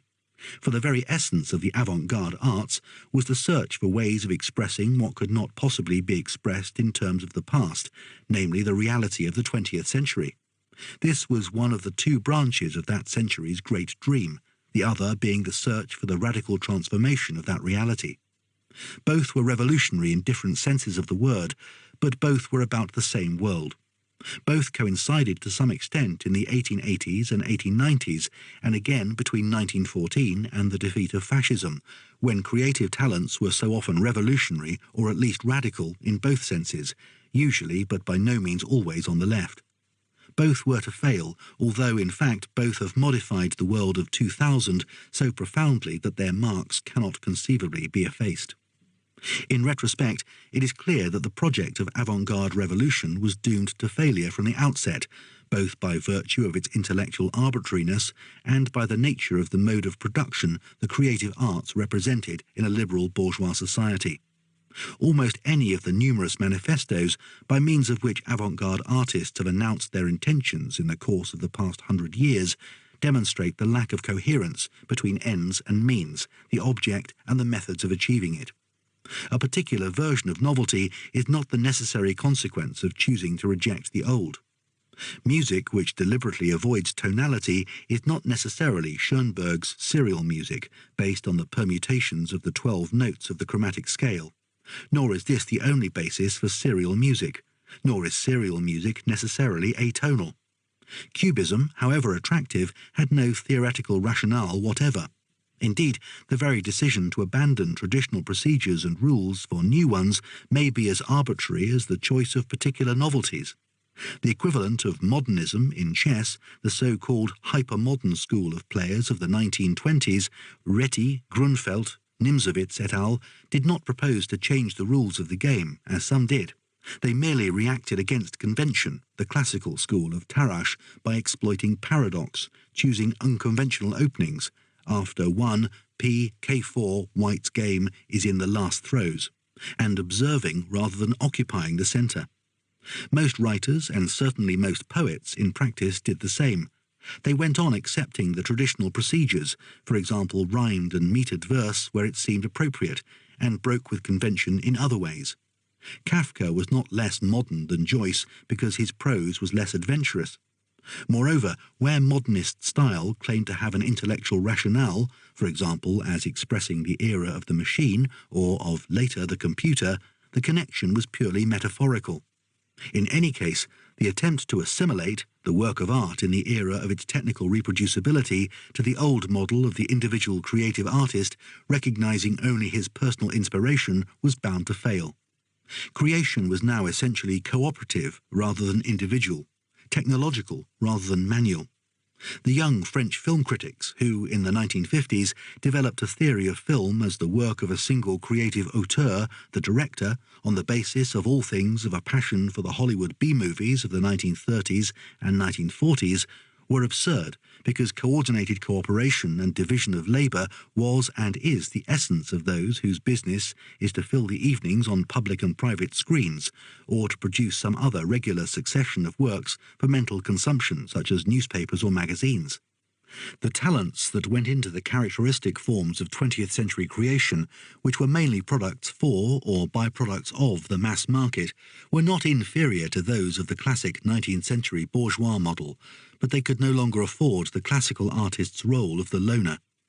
Their only direct link with their classic predecessors was through that limited sector of the classic high arts, which had always operated through collectives, the stage.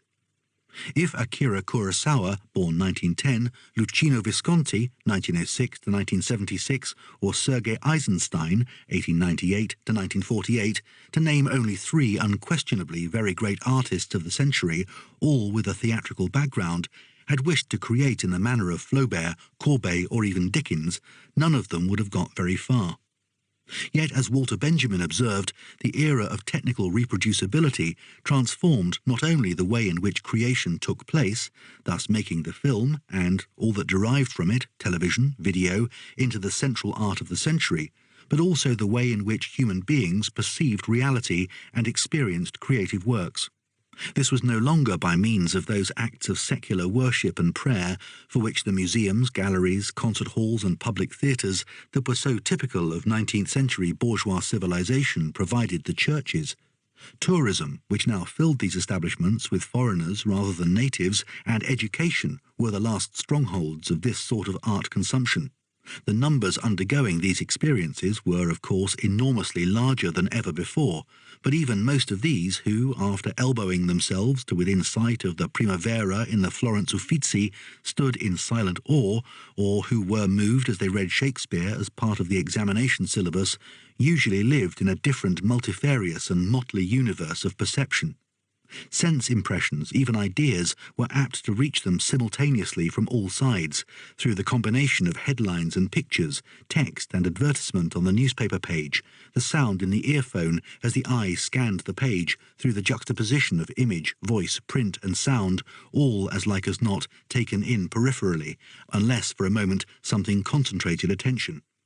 This had long been the way in which city people experienced the street, in which popular fairground and circus entertainment operated, familiar to artists and critics since the days of the Romantics. The novelty was that technology had drenched everyday life, in private as well as in public, with art. Never had it been harder to avoid aesthetic experience.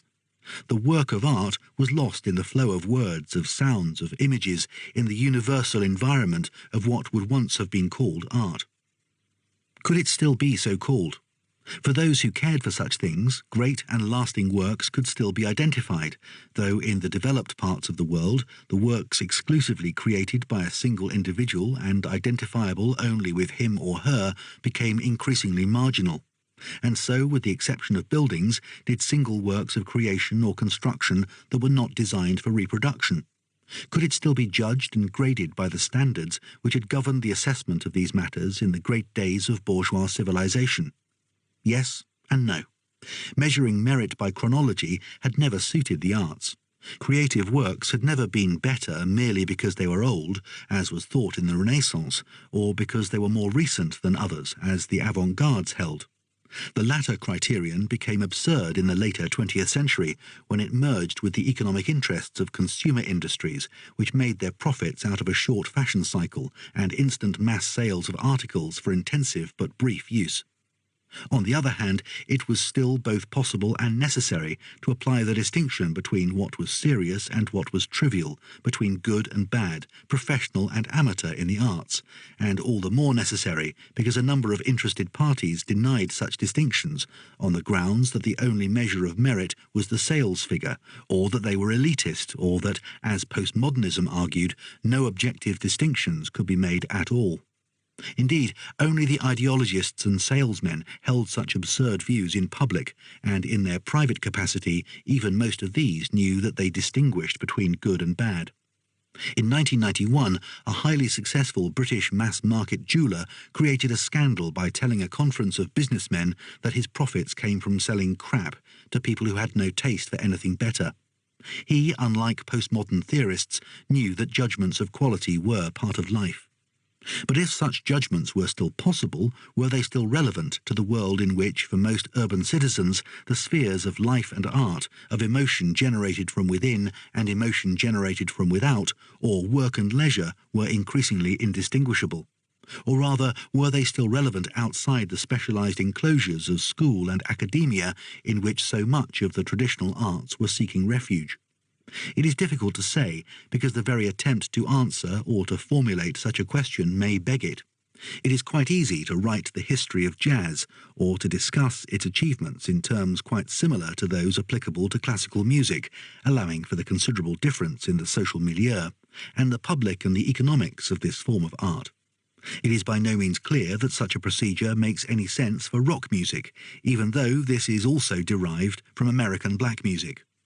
What the achievements of Louis Armstrong or Charlie Parker are, and their superiority over other contemporaries, is or can be made clear. On the other hand, it seems far more difficult for someone who has not fused a particular sound with his or her life to pick out this or that rock group from the huge flood of sound which has swept down the valley of this music for the past 40 years. Billie Holiday has, at least until the time of writing, been able to communicate with listeners who were born many years after she died. Can anyone who was not a contemporary of the Rolling Stones develop anything like the passionate enthusiasm which this group aroused in the middle 1960s? How much of the passion for some sound or image today is based on association, not because the song is admirable, but because this is our song? We cannot tell. The role or even the survival of living arts in the 21st century are obscure until we can. This is not the case with the roles of the sciences. Chapter 18. Sorcerers and Apprentices. The Natural Sciences. Do you think there is a place for philosophy in today's world? Of course, but only if it is based on the current state of scientific knowledge and achievement. Philosophers cannot insulate themselves against science. Not only has it enlarged and transformed our vision of life and the universe enormously, it has also revolutionized the rules by which the intellect operates. Claude Lévi-Strauss. The standard text in gas dynamics written by its author while on a Guggenheim Fellowship has been described by him as having had its form dictated by the needs of industry.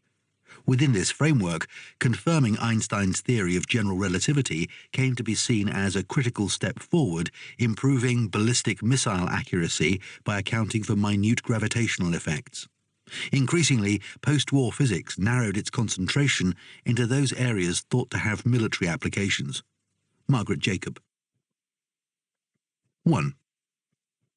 No period in history has been more penetrated by and more dependent on the natural sciences than the 20th century. Yet no period since Galileo's recantation has been less at ease with it. This is the paradox with which the historian of the century must grapple. But before I try to do so, the dimensions of the phenomenon must be recognized. In 1910, all the German and British physicists and chemists put together amounted to perhaps 8,000 people. In the late 1980s, the number of scientists and engineers actually engaged in research and experimental development in the world was estimated at about 5 million, of whom almost 1 million were in the USA, the leading scientific power, and a slightly larger number in the states of Europe. Though scientists continued to form a tiny fraction of the population, even in the developed countries, their numbers continued to rise quite dramatically, more or less doubling in the 20 years after 1970, even in the most advanced economies. However, by the late 1980s, they formed the tip of a much larger iceberg of what could be called potential scientific and technological manpower, which essentially reflected the educational revolution of the second half of the century. It represented about 2% of the global population and perhaps 5% of the North American population. The actual scientists were increasingly selected by means of an advanced doctoral thesis, which became the ticket of entry to the profession. In the 1980s, the typical advanced Western country generated something like the 130 to 140 such science doctorates per year for each million of its inhabitants. Such countries also spent, mainly from public funds, even in the most capitalist countries, quite astronomical sums on such activities. Indeed, the most expensive forms of big science were beyond the scope of any single country, except until the 1990s, the USA. There was, however, one major novelty. In spite of the fact that 90% of scientific papers, whose numbers doubled every 10 years, appeared in 4 languages, English, Russian, French and German, Eurocentric science ended in the 20th century. The age of catastrophe, and especially the temporary triumph of fascism, transferred its centre of gravity to the USA, where it has remained. Between 1900 and 1933, only 7 Science Nobel Prizes were awarded to the USA, but between 1933 and 1970, 77. The other countries of European settlement also established themselves as independent centres of research. Canada, Australia, the often underrated Argentina, though some, for reasons of size or politics, exported most of their major scientists, New Zealand, South Africa. At the same time, the rise of non-European scientists, especially those from East Asia and the Indian subcontinent, was striking. Before the end of the Second World War, only one Asian had won a Science Nobel Prize, C. Raman in physics, 1930. Since 1946, such prizes have been awarded to more than 10 workers with obviously Japanese, Chinese, Indian and Pakistani names, and this clearly underestimates the rise of Asian science as much as the pre-1933 record underestimated the rise of US science. However, at the end of the century, there were still parts of the world which generated notably few scientists in absolute terms, and even more markedly in relative terms, for example, most of Africa and Latin America. Yet it is a striking fact that at least a third of the Asian laureates do not appear under their own country of origin, but as US scientists. Indeed, of the US laureates, 27 are first-generation immigrants. For, in an increasingly globalized world, the very fact that the natural sciences speak a single universal language and operate under a single methodology has paradoxically helped to concentrate them in the relatively few centers with adequate resources for their development, that is to say, in a few highly developed rich states, and above all, in the USA. The brains of the world, which in the age of catastrophe fled from Europe for political reasons, have since 1945 drained from poorer to richer countries, mainly for economic ones. This is natural, since in the 1970s and 1980s the developed capitalist countries spent almost 3/4 of all the world's outlays on research and development, whereas the poor countries, developing, spent no more than 2 to 3%. Yet even within the developed world, science gradually lost dispersion, partly because of the concentration of people and resources for reasons of efficiency, partly because the enormous growth in higher education inevitably created a hierarchy, or rather an oligarchy, among its institutes. In the 1950s and 1960s, half the doctorates in the United States came from the 15 most prestigious university graduate schools, to which the ablest young scientists consequently flocked. In a democratic and populist world, scientists were an elite, concentrated in a relatively few subsidized centers. As a species, they occurred in groups, for communication, someone to talk to, was central to their activities. As time went on, these activities became ever more incomprehensible to non-scientists, though laymen tried desperately to understand, with the help of a large literature of popularization, sometimes written by the best scientists themselves. Indeed, as specialization grew, even scientists increasingly required journals to explain to each other what was happening outside their own field. That the 20th century depended on science hardly needs proof. Advanced science, that is to say, the kind of knowledge which could neither be acquired by everyday experience, nor practiced, nor even understood, without many years of schooling, culminating in esoteric postgraduate training, had only a comparatively narrow range of practical applications until the end of the 19th century. The physics and mathematics of the 17th century governed the engineers, while by the middle of Victoria's reign, chemical and electrical discoveries of the late 18th and early 19th centuries were already essential to industry and communications, and the explorations of professional scientific researchers were recognized as the necessary spearhead of even technological advance. In short, science-based technology was already at the core of the 19th century bourgeois world, even though practical people did not quite know what to do with the triumphs of scientific theory, except in suitable cases to turn them into ideology, as the 18th century had done with Newton and the late 19th century did with Darwin. Nevertheless, vast areas of human life continued to be ruled by little more than experience, experiment, skill, trained common sense, and, at most, the systematic diffusion of knowledge about the best available practices and techniques. This was plainly the case in farming, building, and medicine, and indeed over a vast range of activities which supplied human beings with their needs and luxuries. Sometime in the last third of the century, this had begun to change. In the Age of Empire, not only do the outlines of modern high technology begin to be visible, one only has to think of automobiles, aviation, radio and film, but so do those of modern scientific theory, relativity, the quantum, genetics. Moreover, the most esoteric and revolutionary discoveries of science were now seen to have immediate technological potential, from wireless telegraphy to the medical use of X-rays, both based on discoveries of the 1890s.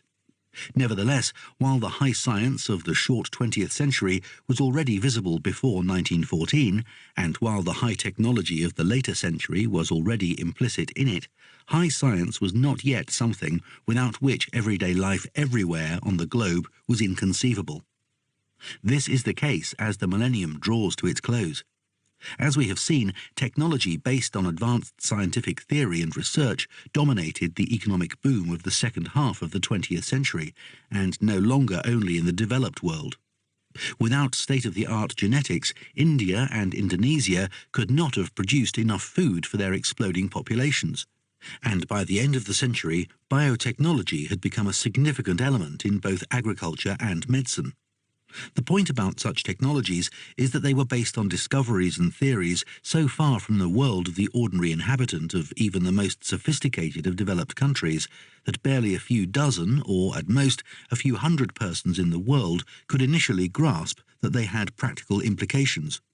When the German physicist Otto Hahn discovered nuclear fission in 1937, even some of the scientists most active in the field, such as the great Niels Bohr, 1885 to 1962, doubted that it had practical applications in peace or war, at all events for the foreseeable future. And if the physicists who understood its potential had not told their generals and politicians, these would certainly have remained in ignorance, unless they were themselves postgraduate physicists, which was very unlikely. Again, Alan Turing's celebrated paper of 1935, which was to provide the foundation of modern computer theory, was originally written as a speculative exploration for mathematical logicians. The war gave him and others the occasion to translate theory into the beginnings of practice for the purpose of code breaking. But when it appeared, nobody except a handful of mathematicians even read, let alone took notice of Turing's paper. Even in his own college, this clumsy-looking, pale-faced genius, then a junior fellow with a taste for jogging, who posthumously became a sort of icon among homosexuals, was not a figure of any prominence. At least I do not remember him as such. Even when scientists were plainly engaged in trying to solve problems of acknowledged capital importance, only a small huddle of brains in an isolated intellectual corner recognized what they were up to. Thus, the present author was a fellow of a Cambridge college at the very time when Crick and Watson were preparing their triumphant discovery of the structure of DNA, the double helix, immediately recognized as one of the crucial breakthroughs of the century. Yet, though I even recall meeting Crick socially at the time, most of us were simply not aware that these extraordinary developments were being hatched within a few tens of yards of my college gates, in laboratories we passed regularly and pubs where we drank. It was not that we took no interest in such matters. Those who pursued them simply saw no point in telling us about them, since we could not have contributed to their work, or probably even understood exactly what their difficulties were. Nevertheless, however esoteric and incomprehensible the innovations of science, once made, they were almost immediately translated into practical technologies. Thus, transistors emerged as a byproduct of researches in solid-state physics, that is to say, the electromagnetic properties of slightly imperfect crystals, in 1948. Their inventors were given Nobel Prizes within 8 years. as did lasers, 1960, which came not from optical studies but from work to make molecules vibrate in resonance with an electric field.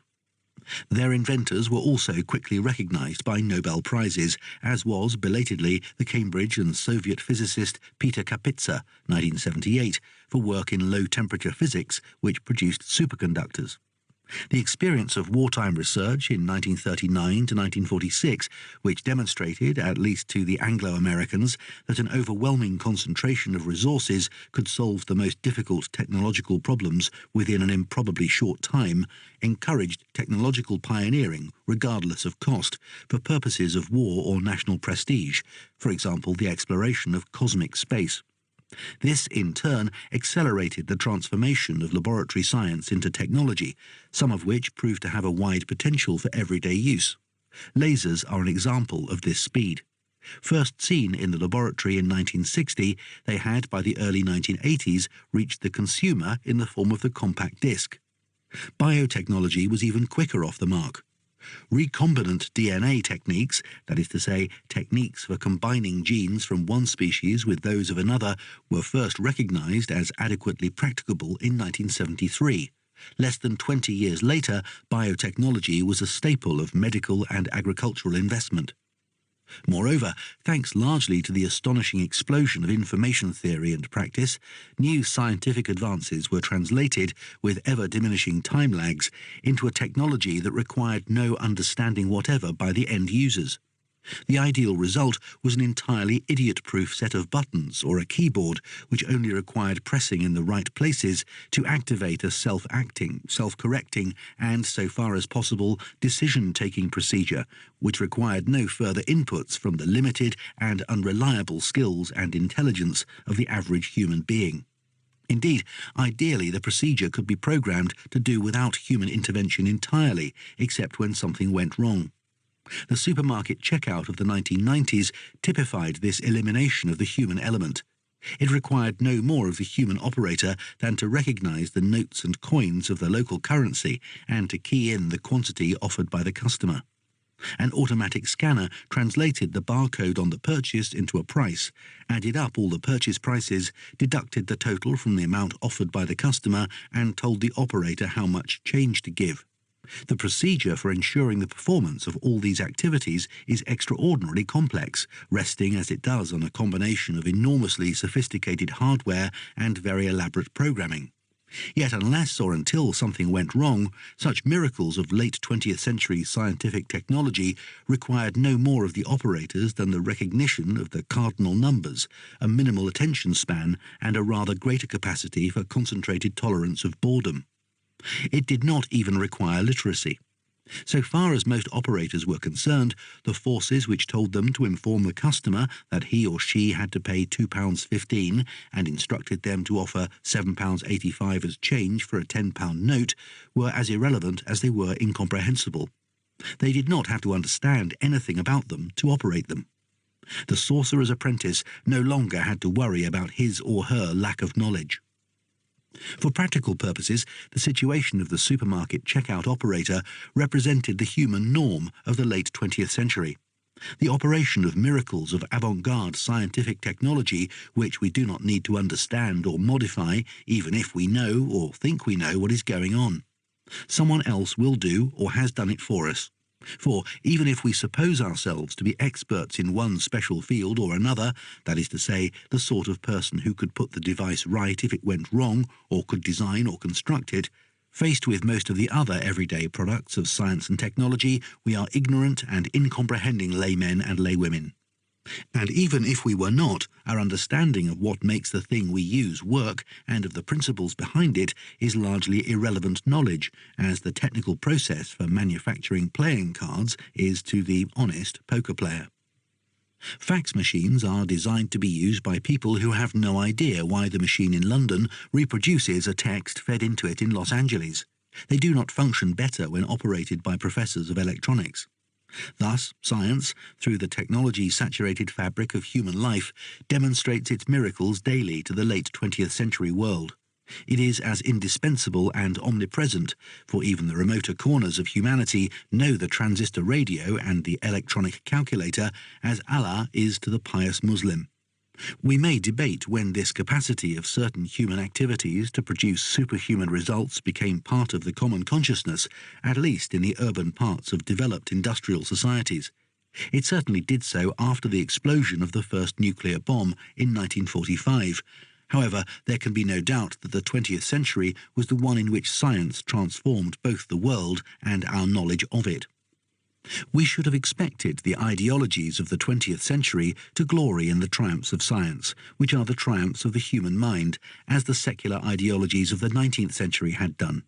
Indeed, we should have expected even the resistance of traditional religious ideologies, the great redoubts of 19th century resistance to science, to weaken.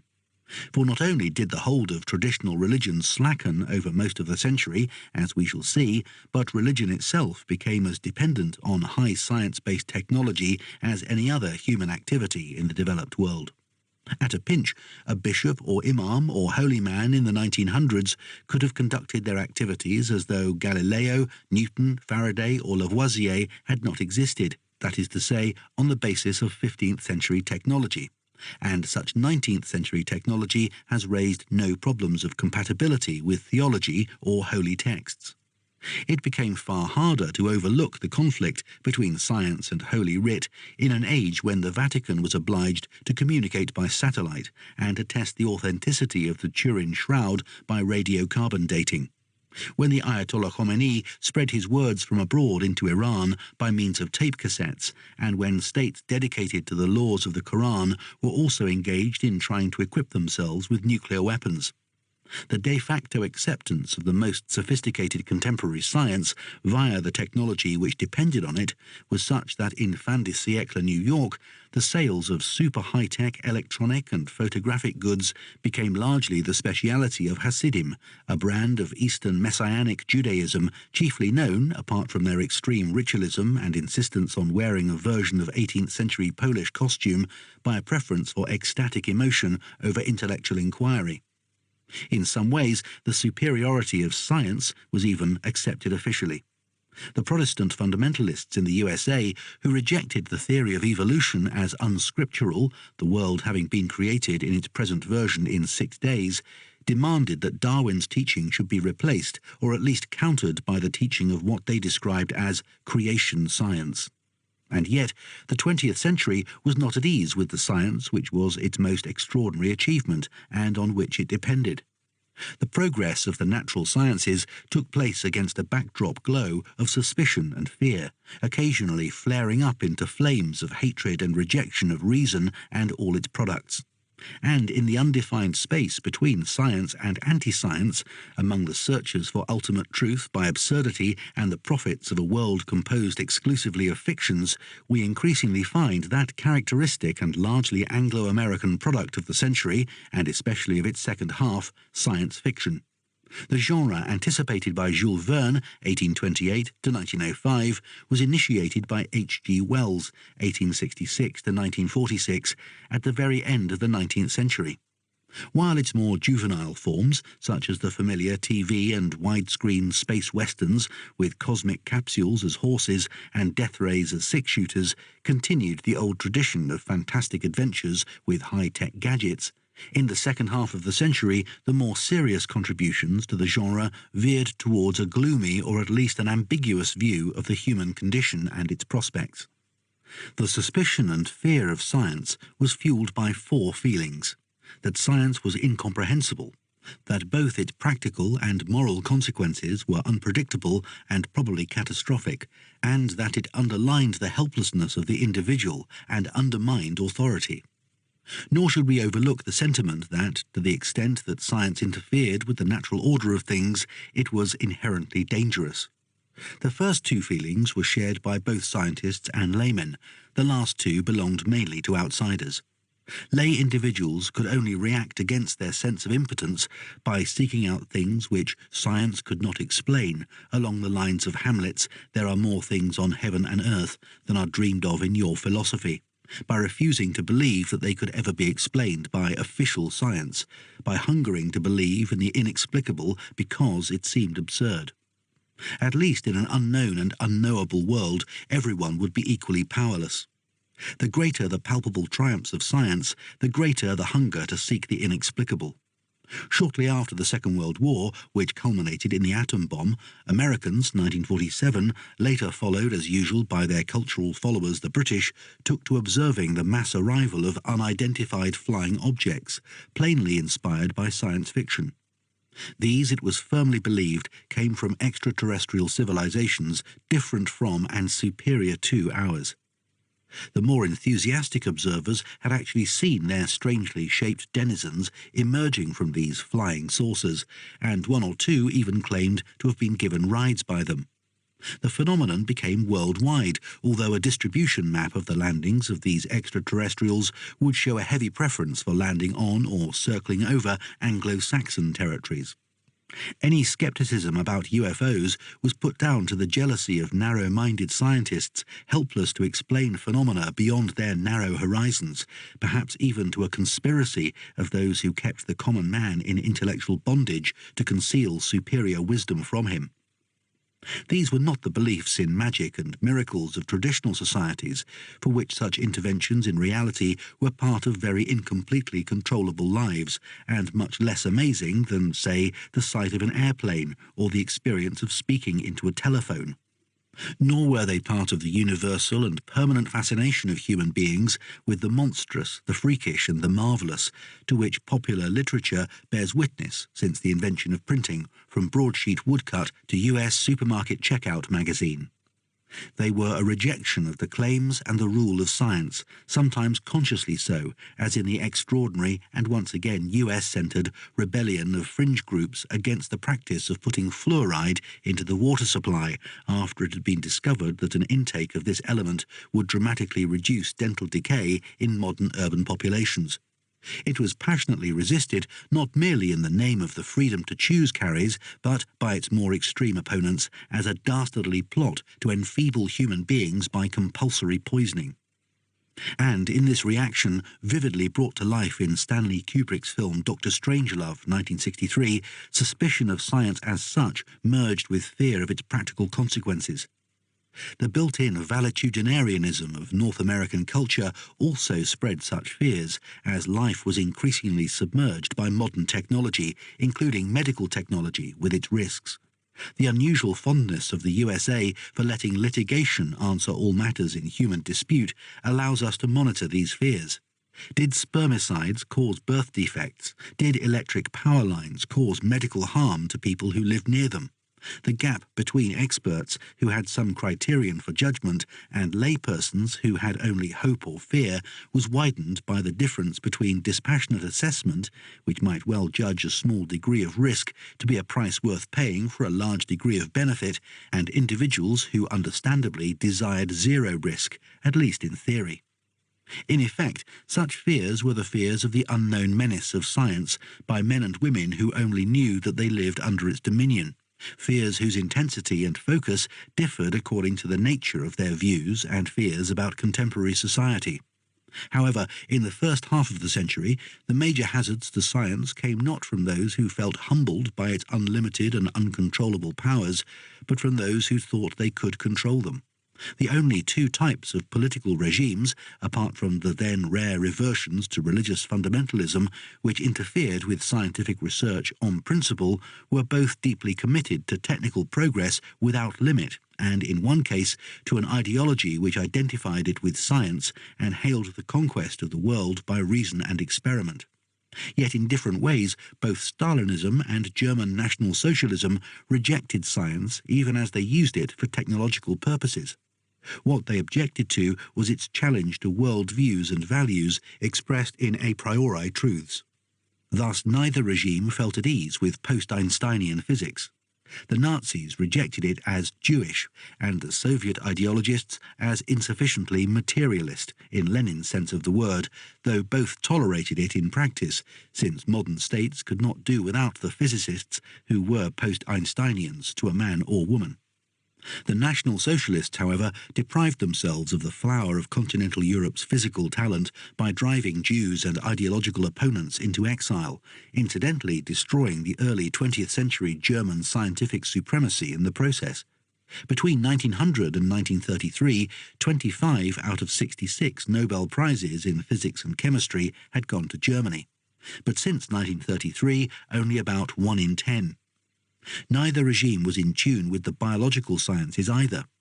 Nazi Germany's racial policies horrified serious geneticists who, largely because of racists' enthusiasm for eugenics, had begun after the First World War to put some distance between themselves and policies of human genetic selection and breeding, which included the killing of the unfit, although it must be sadly admitted that there was a good deal of support for National Socialist racism among German biologists and medical men.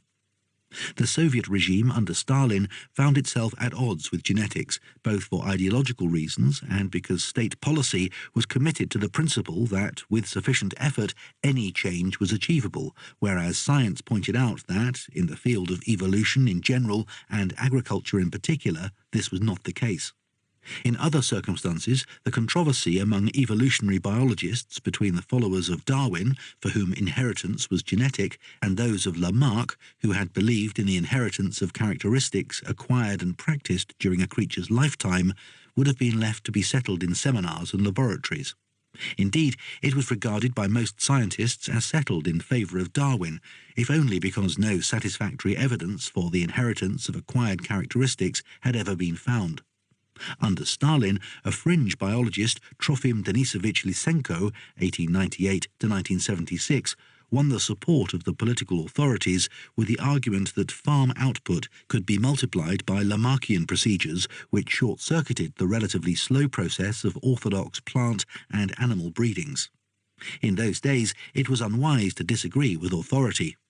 Academician Nikolai Ivanovich Vavilov, 1885 to 1943, the most famous of Soviet geneticists, died in a labour camp for disagreeing with Lysenko, a view shared by the rest of serious Soviet geneticists, though it was not until after the Second World War that Soviet biology was officially committed to the obligatory rejection of genetics, as understood in the rest of the world, at least until after the dictator's demise. The effect of such policies on Soviet science was, predictably, disastrous. Regimes of the National Socialist and Soviet Communist type, utterly different as they were in many respects, shared the belief that their citizens were supposed to assent to a true doctrine, but one formulated and imposed by the secular politico-ideological authorities. Hence the ambiguity and uneasiness about science, which was felt in so many societies, found official expression in such states, unlike in political regimes which were agnostic about their citizens' individual beliefs, as secular governments had learnt to be during the long 19th century. In fact, the rise of regimes of secular orthodoxy was, as we have seen, a byproduct of the age of catastrophe, and they did not last. In any case, the attempt to force science into ideological straitjackets was plainly counterproductive where it was seriously made, as in Soviet biology, or ridiculous where science was left to go its own way, while the superiority of ideology was merely asserted, as in both German and Soviet physics. The official imposition of criteria for scientific theory in the later 20th century was once again left to regimes based on religious fundamentalism.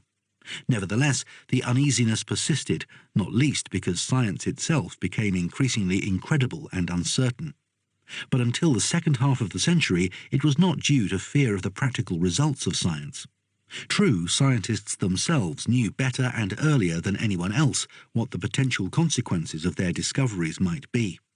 Ever since the time the first atom bomb became operational, 1945, some of them had warned their masters in government of the destructive forces the world now had at its disposal. Yet the idea that science equals potential catastrophe essentially belonged to the second half of the century. In its first phase, the nightmare of nuclear war, to the era of superpower confrontation after 1945, in its later and more universal phase to the era of crisis that opened in the 1970s. However, the age of catastrophe, perhaps because it strikingly slowed down world economic growth, was still one of scientific complacency about man's ability to control the powers of nature, or at worst, about nature's ability to adjust to the worst that man could do. On the other hand, what made scientists themselves uneasy then was their own uncertainty about what to make of their theories and findings. 2. Sometime during the Age of Empire, the links had snapped between the findings of scientists and a reality based on or imaginable by sense experience, and so did the links between science and the sort of logic based on or imaginable by common sense. The two breaks reinforced one another, since the progress of the natural sciences became increasingly dependent on people writing equations, that is to say mathematical sentences, on pads of paper, rather than experimenting in laboratories. The 20th century was to be the century of the theoreticians telling the practitioners what they were to look for and should find in the light of their theories. In other words, the century of the mathematicians. Molecular biology, in which, good authority informs me, there is as yet very little theory, is an exception. Not that observation and experiment were secondary. On the contrary, their technology was more profoundly revolutionized than at any time since the 17th century by new devices and new techniques, several of which were to be given the ultimate scientific accolade of Nobel Prizes. To give only one example, the limitations of merely optical magnification were overcome by the electron microscope, 1937, and the radio telescope, 1957, with the result that a far deeper observational penetration into the molecular and even atomic realm and into the remotenesses of the universe became possible. In recent decades, the automation of routine and increasingly more complex forms of laboratory activation and calculation, as by computers, has further and enormously raised the powers of experimenters, observers, and increasingly of the model-building theorists. In some fields, notably in astronomy, this led to the making of discoveries, sometimes by accident, which subsequently compelled theoretical innovation. Modern cosmology is at bottom the result of two such discoveries.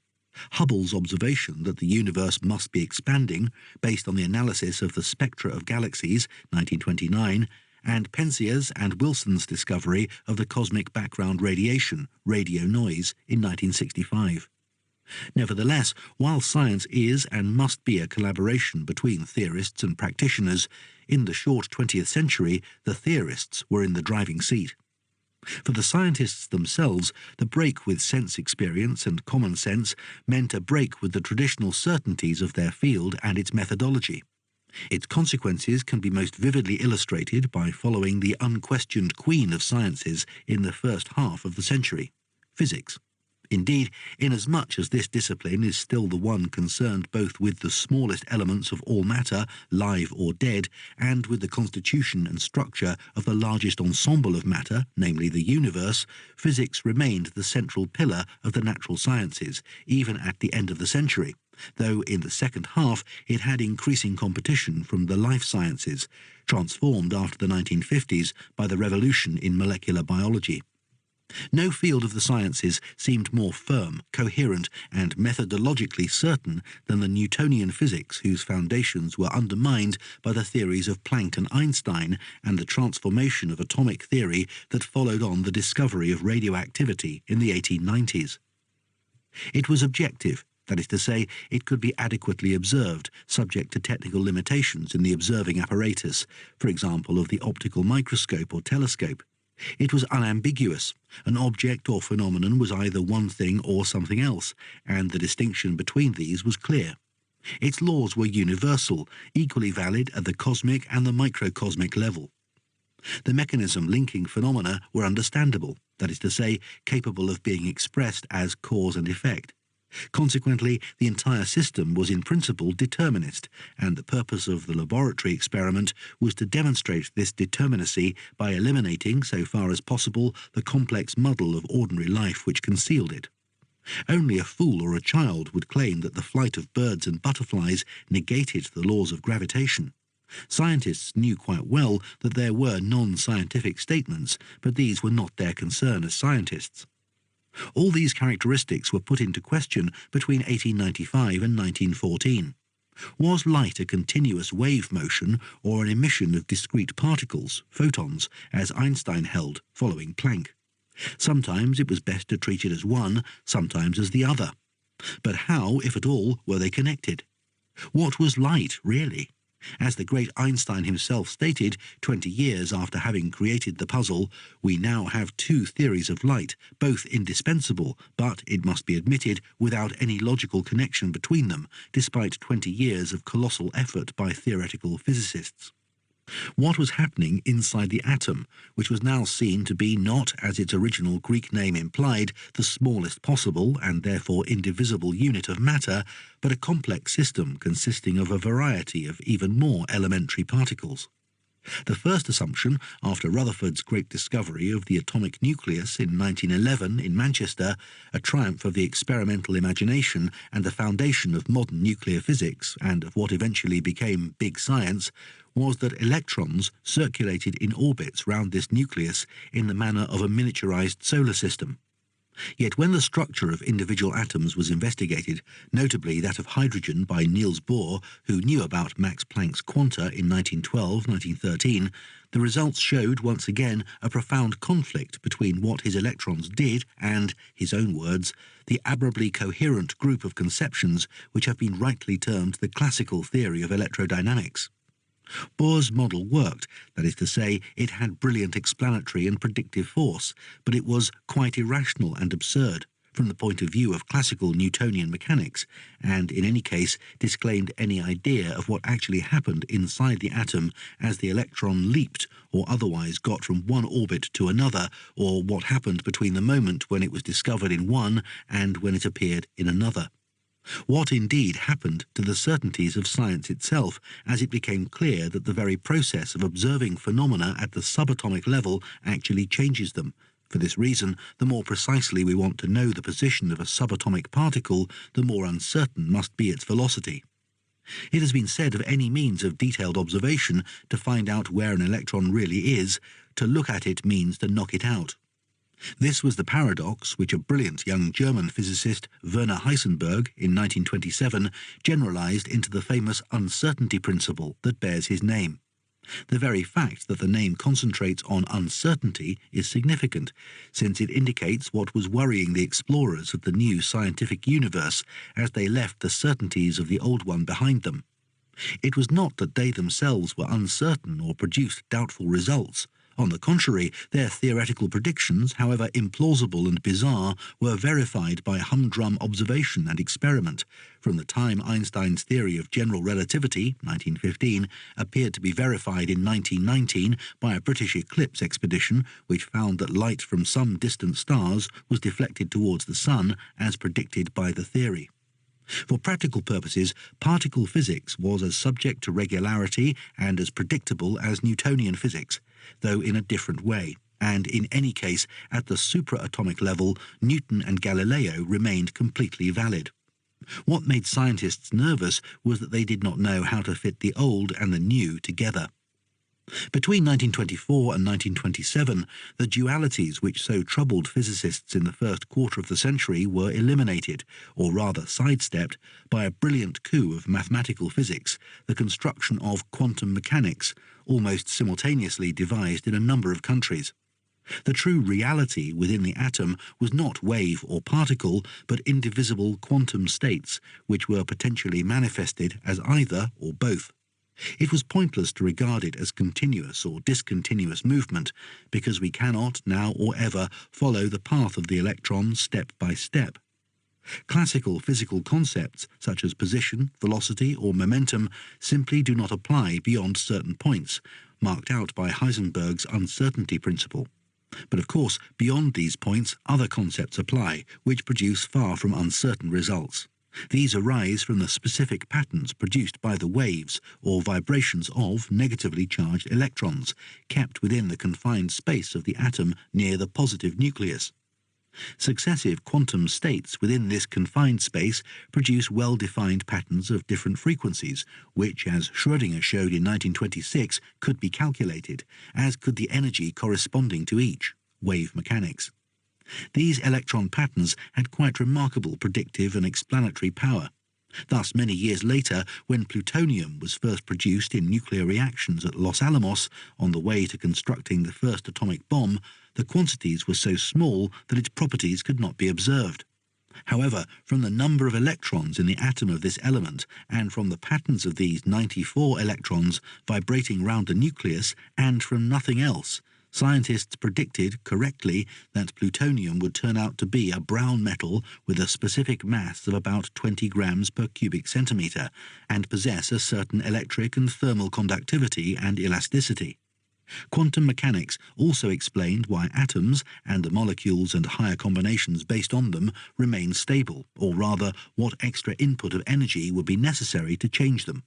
Indeed, it has been said that even the phenomena of life, the shape of DNA, and the fact that different nucleotides are resistant to thermal motion at room temperature are based on those primal patterns. The fact that every spring the same flowers emerge is based on the stability of the patterns of the different nucleotides. Yet this great and astonishingly fruitful advance in the exploration of nature was achieved on the ruins of all that had been considered certain and adequate in scientific theory, and by a willed suspension of disbelief, which not only the older scientists found troublesome. Consider the antimatter which Paul Dirac proposed from Cambridge after he discovered, 1928, that his equations had solutions corresponding to electron states with an energy less than the zero energy of empty space. The concept of antimatter, meaningless in everyday terms, was happily manipulated by physicists thereafter. The mere word itself implied a deliberate refusal to allow the progress of theoretical calculation to be diverted by any preconceived notion of reality. Whatever reality turned out to be, it would catch up with the equations. And yet it was not easy to accept this, even for scientists who had long put behind them the great Rutherford's view that no physics could be good unless it could be explained to a barmaid. There were pioneers of the new science who simply found it impossible to accept the end of the old certainties, not least its founders, Max Planck and Albert Einstein himself, who expressed his suspicion of purely probabilistic laws rather than determinist causality in a well-known phrase, "God does not play dice." He had no valid arguments, but an inner voice tells me that quantum mechanics is not the real truth. More than one of the quantum revolutionaries themselves had dreamed of eliminating the contradictions by subsuming one side under the other. Schrödinger hoped his wave mechanics had dissolved the supposed jumps of electrons from one atomic orbit to another into the continuous process of energy change, and in doing so preserve classical space-time and causality. Reluctant pioneer revolutionaries, notably Planck and Einstein, sighed with relief, but in vain. The ballgame was new, the old rules no longer held good. Could physicists learn to live with permanent contradiction? Niels Bohr thought they could and must. There was no way of expressing the wholeness of nature in a single description, given the nature of human language. There could be no single, directly comprehensive model. The only way of seizing reality was by reporting it in different ways, and putting them all together to complement each other in an exhaustive overlay of different descriptions that incorporate apparently contradictory notions. This was Bohr's principle of complementarity, a metaphysical concept akin to relativity